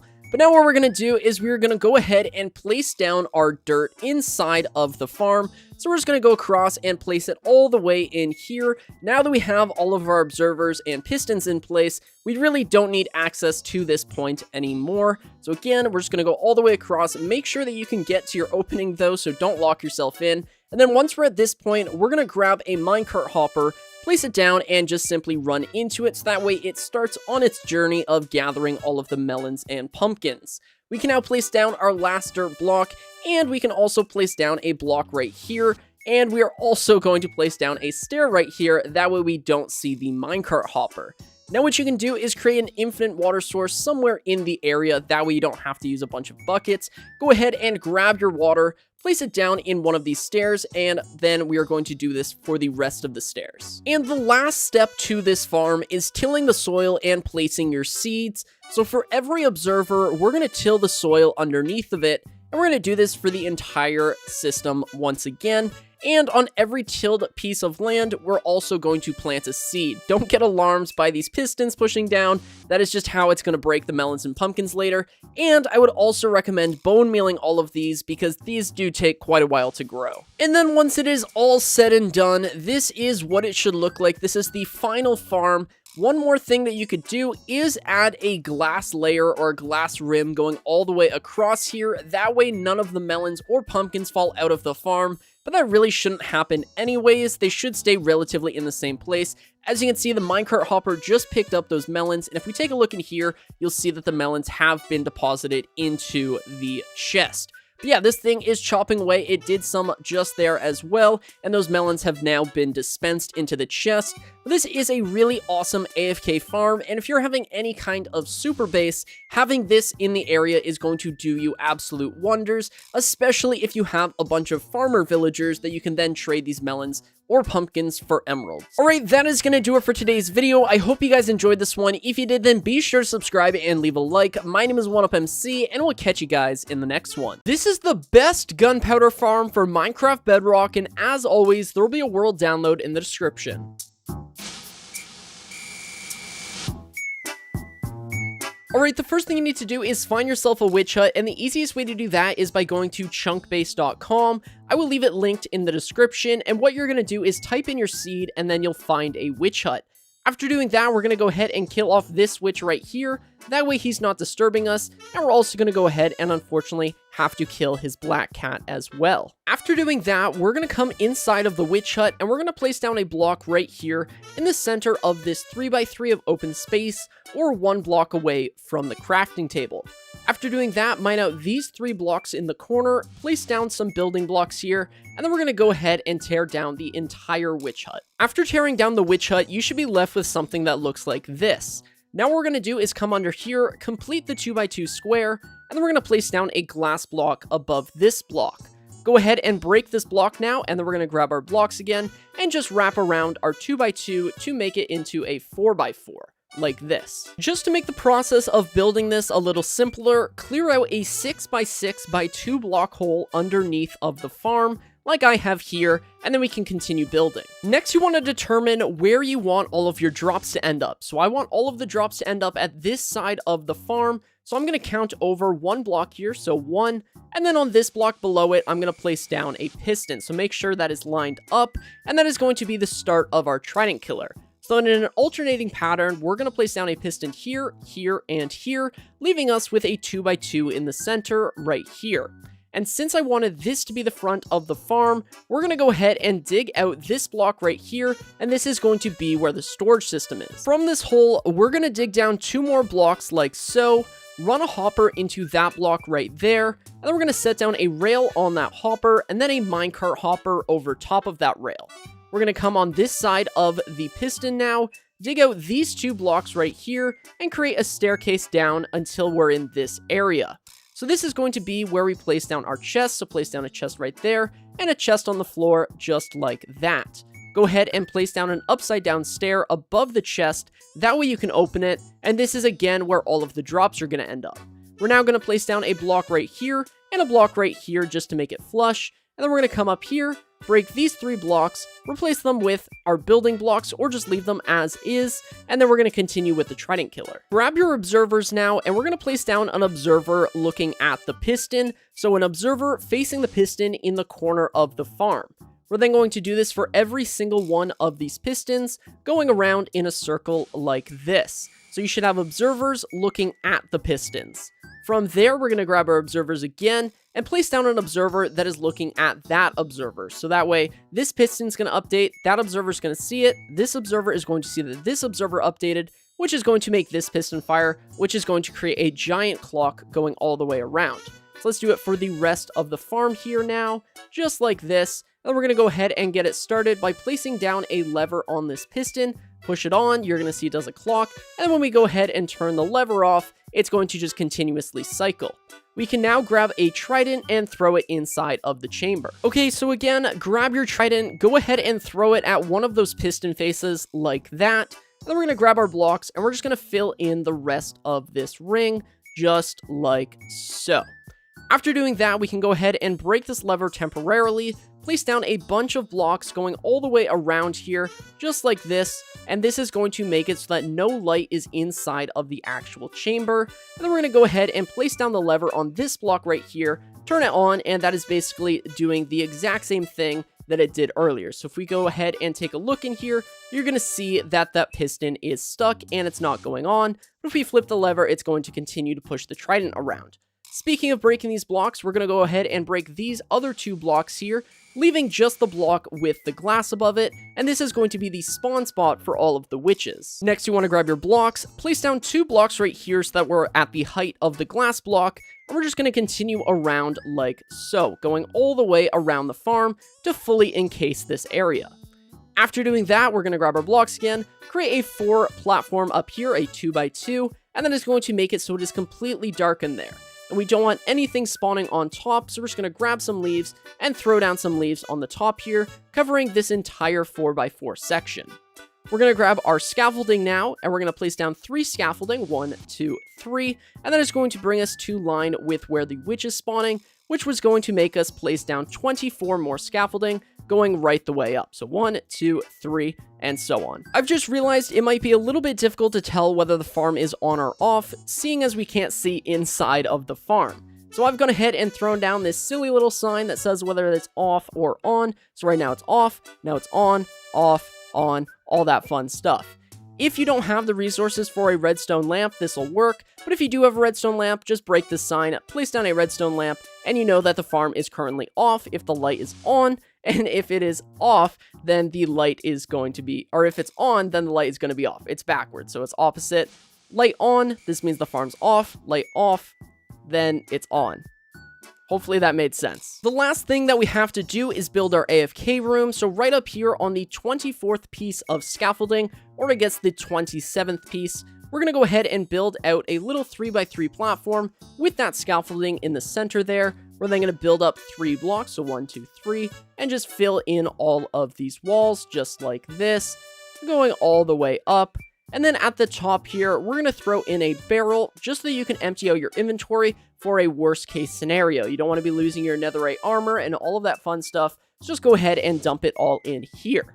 But that is going to be it for building the farm. I'm just going to show you how to use it real quick, and then we're done. Okay, so currently the trident killer is off because the redstone lamp is on, meaning that we're going to flip this lever, and that is going to mean that the trident killer is now on and this farm is active. As you can see, we already have some drops flowing in just because I was way up here, and these are going to be a lot of witch parts, but of course gunpowder is going to be a drop. This thing is actually about as efficient, if not more efficient, than most creeper farms. This thing will get you about 8 stacks of gunpowder per hour while you're holding a looting 3 swords. That is super awesome. This is going to give you plenty of fireworks. But yeah, as you can see, this thing's working well. We're just going to go up here, AFK for like 10 minutes. I'll go ahead and get a looting 3 sword, and we can check out the rates. Alright, it's been about 10 minutes. I set a timer on my phone, so let's go down and check our rates here. And since I'm in creative mode, I'm just going to fall down here. And actually, if you wanted to just create a little bit of a water pile here, that might be a good idea as well.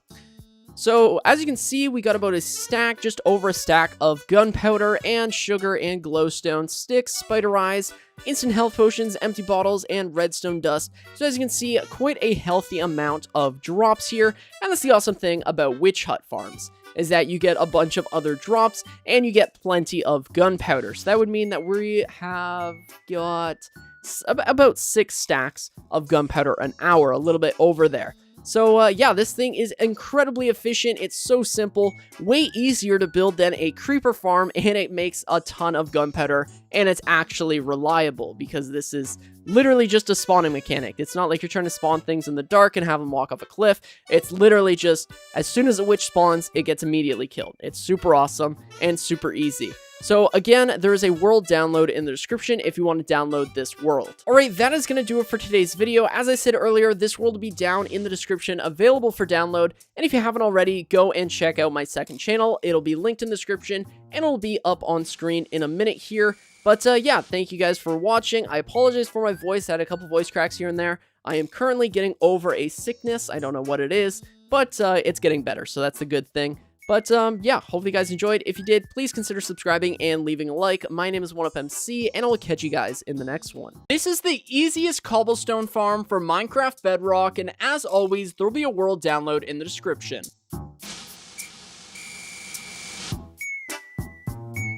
The first thing you need to do is grab your chests, and we're going to place down 4 double chests in a line like so. Grab your hoppers and run 4 hoppers into those chests. We're then going to grab our blocks and we're going to go to the front of the farm, place down 3 blocks like so, and then place down blocks going all the way to the back side of the hoppers. Next, what we're going to do is place down 2 more blocks right here, and then we're going to place down 2 blocks on this side, 2 blocks right here to create a 1x1 hole in the center. So this is going to be where we stand when we use the farm. Go ahead and place down a sign in that hole now, and then grab your stairs, and we're going to place down 4 stairs next to those hoppers. And we're also going to place down 4 upside down stairs over top of the chest. That way we can still open them. After doing that, we're going to come to the back, build up by 2 just like that, and then create another layer like so.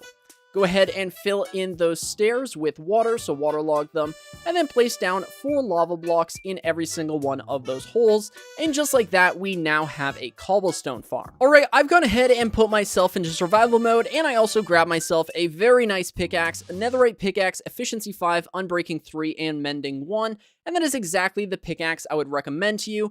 If you want to mine the stone and actually collect stone, then go ahead and use a Silk Touch pickaxe. But all you have to do is stand right up close, and we're going to look ahead and just go ahead and hold down the break block button. You are never going to break that last block at the back of the farm. You can't reach it, so don't worry about that. But as you can see, we are getting plenty and plenty of cobblestone and stone. So again, if you wanted to use Silk Touch, then you could have a pretty nice stone farm as well. And while those items might look like they are burning, they're actually not.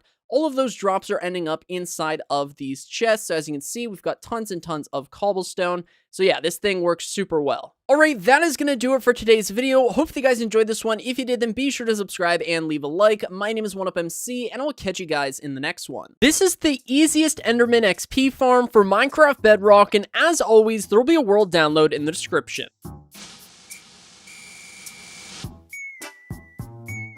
Alright, the first thing you want to do is head on over to the end dimension, and then we're going to go ahead and kill the Ender Dragon, a nice and simple task. After killing the Ender Dragon, we are going to build 150 blocks away from the end island using leaves. That way we won't have any Endermen loaded in on the main end island, and this way Endermen won't teleport onto our bridge, and they're all going to be inside of our farm. So again, we're going to build 150 blocks away using leaves. After building out 150 blocks, we're going to grab our chests now and place down a double chest at the end of our bridge. We're then going to set down another double chest on both sides of that double chest, so we have 3 double chests for storage.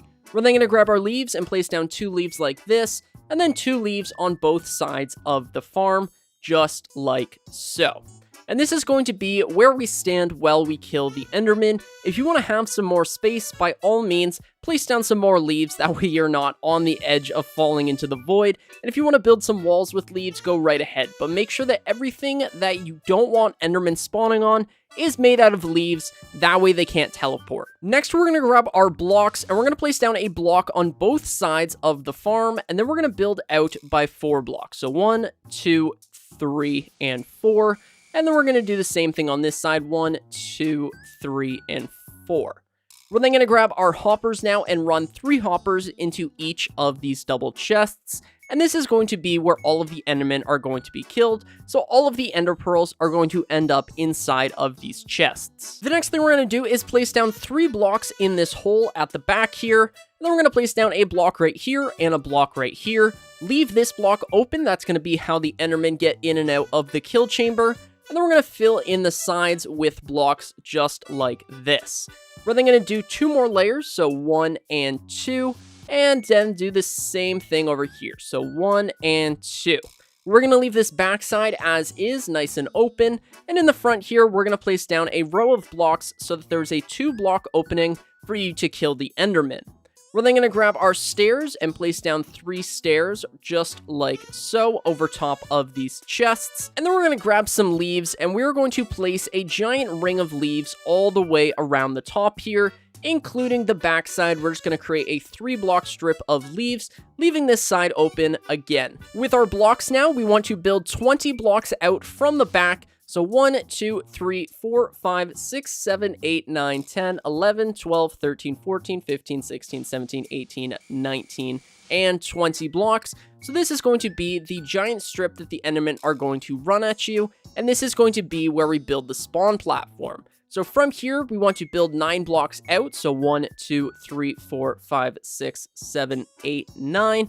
And do the same thing over here. 1, 2, 3, 4, 5, 6, 7, 8, 9. And then over here, we are going to expand this out 18 more blocks. So 1, 2, 3, 4, 5, 6, 7, 8, 9, 10, 11, 12, 13, 14, 15, 16, 17, and 18. And then we're going to go ahead and create a giant square using these 2 corners and fill that platform in with solid blocks. So I'm going to use stone bricks, but you can use whatever block you would like. Let's go ahead and connect this up. And what we're going to do now is fill in this platform. So this is a 19 by 19 platform, in case you want to double check. And after that, you should already have some Endermen spawning on your platform. The only thing left to do is go ahead and place down carpet on top of all of these hoppers. That way none of the XP gets trapped inside of the hoppers and it all makes its way over to your player. But as you can see, there are so many Endermen spawning on that platform. This is absolutely ridiculous, and that's because we are so far away. This is the only available spot for them to spawn, so all of the Endermen are going to spawn inside of our farm. So let me head over into game mode S. Alright, in survival mode now, and I am looking at the wall to avoid aggravating them. But that is exactly how this farm is going to work. So just stand on this chest and go ahead and look at all of the Endermen, and then they're going to run in here. So all you do now is swipe your sword, hopefully with sharpness 5 to make this process a little bit quicker. And of course, looting 3 is going to get you more pearls. But all we're going to do is sit here and farm these guys, and this thing works like an absolute charm. There is a constant flow of Endermen.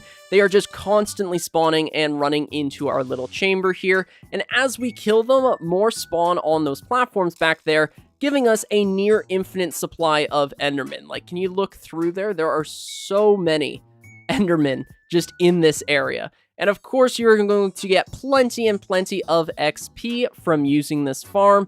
Again, having sharpness 5 would be extremely beneficial. And in fact, I really wish that Bedrock Edition had sweeping edge. That would make this farm a lot more beneficial, especially for Bedrock. This should also work on Java Edition, but I'm not particularly sure about that.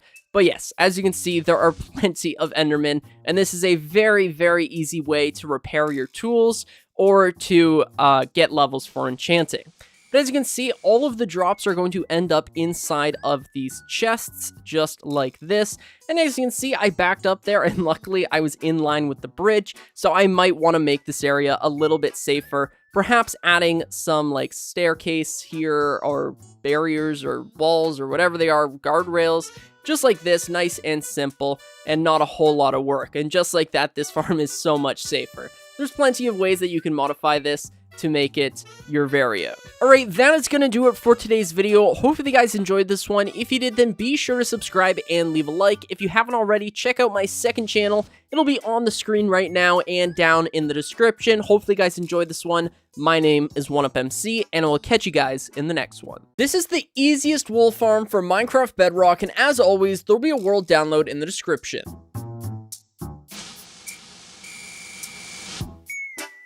The first thing you want to do is mine out a block and then place down an observer looking at the block you want the sheep to be on.